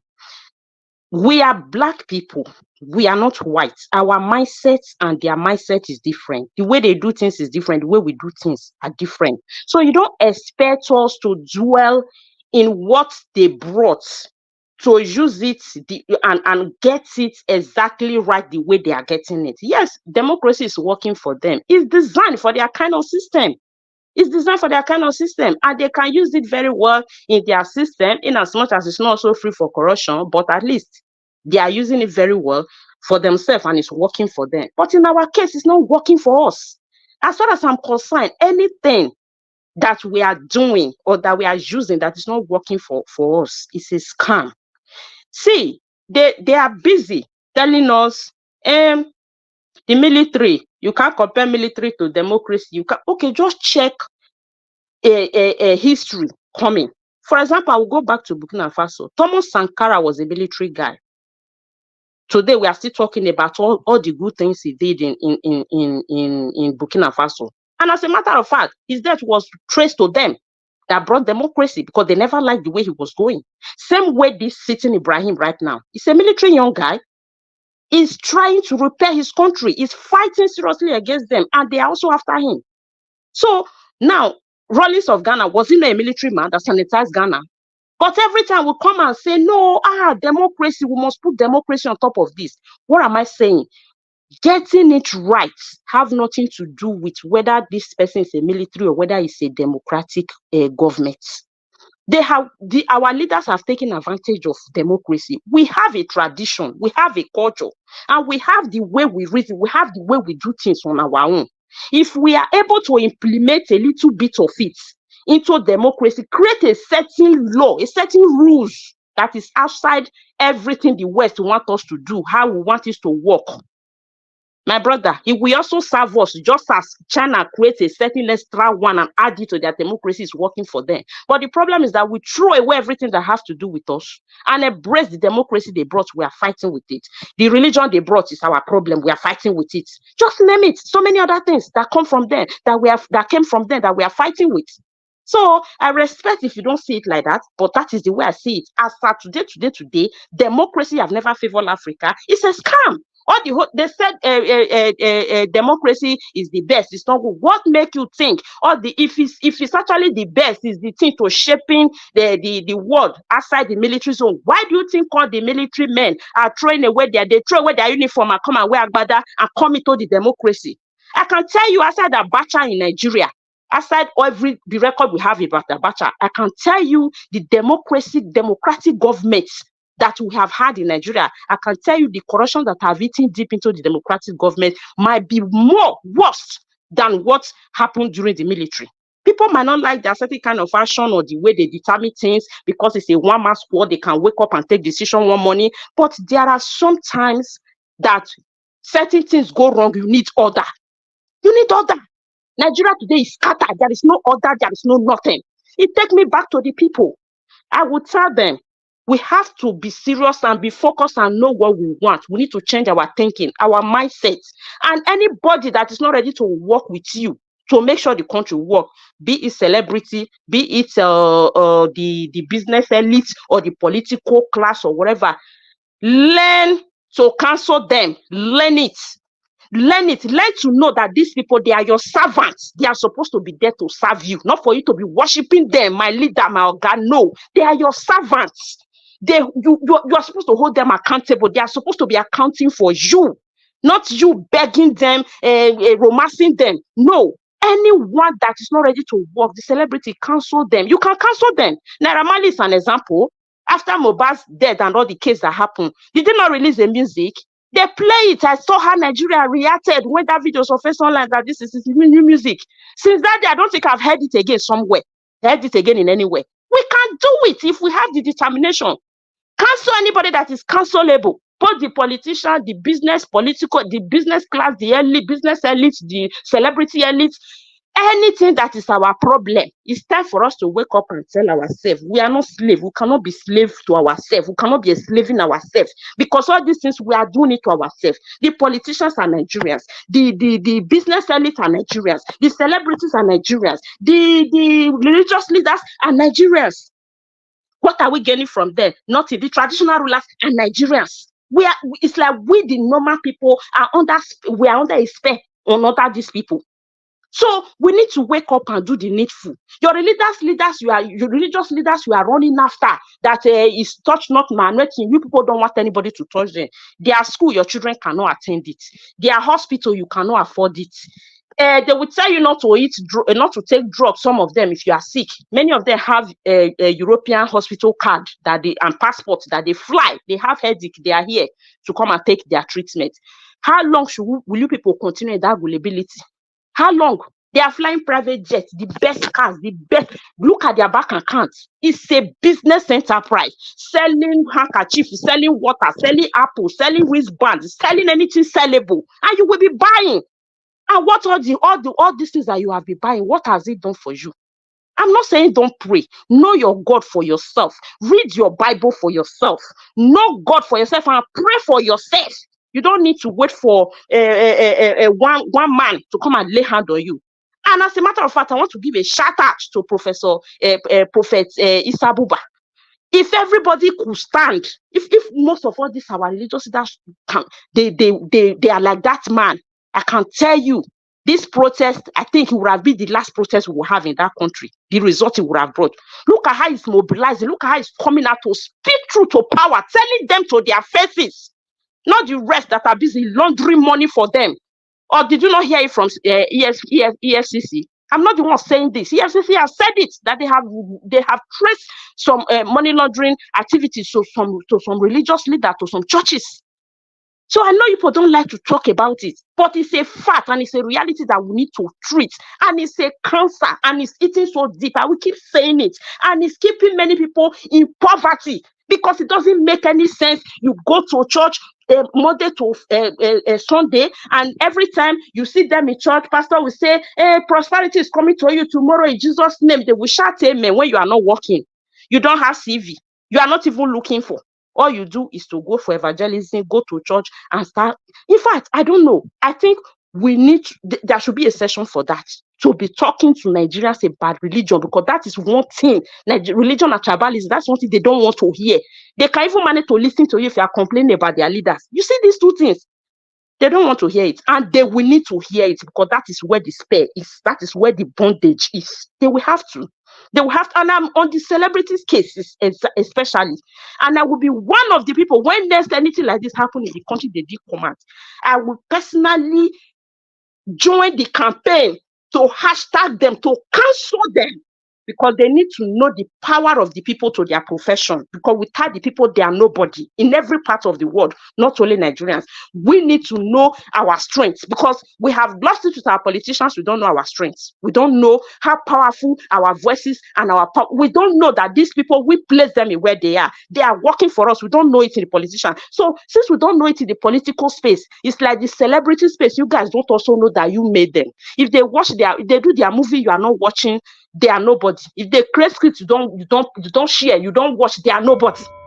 So we have to hold everybody accountable, everybody, whoever it is that is among of the people that's not making the country to work. Everybody has to pay for this. Everybody has to be held responsible for the damage being done over the years. Thank you. Madam Harris, thank you very much for that. Anyway, I like when you speak like this, because I know so many people not go happy now hearing this. When you talk about their satanic pastors, they'll go the verse for you now for back. Because that's why we are where we are today. So for me, I don't come here to paint anybody to like me. I come here to say it how it is. You know, Prophet Buba have been there. He joined the protest. He led the protest, you know. But many of the pastors that many of you are worshiping today are nowhere to be found. Let's continue to say it how it is, my people. We all have one life to live. Thank you very much, man, for saying it how it is. Thank you. God bless you. Give us a mother. You were calling just now. I want you to call Mother Rita now. Please give us your 2 minutes final submission. Okay, you are still not available now. Let me just move on. Mother Rita, please, you have the floor. Thanks for your long wait. Good evening to you. Yeah, good evening, Mr. Elvis, and good evening, everyone. Here again. I know I called earlier on. My lovely mommy, Diaspora Buta. Okay. My darling sister, I want to get a shout out to my 2 sisters on the panel. My lovely, beautiful Irene Finest, and my gorgeous sister, Busy Brain. I love you so much. And My sister, fine. Thank you, That's what. Madam Rita. We love you too. Welcome on board. Yeah, I hear you. Madam Finance, I think the second time I came in, because I was off and on, when I was listening to your messages, I would like to say something, and it's referring to what you said about those of us in diaspora. We support these politicians. Now, I want to ask you, why are you supporting Asra Ighodalo? Because I'm bringing Edo State politics into this. Yes, most of the things you said was true, but it's kind of contradictory to what you are acting on, because I know that you support, the PDP candidates of Edo State global elections coming up on September 21st, because we have the opportunity to decipher between what we are seeing and what we hope to see. And we have more opportunity to see things differently than our people back home. Now, take a look at Edo State elections. The one from the APC, I really don't like talking about the one from the APC because I just feel that it doesn't exist. I don't know, but, to be fair and respectful, let me say the one from the APC, I don't know, it's just like a mirage. That's the only way I can describe. It's like you're in the desert and you're kind of seeing an oasis, but you think it's there, but it's actually not there. So that's how I see the APC candidate. Now, going back to the PDP candidate, Madam Irene, you said something that a lot of us in diaspora, we are the ones that's supposed to be teaching the people back home, what is right, what leadership is, looking at all the shenanigans that has been going on. But we now look at how that man emerged. We now look at the sidekick of that man. Yes, the sidekick is Governor Obaseki. I like to call names so people get it straight. I don't want to be ambiguous in my disposition. Yes, we all see how he emerged. We all see his silence, working closely with the government. That is according to his words. Working closely with the government. We all see the silence when you saw the Fulani headsmen doing a lot of havoc in our state. He was silent. Yeah, we all see his silence in this. Okay, you talk about the Alagodawo summit. Can you just we haven't seen a full report. We haven't seen a full report on how extensive that so-called program went across the state, north, south, and central of Edo State. And then we have a report of the 13% derivation from the oil, sales of oil. I mean, being part of the South, one of the oil producing states. And we all see Paris funds. We all see even the most recent one is a 5 billion naira, 5 billion plus, disbursed by the federal government to sort of give a palliative to all states. And then what transpired after that? The battle of the rice.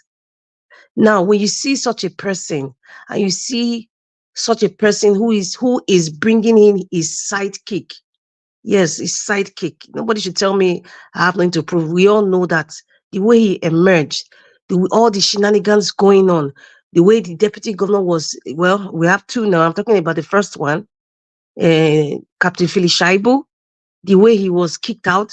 We are seeing how the State House of Assembly have not turned to errand boys that buy fuel and rice in Ogbelaka, for the government house.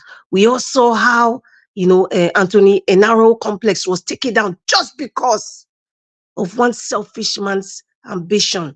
And then that same man is now bringing somebody on the basis of regional selection. I don't know. Like I said, sometimes trying to explain things in depth for people to really get is like extracting a wisdom tooth. It's you toss, turn, twist, and turn before it finally comes out. But it takes a while. Even after you numb the gums, it takes a while. We all see all the shenanigans going on, and then we expect that this person in PDP will be different from the one that brought him. What is wrong with us?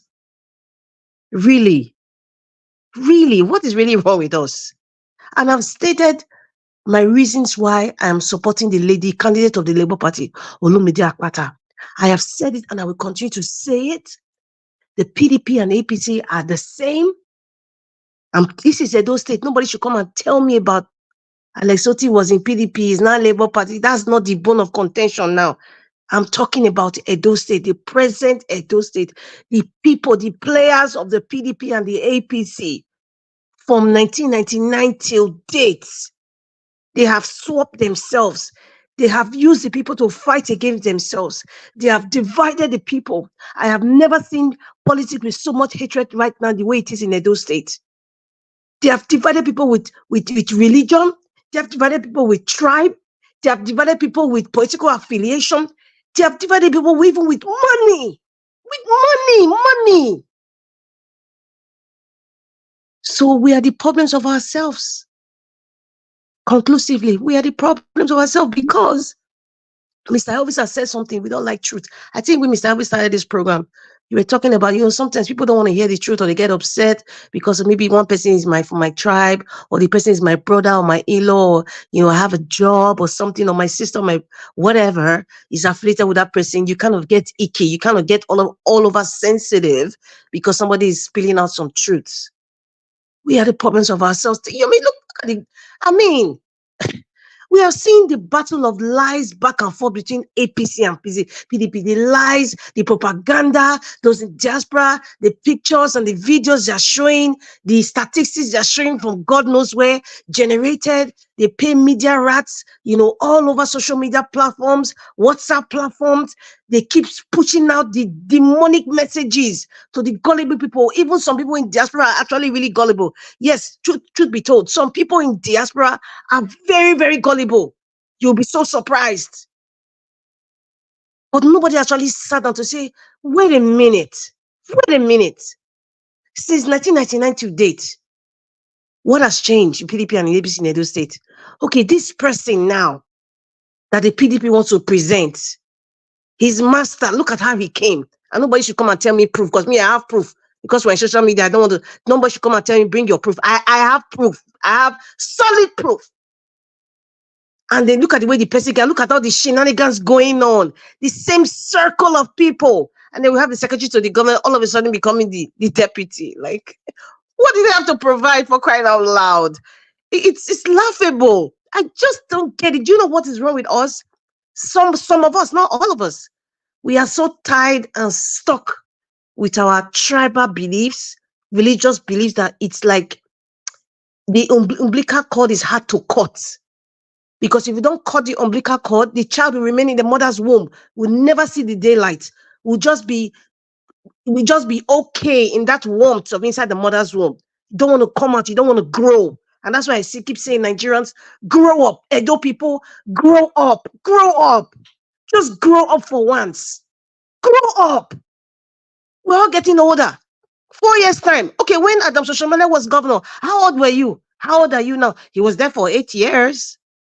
Governor Basiki was there for 8 years. How old were you when Soshomele became governor? When Sareme Osumbo became governor? When, what's his name? Igbinejan became governor? When Oyego became governor? How old were you? How old are you now? And now, do you think things are going to change with the status quo, with what APC and PDP are presenting?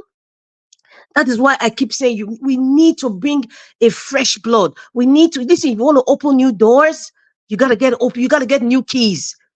You got to get new keys. If you have old keys, you cannot open a new door. Now, to open that door, we need a new person, somebody who is different, somebody who is outspoken.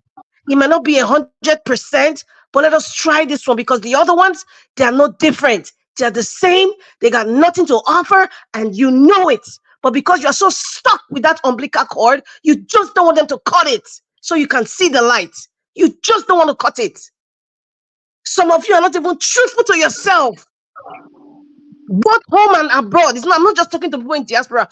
Everybody. Olumide Akpata is not 100%. He's not. That's the truth. None of them are 100%, but from the 3 political parties. Because I don't want to talk about the other one. The other ones are placeholders as far as I'm concerned.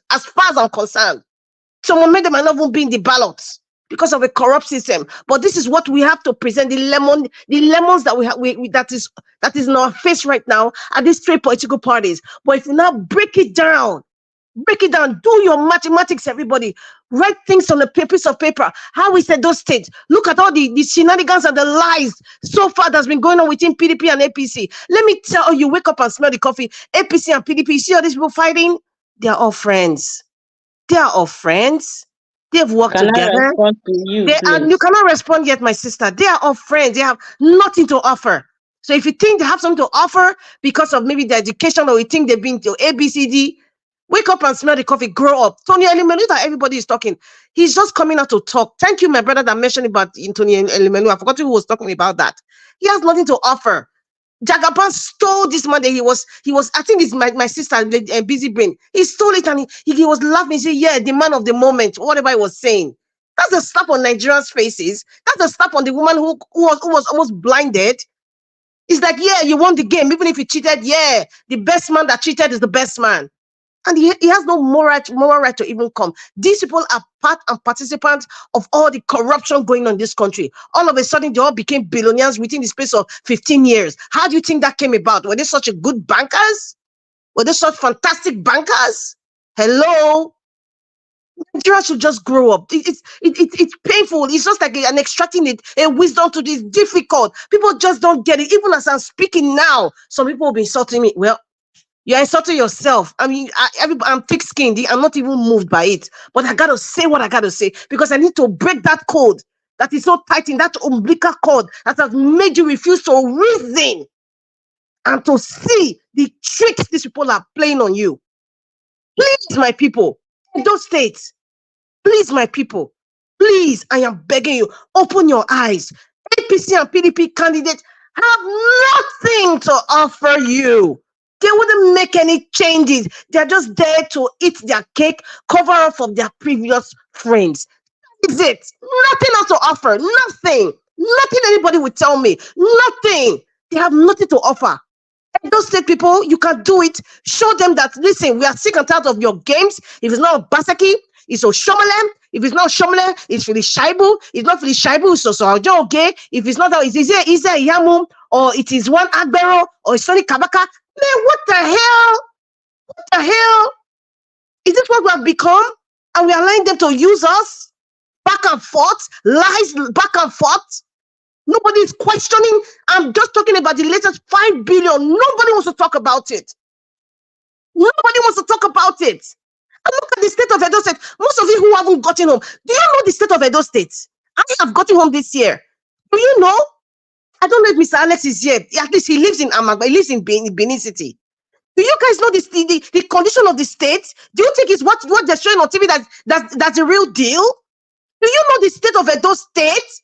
Education, security. Do you guys have any clue what we are dealing with? It's not a game of I won my candidate. That is not a game. It's not a game. We're talking about people's lives here, man. We're talking about children, even you. My sister Irene was talking about how you people are asking for money all the time. If they stop saying, if we start sending money to Edo State, just Edo State alone, I kid you not. I kid you not. Half of them will be in the Mediterranean Sea. Most of your parents will not have money to buy Panadol. That is the truth. They might not have money to maintain the property that you built back home. So why are we going on in this cycle? We have to reinvent the wheel. This is a case of reinventing the wheel in Edo State.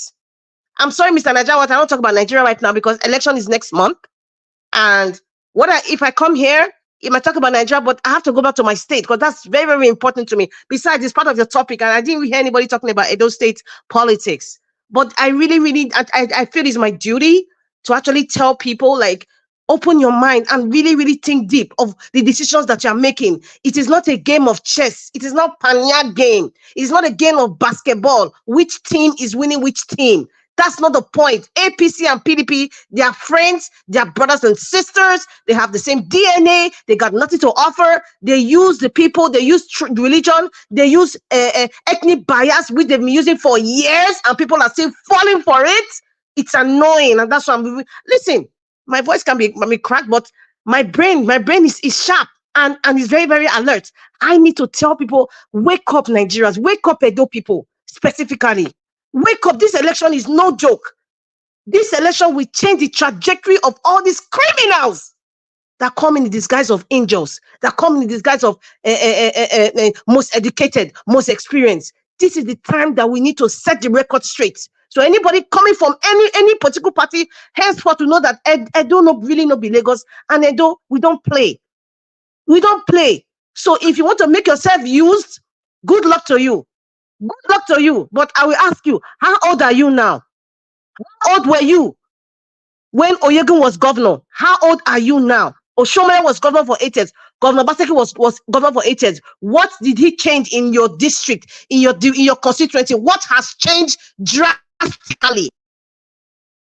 What has changed within the past 8 years drastically in your constituents? Come and tell me drastically, and you better be truthful, because I'm ready for anybody that come to do propaganda here. Because this is not a game, it's not a joke, it's not team A and B. That's not the point here. Because some people are doing, now my candidate, yes, we don't win, and they make it seem like you are mocking the other person. Is it a joke? It's not one big state, over 4 million people. It's not for everybody. 8 years, Governor Baseki, he didn't do nothing. Absolutely nothing. And I can stand anywhere and I say it even to his face. He don't do nothing, and he knows it. And he knows why he's forcing on Edo people. All these tricks, it has to stop. That's the point. We are too old for this. Many of you are in your late 40s, in late 50s, late 60s, and you're still playing with this kind of game. Even if you're in your 20s, your 30s, enough is enough. Enough is enough. Open your eyes and stop all these marauders and killers from coming to Osadebe Avenue. Thank you very much. Okay, and the Rita, I can see now scatter. Now you can scatter everywhere for this your visit today. Madam Iris Finance, you wanted to respond earlier on. Yes, I want to respond to her. Okay, quickly. Thank you, Madam Rita, for that question. For that question that you asked, and you are making it look as if I don't know what I'm saying, or I'm not educating Nigeria well. First of all, let me state it clear. The candidates in Edo State, if you ask me, nobody is a saint there. That will be like, okay, it's a guarantee. We are sure this person is a saint. He can really turn Edo State around. No, nobody's a saint. And if I'm to choose, I wouldn't want any of them to be in the ballot. But as I always say, as we stand right now, primary is gone. We are left with what they have given to us to choose from. Because we are left with what they have given us to choose from, I have studied them. Like I said, you people keep hitting the other one is in APC, the other one in PDP, and I have also said the time without number in this platform that I don't do that party or no party. I look at candidates. You have your reason for choosing Olumide Akpata. One thing I want you to know, you don't have to always feel everybody must reason like you, or what you are saying or how you see things is 100% how it should be. No, we are all learning. Everybody is seeing things the way they see it and do what they feel is good. That is exactly what I'm doing. You don't love Edo State more than I, and you are no more Edo person than I do. So what I'm saying here is that I have checked the whole of the candidates. This is who I feel he can do. The problem you have with him is because of the person that probably brought him in. And I'm not saying that, because you cannot hold a child. Don't interrupt me, because I asked you earlier if I can respond. You say not yet. So I am talking now. Please respect it. All right. Now, you don't expect me to see it the way you are seeing it. Because answering Godalo's crime to you is because Governor Baseki is bringing him according to you people. I don't know if he have that capacity for only him to bring somebody in the whole party. You people say, so fine, you win the argument. Let's say he brought him. Then I check the person that he is. Because, for example, as I am, I have a mother, I have parents. It will get to some stages in life, just like every one of us here, where our parents can no longer control us. We do what we feel we like to do as an adult. So I see him like somebody that cannot be easily controlled, that cannot easily be pushed over. I saw some qualities in him, which nobody can take it away from any other person, that you are seeing a quality in a person. I see the quality that I'm not seeing in Olomide Akpata in him. Just like the way you are not seeing some certain things in him that you are seeing in Olomide Akpata, it's very clear. I'm not doing it to like deceive Edo people or for tribal or for religion or whatever you want to call it. I am somebody that I always say I'm not a conformist and I don't move with the queue. So I see competence in him. I see a man that has a vision that at least that is saying what he can do, that I feel, okay, this mass track record, what he's saying, and his curriculum is convincing to me. So I feel he can handle it, he can do the job. That is why I am supporting him. So I must not support the same candidate with you, same way I'm not forcing you to support mine. That does not mean I am leading Edo people wrong, or you are leading them right, or you are leading them wrong, I'm leading them right. So that is what I want to make clear. That is how I feel is the person I feel he can do the job, irrespective of the political party they are coming from. Because when we are talking about political party, we still have people that run away from this same APC and PDP that is still in that same Labour Party today. For example, during the presidential election, we do top to bottom. From top to bottom, we voted Diestro and Sinestro into the House of Assembly and Senate and every part of the government, without even knowing the people. In the name of party, we were angry. Yes, people were completing with anger. But where are we today now? They keep mute, collected their soup, collected the benefit of that corrupt one are collecting there. They could barely move motion. They could barely even talk there. Thank you. So why should we come and be pretending as if one is better than one? If we want to tell ourselves the truth today, all the political parties in Nigeria, they don't have ideology. But unfortunately, we the citizens just have to choose with what we are left with after their primaries. And that is what we are doing. Thank you. Okay. All right. Thank you. Thank you very much. Am I allowed to respond? But if you respond, she wants to respond as well. Then you will not respond again. She will not respond. You will not respond. Everybody will not be responding. Okay. Yeah, go ahead. 30 seconds. 30 seconds. 30 seconds na lab. Okay. Okay, 1 minute. 1 minute. The question I want to just ask, I'm going to respond like this. If your daughter is dating somebody who is a drug baron, let me put it this way. If your daughter is dating somebody whose father is a drug baron, would you allow that marriage? I'm putting this question to all the people supporting the PDP candidate, including my sister, Madam Irene. If your daughter is dating somebody whose father is a drug baron, would you be happy? Would you even allow it? The answer is no. The answer is capital N-O. I will not allow. If you say Batu brought you in, answer that question. Let's not be like I answered you. I will not allow, but we have seen many past governors that brought people in. You just answered the whole question. The person must follow the just answered the whole question. Thank you for responding, and I'm happy you responded to my question. Is the same light? Okay, you said one. Okay, let me just put this now to just respond. The person who forced Aswa Igodalo on the PDP, that is even divided now, is a typical example of that question I asked you, my sister. So this is where we are. Why are we fooling ourselves? We cannot. If you look Mr. at Elvis, thank you, madam. Mr. Elvis, you said what? No, you are done, right? Mr. Elvis, okay, like you want to cut me short. I'm done. Because if I continue today. No, it's better you just stop. Mr. Elvis, me and Margarita have to schedule this debate. What light on a date, because this much time is not enough for us to answer. And I hope that day, the 8 minutes given to other panelists, maybe my minutes and her own will be 15 minutes, because we have to iron out this difference. Even the 15 minutes not go ratio now.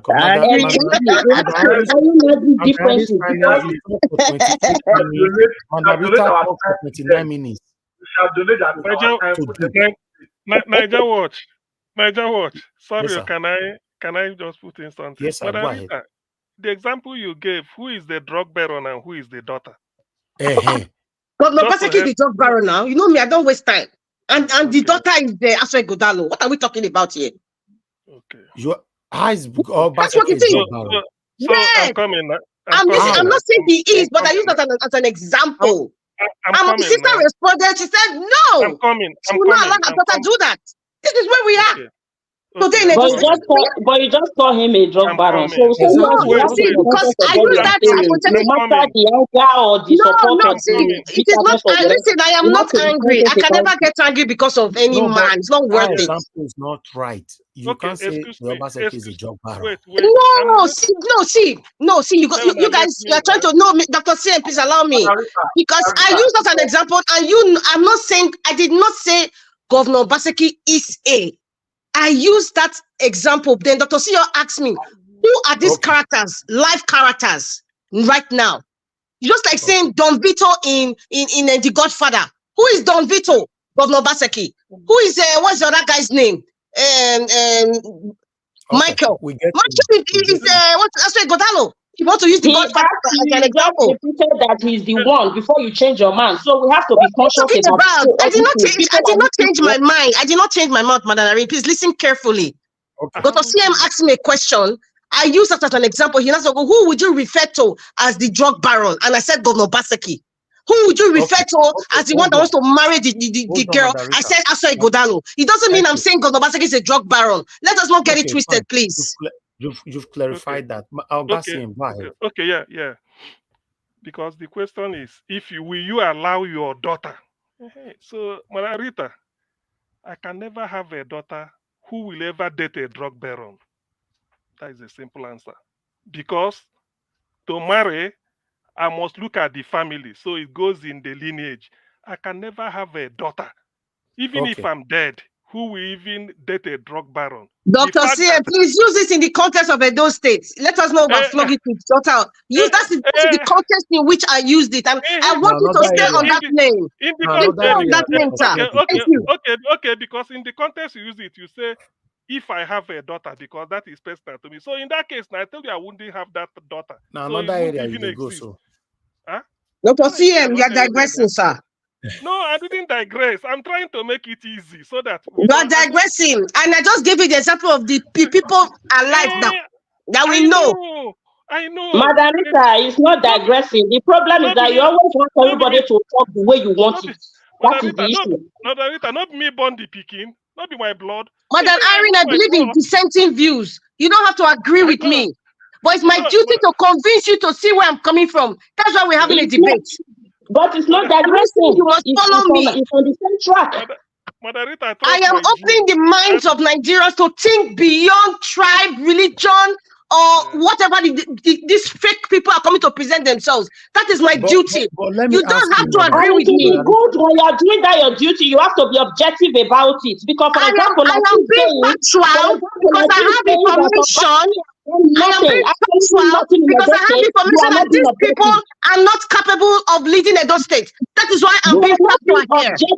When you said Governor Obaseki have done absolutely nothing in Edo State, you are not nothing, and I'm repeating it again, and I will say it 5,000 times. Governor Obaseki has done for people to open their mic. You have to be objective about it. I am not his fan. I'm not his fan.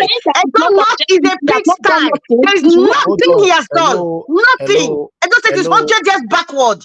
Okay, thank you. Let me ask you a question, Madam Rita.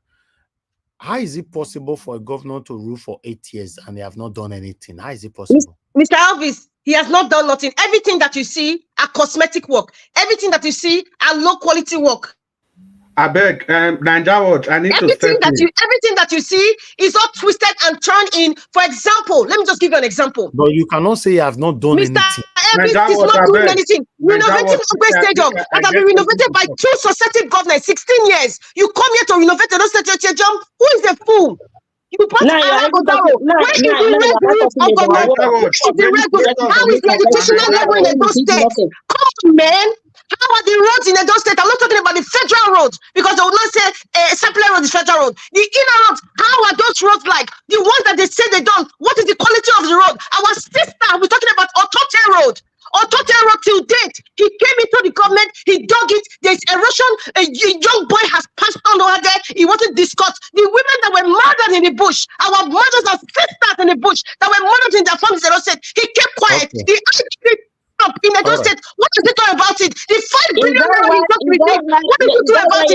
Please, nobody to come and tell me nonsense. Please, he has done nothing. But nobody has done nothing, man. He has done nothing. Margarita, I will please control your emotion. Don't tell anybody not to talk nonsense here because nobody's talking nonsense. Let's control our emotion and debate this thing as adults and civilized people that we are. All I'm saying is that when somebody wants to come up with a debate, come up with facts and objectivity is very, very important. We know that we have useless leaders, call them whatever we want to call them. We know that all of them has failed woefully. But at some point, we need to be objective and come up with facts. That is what I'm saying. Okay. All right.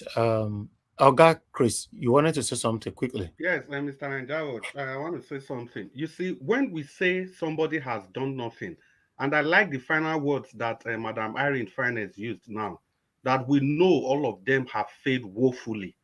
So this is exactly what we have been saying. When we say somebody has done nothing, irrespective of the fact that the person has been there for 8 years, if I give you 1 billion naira to go and feed people, and you come to show me after 3 years, after 3 days that you have used that 1 billion to feed 5 people, so will I say you have done something? It means you have not done anything. That is the context that it is being used.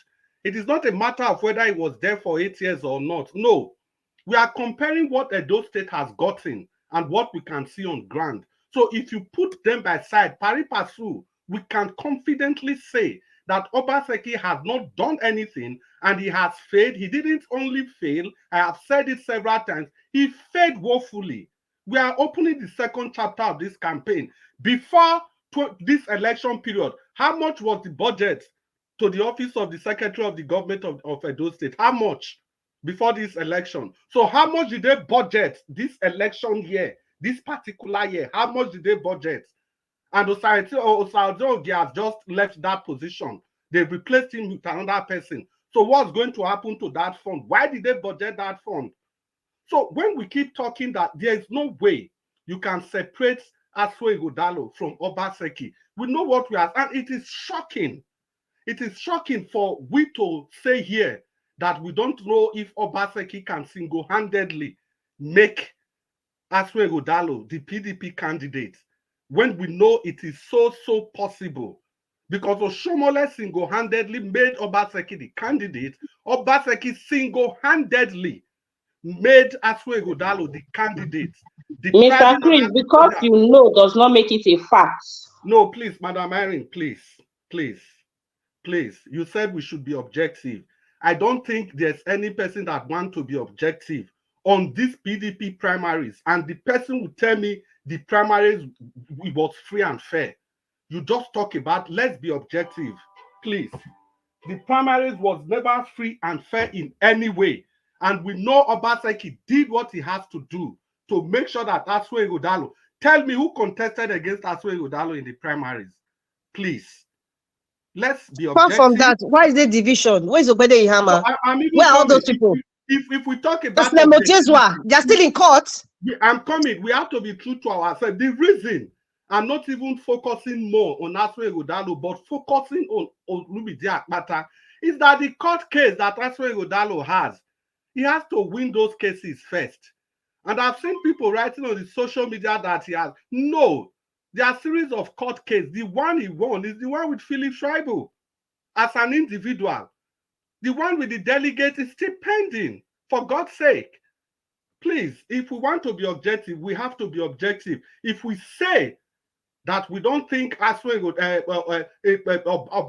can single-handedly make somebody the PDP candidate for Edo State, then we are not being objective. We are just only saying the truth by half, because we know how powerful these people are. We know they can dictate the affairs of the party in their state. So that's just my simple contribution. Domosa, thank you, everybody. Okay, I believe everybody's satisfied now, or anybody, you still want to say something, Madarita or Madam Iris Finance, before I hit on the button? Yeah, Miss, I was asking to say, people don't get it twisted. I'm not upset. This book can never make me upset. But I feel that I have a duty, passionately, a duty to inform people, to teach people and to inspire people. If you don't feel inspired, if you don't feel like it's not a teachable moment for you, it's okay.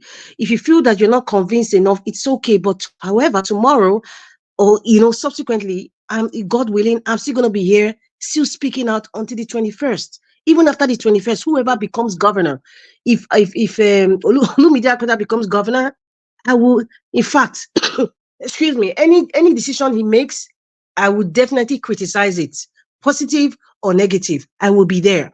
So people should not get it twisted. It's not a game of. Oh yes, my sister. It's not a game of. It is my person. Even if my candidate wins by God's grace, Olumide, I will not be saying, "Oh, we won PDP, APC. You guys have failed." That to me, it's childish. To be, it's not a competition, because at the end of the day, it is good governance. It's for Edo State. It's for me, because I need to go home comfortably without worrying. I need to see at least Edo State is smelling nice. I need to go to the market and the gutters are not filled up with dirt and water. I need to see at least roads that are motorable. Go to Edo State, those of you who haven't gone home, and go and see how deplorable it has become. You will cry. Go to the hospital, you will cry. I'm not kidding you. You will cry. I cried a lot when I went to exactly what all of us are praying for. So this one has nothing to offer, my sister. That is what all of us are praying for. We are praying for a better Edo, that all of us will go and visit and have peace. So just the way I'm not convinced about your candidates, you are not convinced about my own. It's clear, that's fine. But let's pray for the best. That is my own, because I am convinced that is the one to do that job. And I cannot be convinced by somebody who is a prodigy of a drug baron. I use that hypothetically. I can never be convinced. That person can never do anything right for me. Or for Edo State, I will not debate with you people that you always like to do. You always like to drag outgoing person into this. I don't want to talk about Obaseki because he's going in another. Can we just be honest? He's gone. Can we just be honest? We are dragging Abado because he brought Buhari. We are dragging Abado because he brought Buhari. So you cannot say we cannot drag Obaseki because he's the one that is giving his sidekick. Come on, man. My sister, let's be honest. If we are dragging Agbado now, that he's the cause of what Buhari did, why can't we not drag Obaseki all of a sudden? This is what Mr. Elvis is talking about. Sometimes it's not because it's coming from our end that we don't come on. You know that we have been dragging Obaseki in this platform for years. But now, my point is going that Obaseki has forced on PDP. He's going to do better. My sister. Instead of us to debate us where debate you go down and debate Okpebolo. And let me tell you, this thing we are doing, we will remain here, killing our two best that we have in the ballot. The worst we climb. I tell you, if we don't take time. See, in fact, I don't want to say something. The worst will not come, and I know what you're referring to. If we don't support this prodigy that Obaseki has forced on the throat of PDP, separatist party, then the one that is like a mirage will come. No way. That is why it is my duty to tell people that these tricks these people are presenting, it is nothing to offer. My sister, what I'm doing here is not my duty. It's everybody's duty to do that. I'm speaking on behalf of myself, my sister. I'm speaking on behalf of myself. I cannot speak for another person. That's why I use the word, it is my duty. That is what I'm saying. Madam Irene, I keep using the word, it is my duty, because everybody has their opinion. I am saying my opinion, so it is my duty to come out here and speak my word. Like I say, it is my duty to come out and open people's minds, to think out of the box, open people's minds, to have a teachable mind. Like this, I always preach it, make yourself teachable. Everybody, including myself, make yourself teachable. Else you turn out to be an empty barrel. So that's why I always say it is my duty. It is my duty as an Edo woman, a proud Edo woman, and a Nigerian, to disseminate information that people need to know, to start thinking outside the box than this rhetoric we've been hearing for the past 25 years. It has to stop. The rhetoric between APC and PDP, it has to stop. That is my point. These tricks APC and PDP are playing, it has to stop in Edo State. We know it because they are all friends. They are all friends. They are going to offer. It's the same old Labour Party. All of them, they are friends. Labour Party is the best bet because it's a new door. Labour Party is a new door. The UK is Olumide Akpata. With everything that is important, Labour Party, and the federal, they are telling you new door. And Olumide Akpata is the new key. No ideology. Get that. Is the new Edo State unit, and Olumide Akpata is the new key. We just need to choose somebody. Saying that this one is the best, this one is not the best, is not true. That's not true. All of them, they have all their skeletons and their baggages, that all their shenanigans that is after them. It's just that we just need to elect somebody. We need to have a leader. That is all I see here. There is nothing like best or no best.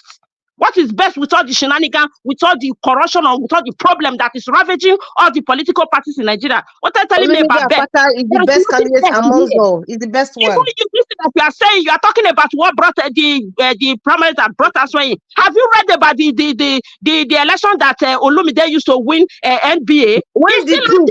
You people don't want to talk about it. Let me give you the gist about that one. Since you're asking, let me give you about that one. Since you're asking about Olumide Akpata's emergence as NBA president, my sister, you haven't done your research. Mr. Chris, please, can you answer that question? Because if I start talking today, please answer that question, please. Because I know how Olumide Akpata became NBA president, and I know the shenanigans that happened there. It was tribalism.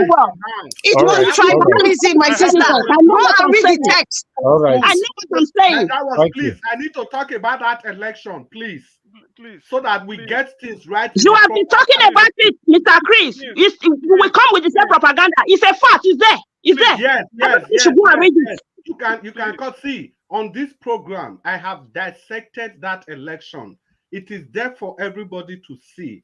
The vote Olumide gathered was more than the vote the other two candidates gathered. He got 18,000 votes, and the other two candidates put together got 9,000 votes. Until today, it is on record that Olumide's election has been the freest and the fairest and the most contested election in the NBA. Oh, really? Now, listen, please. That is not true. Listen, I'm speaking with facts and figure.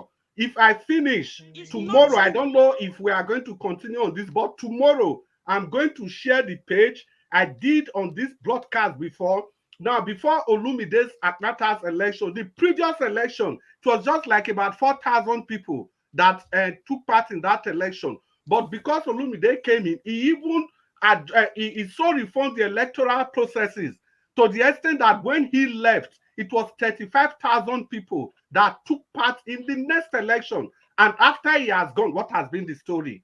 So please, this information, they are there, not on one newspaper, not on two newspapers. The day I presented this, I quoted 3 newspapers with 3 different links, highlighting how Olumide won that election. Thank you. So it is completely falsehood for any person to say, what about the election that brought him to power? We remember how somebody wanted to use tribe. We now understood that it was the other two candidates. It was tribal war against Barrister Osagbavo Olumide Akpata of the Labour Party. Please, that falsehood must be debunked. We shared the link. 3 different newspapers. They all cannot be lying. Please, the election that brought him to become the NBA chairman was free and fair. I've given you the quote. I've given you the statistics. I've told you how the election went before he came, when he was there, and when he has left. The man is a reformist. He is completely different. If the PDP and APC, if they are thieves, we cannot use that to extend that they are all the same.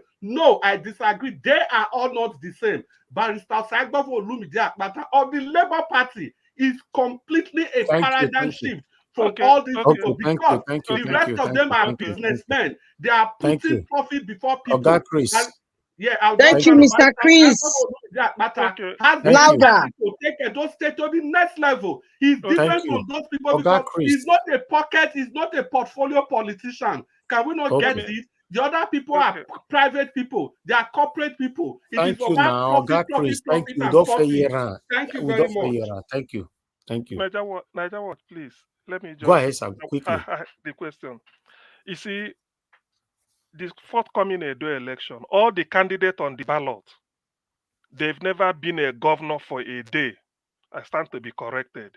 So they have 0 experience of being a governor. That's a fact. Now, Moderator, question I have for you is, because everything will be based on their previous, so they are coming for newly. Nobody will say, I've got experience, I've been a governor. So what skill and the ability do you think Olumide has that others do not have? That is those on the same ballot. I'm not talking about just name He the has one in Apga. he has Hold on, empathy. Okay, go ahead. hold on.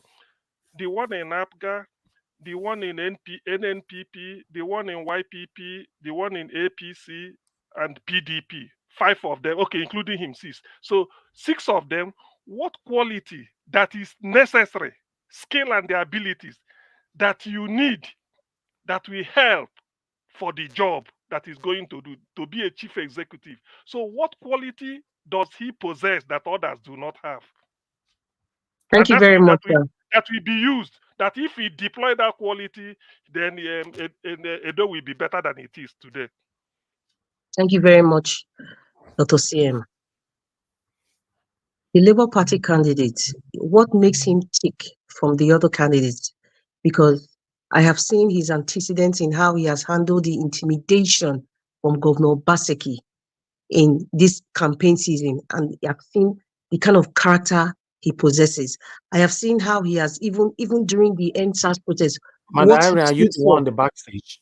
What he stood for with the federal government. Now we have this, people are saying end bad governance. The present NBA chairman has been silenced, but during the NSAS, what did this guy do? He said there will be representation for every victim of the NSAS pro bono for free. An NBA guy coming out, he's not even a son. Now, for somebody in the midst of the likes of Ozekome, in the midst of the likes of Malami, all those people, and he was being voted for, it tells a lot about the character of a man. It's not just having a BSc law. You understand? It's not just having a certificate in law or you graduated from law school. No. Or rather, BA law, not BSc, BA in law. It's not about that. It's about it tells about the character of that man. It tells about his leadership skills, empathy. Those things are one of the main ingredients for you to be a good leader. And him being the governor of Edo State with a man with such character and a man that actually even understands the state. I won't say 100% because me, I can't say I've been to every single nook and cranny of every village in Edo State. No, but at least somebody who understands the temperature of Edo State. Let me use that word, the temperature of Edo State to some extent compared to this Aso Ighodalo who has lived almost all his life in Lagos. I didn't say all his life before some people misquoted almost all his life in Lagos. So I'm just saying that, there's that empathy alone. That empathy alone. Madam Rita, from the instant. No, I'm asking a question, my sister. Dr. CM asked me a question. I'm trying to answer him. So I don't sell. Actually, I've said it before. He's a salesman. He's a man that is used to being in the board of directors, and he just talks. There's empathy. It's about profit. No, I am trying to compare now because you asked me what makes Olumide tick as a person. Very much. No, you are telling me. I ask you. I've answered your question, sir. It's okay now. Let me tell you. You see, the issue of being a chief executive of a state is about managing men. It's about managing resources, both men and material. Being empathetic, sympathetic, to me, that is good for charity work, non-governmental organization. That's one. Resisting intimidation, yes. But how does resisting intimidation translate into balancing budget? Because we are talking of managing a state. You remember there is internally generated revenue. There is money that will come from Abuja. Then you have the challenges of infrastructure. At least like we painted the Edo State. Obaseki didn't do anything. Therefore, everything is hopeless. So whoever is coming in, we have enormous tax. In other words, how does resisting intimidation means that now the infrastructural deficit, the poverty level, the unemployment level, and the number one issue in Nigeria, insecurity, although that is general because managing security apparatus come from Abuja. So what I'm trying to say is, from what you said, and then he has activist skill. Yes, activist skill will be good if you are playing opposition politics. But in this case, he will be the chief executive. So activism might not be necessary. That's what I'm saying. Then being empathy, you are showing empathy to the people. Yes, but what they want is the moment that road is still not tarred, the moment their salary, they feel that it's not paid in time. All those empathy now for mouth today. So what I'm expecting is a governor manages the finances of the state from Dr. CM. from what I've heard. So I want somebody that will make a Dr. difference. CM, Dr. CM, This you have given me more time. this Doctor, I'll give quality, you more time to really explain myself because there are more things that could make him be worthy of Okanotadebe Avenue. Because why I'm saying this is that why I gave the background that the good thing is none of them have got experience in managing, in being governor of a state. So they are all equal. They are operating on the same level. Assuming somebody is done first time and the person went to unseat him, they will say he had the experience. So none of them have got experience. So whatever they are bringing in ability and skill is what they did in their previous job or in their since they were born. So what I'm trying to say is that how then do you deploy it? How does that help to solve the problem of infrastructural Dr. deficit? CM, you are going like a textbook right now. You know, textbook is not the reality. That's what I see, with all due respect to you, because you are talking like a lecturer right now. You know, but sorry, I don't want to interrupt. Mr. Chris, you want to say something? Yeah, I just wanted to respond to Dr. CM. Now, Dr. CM, you know, Edo State politics, I'm going to say it here now. I just hope that Edo State politics does not lead us to creating unnecessary double standard. Because we've all talked about how Tinubu and his people, they are so hard-hearted that they don't care about the people they govern, the people they superintend over. But I'm in shock and in tatters that we are talking about empathy, not the center focus of governance. We are talking about road infrastructure and blah. See, it is only if you have empathy that you can see that these roads are bad. There are funds for this road. If I have empathy for the people I govern over, nobody will tell me to go and fix that road because I have empathy for them. If I have empathy for the people that I govern over, nobody will tell me to make sure that all public schools are fixed. If I have empathy, nobody will tell me to make sure that all the general hospitals are taken to a standard that everybody will appreciate, that will be acceptable to everybody. If I have empathy, I cannot get on a helicopter and fly all the way from Edo to Auchi. If I have empathy, I will listen to the people. If I have empathy, I cannot rule the state. I cannot rule the state. No, listen, Dr. Sen, please. I cannot rule the state for over 1 year without commissioners, without House of Assembly, without local government chairmen. I can't do all those. So empathy itself is the fulcrum of good governance. Without empathy, you can never do anything right as the sole administrator of a state or as the democratically elected governor of the state. So empathy, no matter how you look at it, is the fulcrum, is the centerpiece of governance. That is why in the Western world, they operate their governance system with empathy. That is why they carry the weakest amongst them along. Those that are jobless, those that are physically challenged, those that are the scum of the society, they make sure that the people that are well-to-do pay for these people that cannot do anything. So if we talk about empathy, please, let's be very careful so that we don't use Edo State politics to draw double standard, which is not Chris. necessary. Yes. Thank you, Chris. Okay, add this to it because we are talking of 6 candidates. Among all these other 6 candidates, do you think any of them has empathy? I've just said Olumide Agbata Osagbovo. Yes, has empathy. Yes, has empathy. Empathy. So the one of why, that's why I ask you, YPP, APGA, is it NNPP, PDP, APC? Dr. CM, those ones will not be at the ballot. I don't want to waste my time. Those ones. Are you debating me or are you asking me questions? No, I'm not debating you. No, Dr. CM, no, Dr. CM, this is politics. No, not politics. Not politics. Listen, Dr. CM, you are not moderating. If you want us to discuss I'm only asking just to know. Black Panther, on your camera, beg. I'm not here to come and be answering your question. You are not moderating. Okay. Can you allow me to respond so the rest of us can talk? You people should respond to each other so that other people can talk. You ask me, I ask you. Black Panther, you on the yes. Okay, if you like, you can ask me. Why? Because you emphasize the empathy. the way you want, the way it applies. The reason I emphasize empathy, Dr. CM, you get downplaying empathy in Wait, good governance. because now then you downplaying empathy with the I told you of good governance. So I have to make it very clear to the people that are listening I to us. explained empathy with Mr. respect. You are not making this conversation flow. You can't hold everybody hostage. When you talk, you allow that person to talk. Please, sir. Chris, there's nothing really. It's just that what I had wanted, if you had said, well, not of all the other candidates, they are not as empathetic as Olumide Akpata. It's okay. It's okay. Dr. Seth, you can't tell me how to say what I want to say, please. Okay, now. So which means at least to me, Olumide Akpata, with all due respect to him, he hasn't got the monopoly of empathy. Others also have it. So it's not an age over the others. That is my own. The issue was that you downplayed empathy. You downplayed the importance of empathy in governance.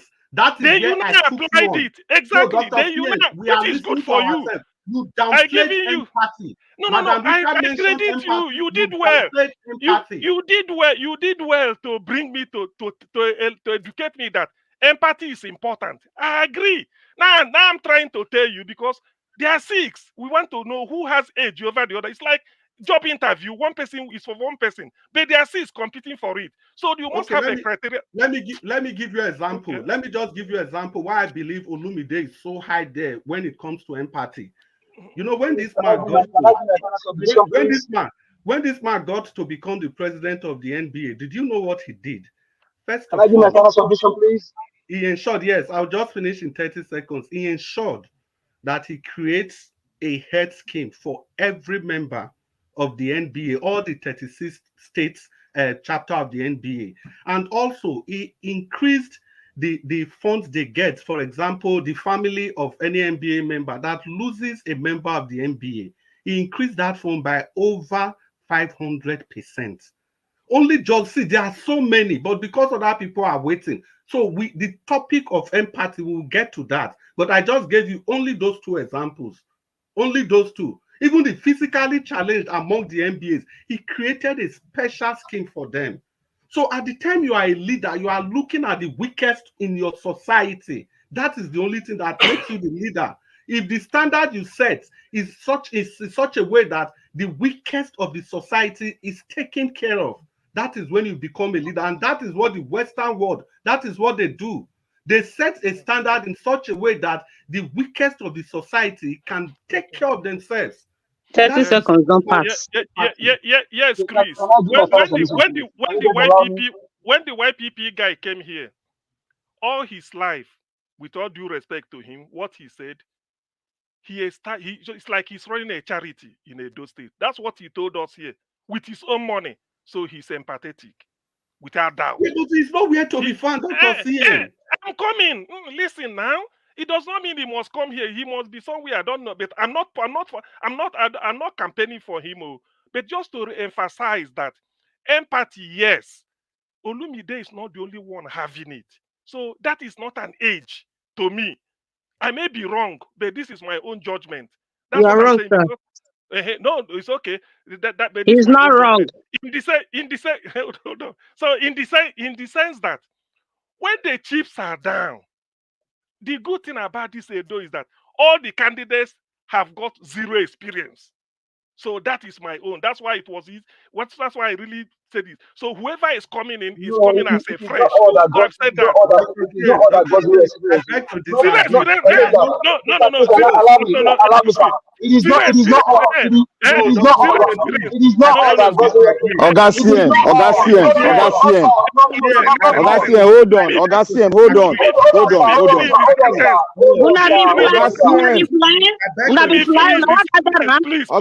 This is Edo State. This is not classroom. This is Edo State, not classroom.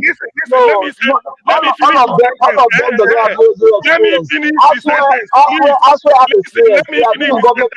I said 0 experience as a governor. That's what I mean. Zero Aswa experience as a is a governor in proxy. Aswa is a governor in proxy. He has been there for the past 15 years. He has experience. There is no That is provision not for governor true. in That proxy. is not true. It's not true. Listen. Nobody is a Okay, governor. Listen. listen. Hold on, hold on. Listen. Edo State is Ododo in Kogi State. Ododo in Kogi State. Edo State Ododo in Kogi 1999 State. was Oyegu. Who And Oyegu was once What's governor. the Oga difference? CM, you quiet now. You don't Was talk once since a now. You governor. quiet now. You quiet now. Igbinedion was once a governor. After Igbinedion, Osaremo Osumbo. Quiet. Don't quiet now. Osumbo, Okay, Oshomole. we have you. Listen, after Oshomole, Obaseki. So none of them has been a governor. Simple. We have you. But Aswa is a Aswa is a government proxy. Aswa is a government proxy.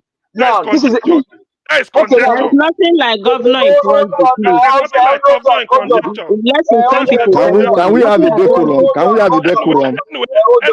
Can we have a decorum? Mr. CM, can you just put down your just relax, please? I beg, Mr. CM. Look at Ododo in Kogi State, and that's what Madam is saying to everyone in Edo State. Now, see, is Edo State. Some of us are indigenous Edo State. Well, I am so if you ask me why am I speaking, I'm a Nigerian. That's what I'm speaking. And this election of Edo State concern me as it concern you. So whether you come from Orion Junction or whether hey, this Edo State is not for all of us. And so when Madam told you earlier, what she's trying to tell you is that look at Ododo in Kogi State, look at Fubara in River State, and look at the handwriting on the wall. That's what most people are not getting. Obaseki came through who? Oshomole. Example is the 30 billion water sun project. Is there anything done about it? That is number one. Number two, Obaseki is living now. He's proposing as well. It is just common sense to understand that these guys need somebody to cover their tracks. It is just simple. That is just the simple logic that Madam was trying to give you guys and you're not understanding. Till tomorrow, have you had anything said by Ododo in Kogi State as a policy that is implemented for the state? Have you had this? Have you had? This is the wickedness. And now, when Mr. Chris talks about empathy, see, listen. You want to hold on, sir. You want to downplay empathy in governance when you have criminals all over the world. The very first Mr. Peter said Hold on, let me just finish. Hold on. Okay. Let's don't use the word downplay. That is permit me. Now, don't use downplay. I didn't never say I take it back. Oh, thank you. Every leader today in the country where I live, Black Panther will bear me witness. We see reference to Abraham Lincoln, Roosevelt, most of these great men. But for the paper that they gave us in this country where I live today, January 6th insurrection would have happened and nothing would have happened to it. But for that paper that we are struggling with in our country, that paper has been given over 200 years ago. And that paper came alive on January 6th insurrection. They could not do anything against that paper. That is where men that have gone for several years, they wrote that thing because they know that some people have madness, they have craziness. They want to dampen, they want to shovel the system. But with that thing, that paper, that constitution, they could not do it. Several things that you and I enjoy in this Western world, everything happened because their leaders, they first have this element called empathy and compassion to be able to now govern the people. The ones that are still in the long run, they disgrace them, they rubbish them. So my people, what we are driving at today is that if you look at the handwriting on look at the trace of Shomole or Baseki, now I swear, look at Kogi State, Ododo, Yabelo, look at River State, Fubara, Wike. River State is not enjoying peace today. Is that what you want for Edo State? Is your choice. Kogi State, no one policy at all that I've had about that they don't speak about in Kogi State. Is that what you want? And this is where we are saying that it is enough. All of this money bag policy, all of this come behind me, come and call my. Let's stop all of those things. Let us bring people that can do this job. And we have found. I personally, you are entitled to your choice. I am not against your choice, but I'm not against your choice, Mr. Ife. I'm not against your choice, Mr. Chimeze or what. I'm not against your choice. But what we are saying is, for us to get things right at this time, I have searched. I have come to realize that the man for the job is no other than Barrister Olumide Akpata. You don't have the guarantee either. Okay. Don't have the guarantee. That's my opinion. And so if I respect your opinion, respect my opinion. So I will not force. I am not forcing my candidate on you, but I have gone to see. I have gone to check, and at this critical point that we are today, the only person that I know. Okay, now we are talking about Paul. All of a sudden, you don't even know where. Okay, Paul, you've not heard about him. The other one that's the pastor, you've not heard about him. The other one that came to speak, people, Edo State, as it concern you, it concern me. And what I'm saying is the only person that I believe that can do this job for us is Olumide Akpata. It is not left for you to agree or disagree. Thank you. Thank you. Okay. Okay, let me say one or two things. Thank you, Nai. Thank you. Give us a mandate. At least you cited. How you go say you won't talk? Wait, me see him. How you go say you won't talk? Since now don't they talk for, I don't time me for 7-8 minutes. You don't they talk? Okay, talk. Let somebody else talk now. Whenever talk now. Mr. Blackwater, sometimes be taking it easy now. That thing sound like attack. You will say you want to say something. It's not an attack. It's not an attack. It's a straightforward then you say statement. it like I'm not that attacking now. him. You say I want to say something. Madam Irene, Madam Irene, Madam Irene, with due respect, please sit on your lane, please. I will not sit on my lane because I actually have something to tell you. Look, Madam Irene, Madam Irene, Madam Irene. I am supporting because of I did not come to address. I did not come to address you. I only told CM make you allow person talk. We're not fighting here. I'm taking it easy. Why is Madam Irene just aggressive? Don't tell me to sit on my lane. Don't tell me to sit on my lane. If you want me to sit on my lane, you to sit on your lane. Yes, I do on my lane. I do on my lane. I do on my lane. That's why I get the right to talk. There is accusation. See. Wait. Give us a mandate. I beg no talk. I beg no talk. Let her talk. I'm not playing tribal politics here. I am not supporting. Let her talk. It's funny that you drop that message in the comment section. Don't drop message about me like that next time. Are you done? I am not doing anything tribal. Don't drop such message. Are you done? Black Panther, please.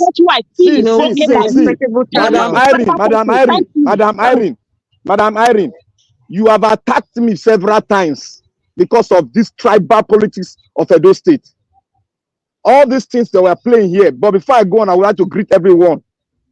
Everyone, Nigerian, God bless you. Mommy Diaspora, God bless you. Let me talk now. Don't display me, please. No. Hold on, sir. I have spoken. CM wanted to respond to me. You should allow him to respond, and then you can see. The response here will give. Wait. Please, you are spoken. Forget about response. No. That's not fair. No. See. Forget about response now. What your own say? Let him speak. Black Panther, he's right. You should have waited for Dr. CM to respond. He's right. We've been talking since now. We've heard what he has been saying since now. No. Let CM speak. CM, let Dr. CM speak. Dr. CM was responding. Okay. Thank you very much. Give us a mandate. Thank you. I like at least you cited the example to buttress your point. We all know that Nigeria has 36 states. You mentioned the River State, Fubara and Wike, because of Wike chose Fubara, and look at what is happening. Then Ododo, Yaya Bello, I think Yaya Bello chose Ododo also, and then probably Kogi is not better off for it, hopefully. Well, since there are 36 states, let me also cite from Nigerian states to buttress my own point. Let me start with my state of Anambra. Peter Obi performed excellently well in Anambra. He was told to bring a successor. He brought Willie Obiano. Everybody hoped that it will be the same way. Obiano is answering questions in the EFCC, meaning that it does not necessarily follow. Everybody will be his own man. Number two, in Enugu State, they've been doing it. There's a guy called Chima Nnamani, 1999 to 2007. He brought Sullivan Chime. Today, Chimaro Nnamani had a lot of property seized. Not Ike Kweremado, the one in UK serving prison sentence. He has a lot of, because he built even a Renaissance University, just like Okorocha was doing. In the end, the EFCC is looking into it. They've seized all those things. It belongs to Enugu State. And because of that, he has I think he forfeited, if I'm not mistaken, Cosmo FM, a lot of things. But Sullivan Chime, whom he chose, nothing. That one is just quietly practicing, go back to his chamber. So it does not necessarily mean your successor will behave like you, unless the person want to. That's what I'm trying to point out. Number three. Now let us go to this state. How do I forget the name? Let us go to oh no. Why do I keep forgetting the name? Okay. Let us go to what is it called? Akwa Ibom State. Akpabio served as a commissioner under this man that they named the airport against, Obong Victata. Victata was 1999 to 2007. Akpabio was his commissioner. Later he chose him. Akpabio now became a governor after Victata, and after Akpabio was instrumental in bringing the guy that left. Why do I keep forgetting the name? The people of Akpa, this guy has a case with EFCC for stealing their money just because AP is just in APCC government. So because if you enter APC, they change you. But Obong Victata, they have to name a port. They say he's the best governor they've ever had. The man even expressed in one of his interview that he never knew Akpabio will just be this dubious to the people of Akwa Ibom State. So in other words, Victata was good. The person he chose from the others to succeed him never behaved that way. And the person that succeeded Akpabio, somebody Emmanuel, forgotten something Emmanuel, that guy is just walking freely, nothing, just on his own. So the point I want to make with this three is this. Every governor, yes, you can choose for the person to succeed you. The way the person is answerable to what he does in office, it does not necessarily mean, it may be true in some states, but in others, it does not necessarily mean. That's what I'm trying to point out. Every other person, when you go in, a good person can choose somebody good to succeed in. The person will misbehave and start being a thief, like in Anambra, Peter Obi and the Obiano. Now, a bad person may finish in the hope that maybe he used the person to come in. When the person come in and perform better than him, people will now say, okay, the other one is the person answering question with TFCC and with so many things. Why the other one, the person he brought, finished cleanly, in Nigeria, cleanly, even if we anything, especially if you're on the opposition party. So give us a money. That is only where I want to respond to that. So in Edo State, that's why I don't always like to put discuss Obaseki, because Obaseki is not on the ballot. Whatever Obaseki has done, I think I've said it here, then let me repeat it here again. Please, I can volunteer one paragraph. Let us write letter to EFCC to tell you that I'm not, because I hate fraud. As much as maybe I'm supporting Aswe to take over, let us hear, I volunteer. We can compute a letter, keep it, petition, I will contribute. If I say then I'm supporting, what is it? I volunteer one of the paragraph, or even if it's opening, then we put others. So keep it ready, we submit. If he steals one kobo of Edo State, let him go and proven. Let him go to prison for it forever. Not even just lifetime till he because I don't support that. If that's what I'm saying, but that does not necessarily mean that because he did all those things, the person taking over from him must do exactly the same thing. I've given you evidence it happened in Nigeria. These are states. So that is the only thing I want to contribute. Dr. TM, it's unfair for you to. I have to respond to that. I'm sorry, but you cannot say that this person has worked closely with him. Willie Obiano did not work closely with Peter Obi. He didn't. No, he did not. I'm just going to give you a difference now. But also, Obiano has said it's not a this is not a difference. speculation. They worked together. Why? So what are we talking? So it's like you're contradicting yourself. No, I'm not contradicting. Why Peter Obi brought him was because they were together in Fidelity Bank as executive director. Peter Obi felt this man, I've worked with him, he's good. But there's something that we're experiencing in Edo State. It's called imposition. It's called imposition. Governor Bassey has imposed PDP on the faction of PDP. He imposed. You see now, the response of CM has passed 7 minutes. You see now? Okay. You see his response has passed 6 minutes. No, it's my fault, that matter, because I responded to him. No, it's not your fault. I've been timing him. A response should not be more than 3 minutes. Or 2. He's still the same in position because Peter Obi brought him. He was told, bring somebody, we vote. So he imposed him. He was given that in fairness to him. But Mr. CM, that is okay. Impose. Don't do. It's okay. Then take the floor, please. We thank you, everyone. May God bless everybody that is here today. It's my joy to see everybody has spoken well. I was excited when I was listening to everyone, but when we started putting fracas into the whole issue, and we are sort of having sort of I don't know whether it's a complex situation. I don't know. Because this Edo State is a state and Nigeria is a country. And we all know the tradition of Nigerian politicians. So all these books, everyone is like the books CM open. That books no go work. It no go work because we don't have a structure that will command and direct the political situation and giving the power to the people. We don't have it. So let us not open any book to lecture people. Let us follow the physical experience each and every one of us have, and we have seen with our eyes. That is how we can deal with this issue. Madam Irene spoke eloquently well. I listened to her in the first meeting. But when she started digressing and started, standing her ground and very, very aggressive in my own notes, in my own word, aggressive. That was where I have to go and listen to her past. I recollected her past view on this political scene in Edo State. Now, Madam Irene, I'm not attacking you.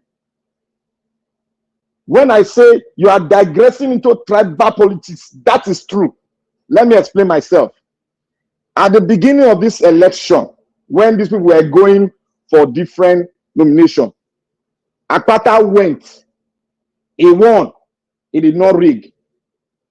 The other man in YPP did not do any election, but he was unanimously chosen. APC, I don't know how they did their own, but I know he was unanimously chosen.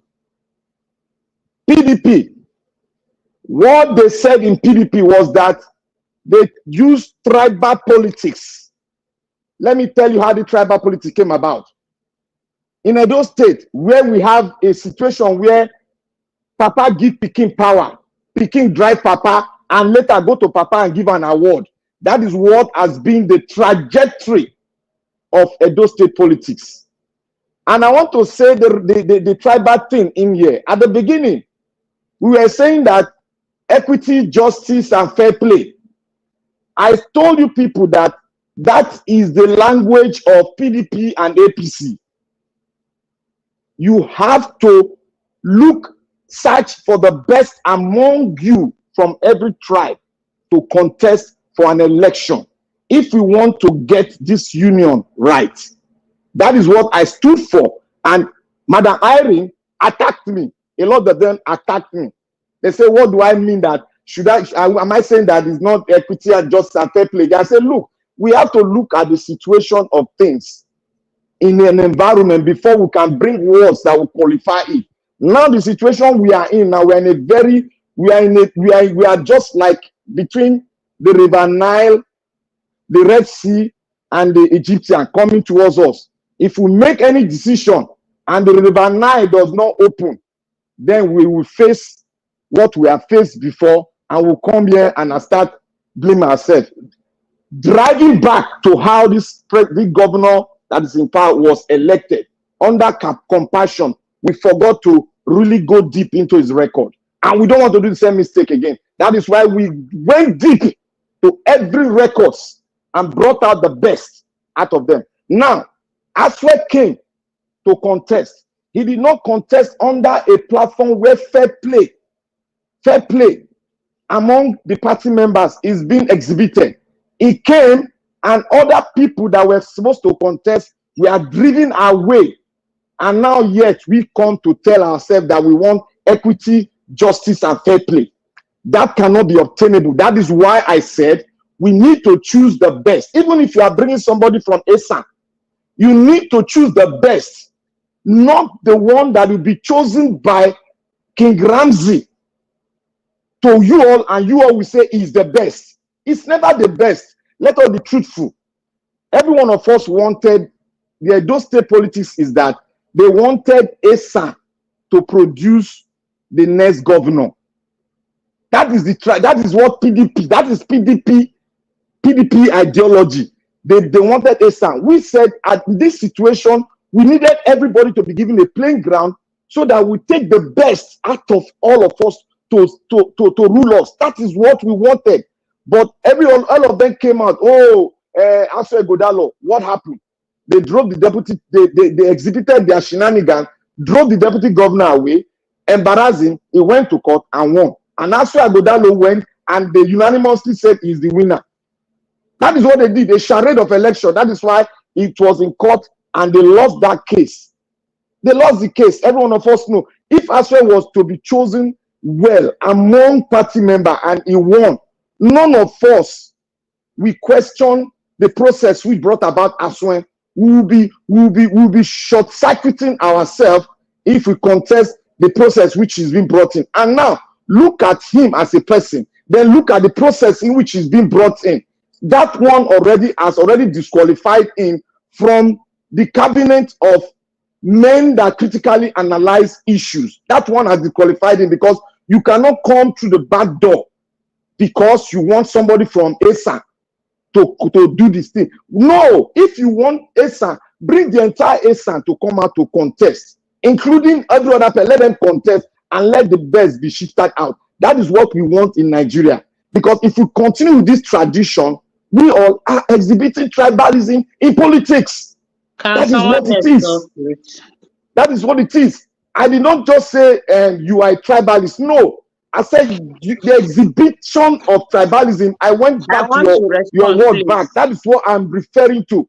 And that is saying that's why you are standing your ground. I swear all Nigerian politicians, Olumide Akpata, you are questioning him, his character. How can you question the character that you know was the president of NBA and you know his track record? You said he's part of the politicians that have damaged Edo State. That is what you are saying. That is wrong. Let us critically analyze issue. Let us not be biased. I don't put word into my mouth. I never said it's among the politicians that destroy Edo State. I have never said that. I never said if you say all of the politicians in all the parties in Edo State they are the same thing, that is equally what you are saying. You must not put that word, but that is equally what you are saying. You cannot discredit a man, an NBA man who came out without no corruption. Can you round up so that another person can talk? Let me round up. And talk for 7 minutes. Let me round up, madam. I'm not going to fight you. I will tell you something. I'm not the tribal. If it's a man, when I say it's a man, I say no be a man because of position. I stand my ground because we cannot do the same mistake again. It is not all about Esan or Esan who produce anything. Ambrose Ali came in. He was the best among that part of the state. And he made sure that he did it very well. All of us were proud of him. Nobody thought about whether I come from Esan. But now, the situation is not all about Esan or Esan. It is the best person in Edo State should rule Edo State. PDP have always done this godfatherism for too much. You people are following them because they are pulling somebody from your tribe to come and contest. That is what we are doing. We are not vetting at all. Thank you. For your information, Mr. Blampata, you don't know if I'm from Esan or not from Esan. Don't quote what you don't know. First of all, I am a dope person just like you. That is to state that clearly. Number two, I never said Olumide Akpata is among the people that among the politicians that spoil Edo State. I always said that quality that you people are not seeing in my candidate, probably that is not convincing you. I also have a lot of things in him that is not convincing me. I said, if I am to choose, if you are to tell me to choose or not to choose, in fact, to re-elect candidates that will be on the ballot, probably with everybody that will be out there, they might not even be the one that I would prefer to be there. But they have done their primary, they have left us with these people we need to choose. That aside. And one thing I want to say, you're always hitting on this issue, tribal. See, let me tell you, if you don't believe in rotational governments, I respect it. That is your own way of playing your politics. You don't believe in rotational political system. I believe in rotational political system. For peace, for equity, and fairness. I will keep saying it. That is my own ideology. It might not be your own. I respect it. And I want you to respect that to me.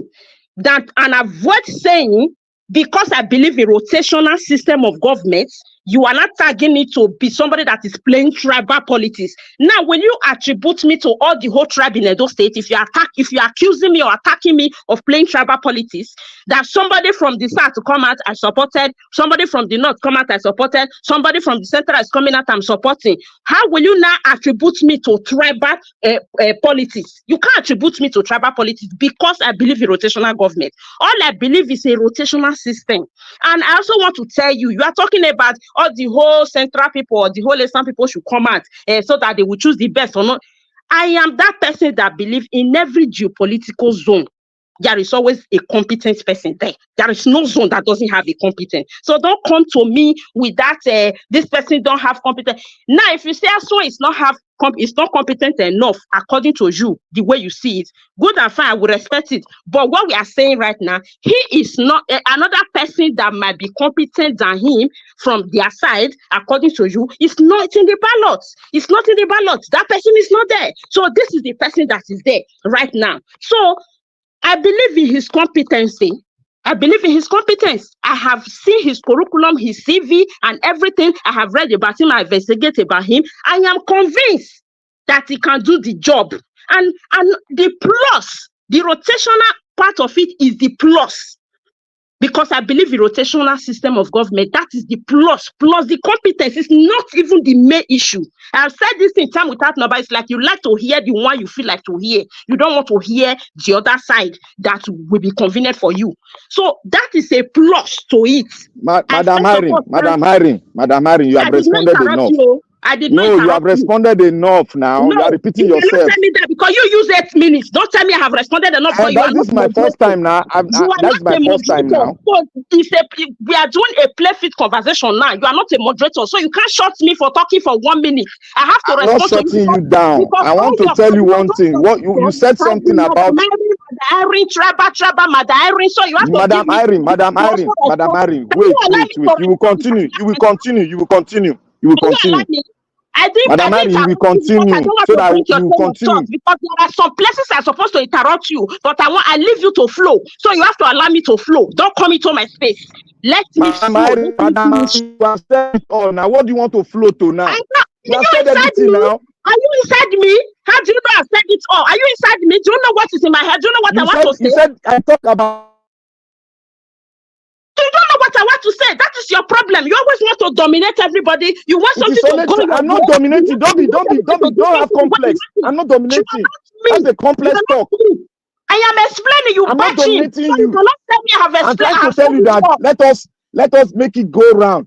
You have been talking now. You talk on tribe. That I've said it all because you are not inside me. I'm still explaining. I'm still talking. You come in and start telling me that I've said it all. How do you know I've said it all?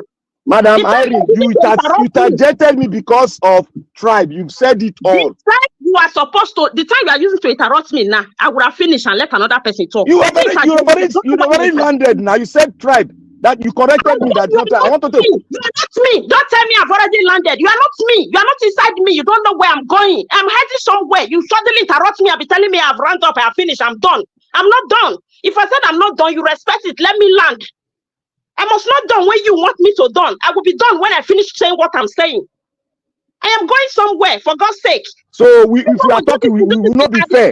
We cannot be fair if we are talking. You don't say what you want to talk. If I continue with your panel, I'm out of here. Please, can you allow Irene to talk? My sister Irene, just let continue. her finish now. Let her finish her talk. Please don't interrupt her. It doesn't look good. Please. Well, when you were talking, nobody interrupted you. Irene, please continue what you're saying. Hello, Madam Irene, are you there? I don't know if she's still here. I don't know. It's Irene, I think maybe she's off already. Mr. Nnaji, I don't know if you're there. Can anybody hear me?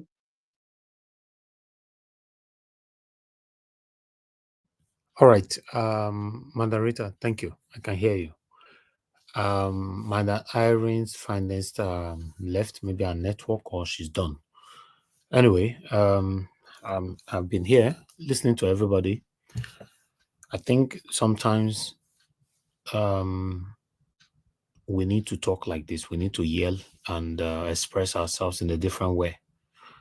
This one, the election is around the corner. So anyhow anybody express themselves at this particular time, I think everybody's right.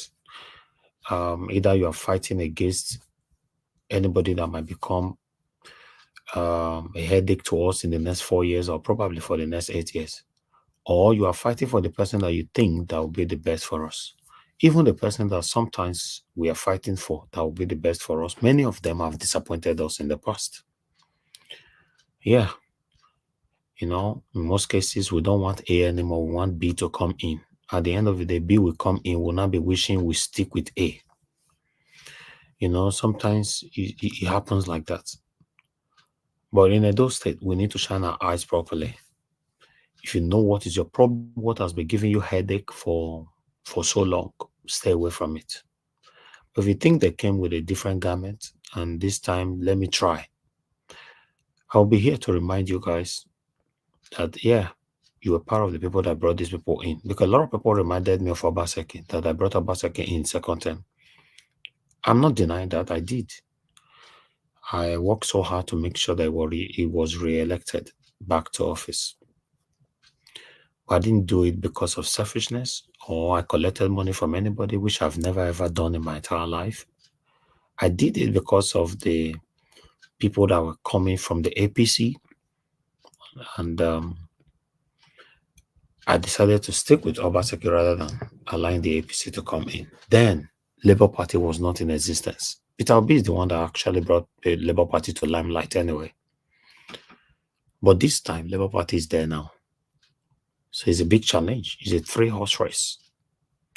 Although we have other governorship candidates, but this is a 3-horse race. We have Labour Party, PDP, and APC. Normally, if we need to be realistic to ourselves, APC shouldn't be in the race at all compared to what they've done to us currently in Nigeria. Then the candidate of Edo State governorship is not speaking to anybody. So that is enough for him to be ruled out. But because I'm not campaigning, what do I know? I'll allow you guys that's campaigning to do it by yourself. Just do it by yourself. I've done my part in the past, and I love the way you guys are doing it now. Without the heat, you cannot campaign for your candidate. Every hit that comes out from every one of you on this platform today, nobody's wrong. Nobody's right. You all are just doing the right thing. That's why I didn't come in. I was here. I'm not sleepy. I'm just here listening. Nobody's wrong. Nobody's right. You're doing the right thing because it's election period. You cannot allow other person's tongue to surpass your own tongue. Because next month is Edo State governorship election. You know what that means. As we speak, Edo State is smelling. We don't want anybody that will become the governor of Edo State again. I will continue from where we stop. Yes, I'm saying this with my full chest. Everything about me, Edo State is smelling. In fact, I actually saw a video this evening around 7 p.m. Somebody posted a video. God, somebody posted a video to a group where I belong, and they want to sell a land. Although it's not a land, there's an old house there, you know, somewhere in Sakbomba Road, you know, but they want to sell the house. Obviously, whoever that buy it, because it's on the road. Whoever that buy the house will destroy the house and use the land for something good. But what I'm trying to say is not about the house they want to sell or the land. Do you know that the person carried the camera to because I believe he posted the camera in the group, the video in the group, to give a better illustration to people that want to buy the land, to see the environment and the street and everything. Guess what? That video, Benin was smelly through that video. I have to quickly spray perfume before continuing watching because the smell was coming out from inside the video. That is how bad it is. Edo State is dirty. Edo State is smelly. For those of you that have corrected me in the past, oh, how you go say your whole state smell? And another state you they praise them because you don't have sense. Because if you have sense, you need to speak truth about the state so that whoever that comes in, Obaseki don't do your finish. Now who go take over from November? Who go win this September? Where you and I can be proud of our state. Now what they talk about, so now what they find. Edo State is smelly, it's dirty. Edo State is dirty. Edo State is ugly. The only place that is not ugly in Edo State is your house, if you have a good house. Edo State is ugly, for Christ's sake. There's another video that I saw last week. The King Square, popularly known as Ring Road. Do you know that big roundabout Ring Road? The potholes on that Ring Road now, the roundabout, is more than 50, if I'm not mistaken. The potholes on the Ring Road, the King Square. I saw this last week. For any of you listening to me, you are satanic and you want to argue with me. You know me, and me are not the light to go argue. If you all come here, come argue with me, I'll send my boys, may they go record and I'll show you for you. That's all. I don't know if I talk with fat. I talk and I'll show you. I talk, I show you.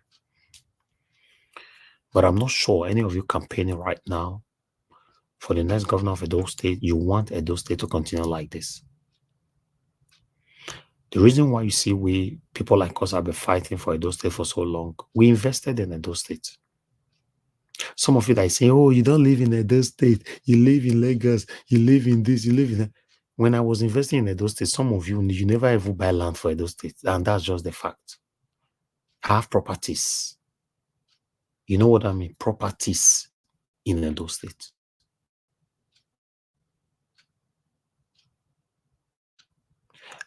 And it's painful for some of us that have invested in Edo State to be looking back and be regretting why we invested in Edo State. Yeah, sometimes we do. If we need to be realistic to ourselves or truthful to ourselves, we do regret that, oh, anyway, I tell you this thing, if I just don't do for Lagos or Abuja, if I just don't do for Lagos or Abuja, but it's not nice. The same way Lagos be state, now so Edo State be state. So the same way I'm praying every day, I'm working so hard every day to see a better Nigeria in my time. Same way I'm working so hard to see a better Edo State in my time. Although, for personal reasons, I decided not to support anybody this time. But you guys are doing the right one. Don't let anybody suppress us, oppress your tongue. No. The way Madam Irene talk for this platform today, perfect. The way Madam Rita talk, perfect. The way Black Panther way Concon later talk, perfect. The way Oga CNT talk, give us a mandate. Oga Chris, all of you now, we day here. All I noticed listening to you guys from beginning to this last minute is that nobody want grief for anybody. And that is how it be. I want to not see the way I take campaign for Peter Obi. I'm not saying. creating an enemy around myself and everything. That's why I tell the do. If we go verse, we more become enemy right now. No problem. We'll settle later. That's how you campaign. You don't do my sister, my brother when you are campaigning. So don't let anybody suppress you. Me, myself, don't worry. I not go. In fact, when it comes to rules, I go limit the rules a bit after between now to September. I'm not gonna fight, and I'm not interested. As long as the right person comes in. Because if not, I go remind you later so I not fight well and make this wrong person enter position. So you go all are doing the right thing. Although I understand at this moment there must be kind of slight disrespectfulness and all that, but don't take it to heart. Everybody will settle later. If they happen, will settle. My Edo people, we're gonna vote wisely. But it's very sad that I'm the one saying vote wisely. I'm supposed to take my stand, but it's better like this. If I was to take my stand, many of you for nothing they talk. They will not look like I'm oppressing you guys. But I want you guys to do what you're doing. So I think we should end the show right now. We're still looking forward to seeing Modokbawolo come to talk to us. Not on Nigeria Watch though. Rufa is calling him. Channels Television is calling him. News Central is calling him. Everybody's calling him. Me, I don't call him twice. He refused us. So that's when Godaro might come back to us here again before the election. Yeah, but Okbewolo is nowhere to be found. If Edo State want Edo State to continue to be dirty, if Edo State people want it to be dirty and smelly the way it is, but if we say more touch Rusha or Baseki, no. Baseki. Normally, how life supposed to be, I get things for my mind to talk, but if I talk, it go affect. It go affect some people when they campaign for their candidates. That make me not go talk. But not only thing I go remind Obaseki and IBC, the way the Edo people they fight for you for your second term, what Shomole they pursue you, where they deny you ticket for APC, you can move to PDP. Now my papa accept you to PDP. I don't want to go there. You were on your knees. You were on your knees. I have all these videos, private videos. You were on your knees. They accepted you in. For me, the only way you'd have paid them all back, all of us back, is by stepping on toes, not sharing money, but do the right thing in those states. I'm not in support of you sharing money for anybody. I don't care if you don't have my father or anybody. No. But you still did not do the right thing, Governor Obaseki. You didn't. Let's be honest. You didn't. That's why I like one thing about Madam Iris Finest. When I say Iris Finest, they come here. Now the year says she did campaign for Obaseki. She's campaigning for a candidate. Aswa Godaro. She know the mention Obaseki name. Because if someone go talk about Obaseki, she have a lot in her mind, but she's not interested. She's focusing on her goal. And for me, the only offense that Aswa Godaro have right now is Obaseki. Because anybody that really want to blame Aswa Godaro, what will you use to blame him, for example? Now Obaseki. That make us the praise say, we will not follow bad head pass road. It's very sad that our leaders are doing this. If I be governor, I don't fair talk. And some people fit in, now you never reach there. Not talk with you, enough you do. Listen, I know myself. If I be governor, I like to compete a lot in a positive way. If I be governor, I will not only fight to be the best governor that I've ruled Edo State. I want to fight to be the best governor in Nigeria. You don't get it. You can do this. But you that is listening to us from afar, you think that, oh, it's difficult. They talk and easy for your mouth. Now we they deceive ourselves. My brothers and sisters, it's not difficult.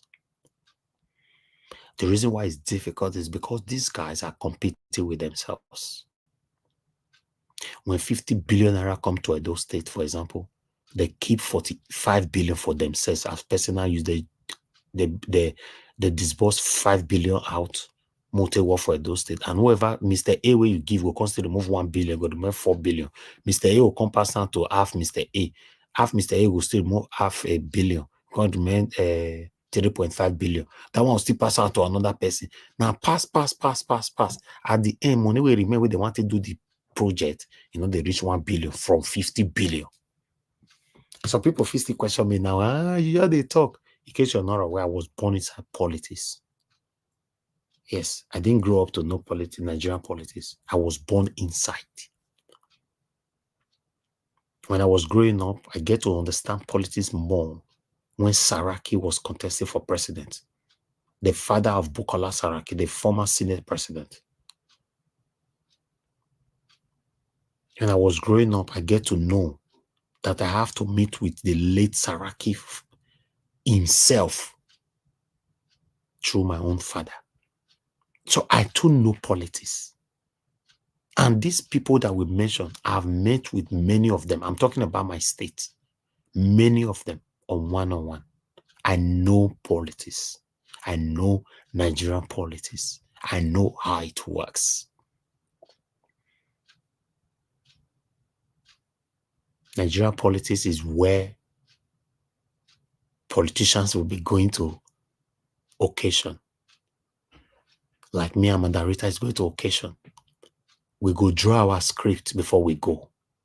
Mandarita, if we reach there, I go curse you, curse your papa, curse your mama. So me, you curse my papa, my mama, back. Go be like, say, I want to share my thing, knock you. They'll come, they hold us. More scatter everywhere. Say we'll be enemy. But we reach us, we'll come and discuss it all over again. I don't want to reveal things for you guys, man. I know politics. Now alone, now they see the surface, you don't know what is happening. Then we will not carry it to fly. Wiki and the other one, see the other day they fight for one party where they go, blah, whatever, blah, blah, blah. We would now be discussing it. Gullible Nigerians will not carry that one on their head. I know politics. I too know them. This, if you said there are things that people can brag about, I can brag about Nigerian politics. Say I too know them. But there are things I cannot be talking about. That's why I try to direct you guys, letting you guys know what these people be. It's unfortunate that some people still call in and all that, be telling us this person try, he be the try, he be the. What do you know? What do you know? These guys are just there. Most of them are satanic. As you see, as Edo State job be so. Both the ones that have ruled us before and the one that is about leaving the office and the ones that are coming in, all of them are dying at this moment. All of them.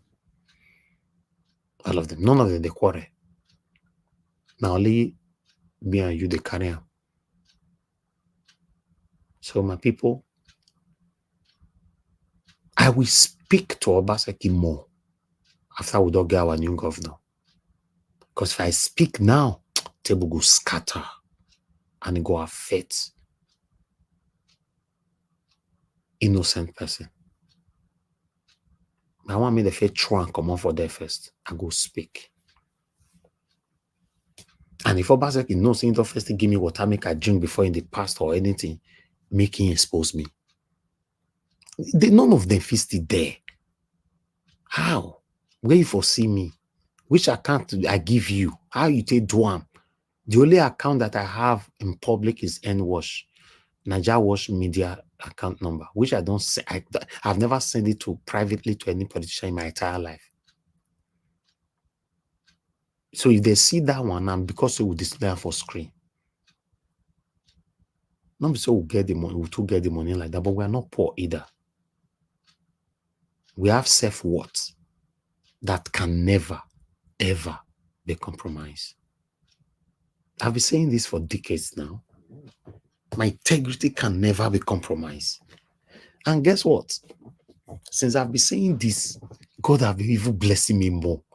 You know, so normally people feel they talk this kind of thing. You can't reach one time, you can't suffer, maybe it is a con rough, and wait till you be told so you don't want to do again, you can't end up doing it. No. God have been so faithful. Count your blessings and name them one by one. God have been so faithful. But I have my reasons to that. So I don't see any reason that will make me to go to those satanic people to collect money from them. Like that satanic, shameless old man traveled all the way from Dallas because of $5,000. Because of $5,000. So tell people we put you for hotel, consider they don't tire. They tell and say, I be like say you go back, or if election wants start, you come back again. And information have reached me now, say because election is next month, even though they announce I need to come back, they did not provide ticket anymore. And if they not provide the ticket, he cannot afford it. Yes, we know he cannot afford it. Somebody that is living in a one-bedroom apartment with all his children and wives. You cannot afford it. We know. You are a disgrace. You are a disgrace. Now he's already calling out Aswai. Change my life, oh. Change my life, oh. Change my life, oh. Because most people have seen Nigerian politics where you go to steal, to enrich yourself. It's not where you go to work for the people. My people, continue to speak. This is the time for you to speak for your candidate. This is the best time. We can't continue like this in Edo State. Nothing is working in Edo State. Nothing. I'm still not satisfied with the look of Edo State. I'm not satisfied at all. I cannot deceive you. I'm not. I don't carry camera, follow all the angles for Edo State. I'm still disappointed. I'm not just a man that talk on air. I go ground, I go there to see by myself. I'm still disappointed. Governor Sanwo-Olu, you can't dare. You talk about Governor Sanwo-Olu, you can't talk about Obaseki. Waiting now, waiting they breed that kind of child's play. No, waiting they breed that kind of child's play. Are they mates? Even the same Lagos will still talk say we are not satisfied. Lagos be like London for where those State be. What are you talking about? When some of you are doing comparison. How? What's wrong with you? What are you talking about? What do you know?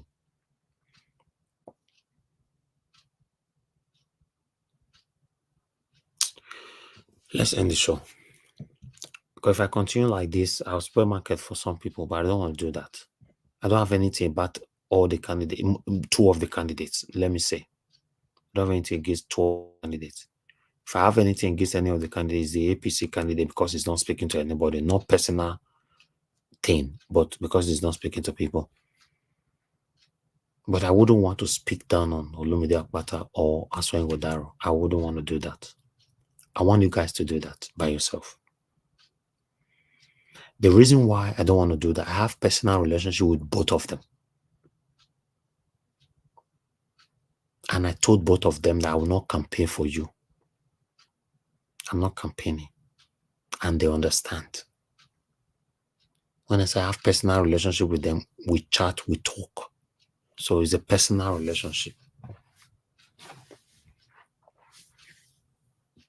You got someone that want to become a governor that will call you and be say, how far now, my guy, wait a day.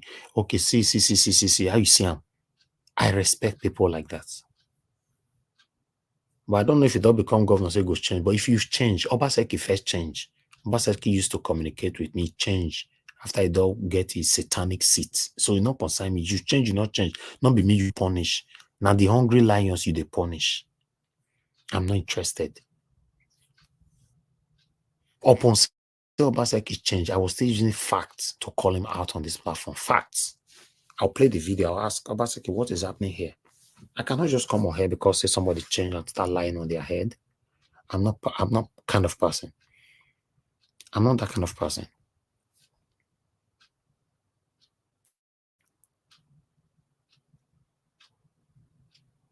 So let's see how it goes. Suberry, you say, how is he innocent when he has been with them for the past 16 years? Yeah, that's your job to do. That's what I'm saying. It's not my job. I'm not campaigning for anybody. I'm not campaigning for Lumide. I'm not campaigning for Aswin. Whatever weapon you guys have, this is the time to use it. After next month, it's useless. So I advise you, Madam Suberry, please reawaken that energy. Do it now. If not, many of you are going to regret later. Do the job. Do it. Because if I was campaigning, many people not go talk for this platform. Then you can't be say I be oppressor. I'm not saying that now I'm dealing why I stand with that. I was actually intimidator and oppressor during the time of Peter Obi, and I accepted it. I locked the whole area and I threw away the key. This platform was 100% just Peter Obi. I was the only person that did it. Yes. But I decided this time, the way everybody they talk to me, I don't like them. I don't lock everywhere now. You can't be like, say, no, I don't want to do that. So those of you right there, please do your own, do your parts. And let's have the best person. Next month. It's just next month. It's around the corner. Next month.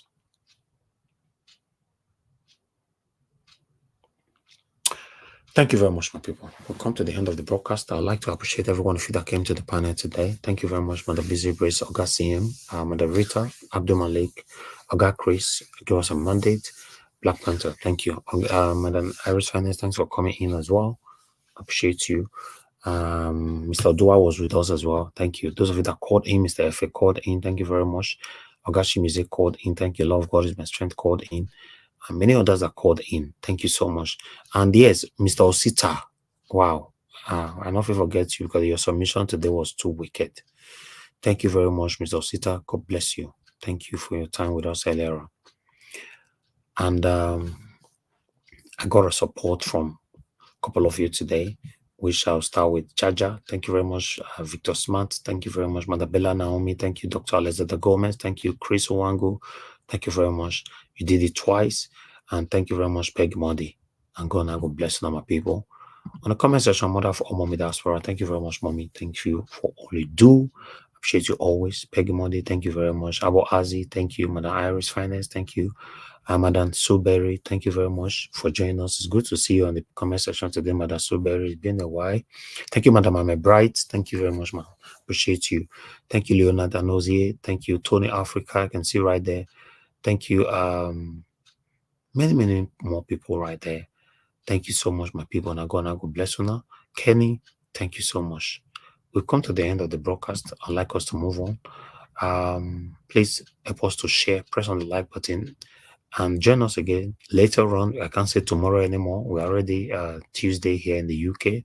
Join us later on by 6 p.m. Nigerian time, and let's continue from where we stop. My people, now go draw the curtain. Take care and have a good night. About talk by say.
you.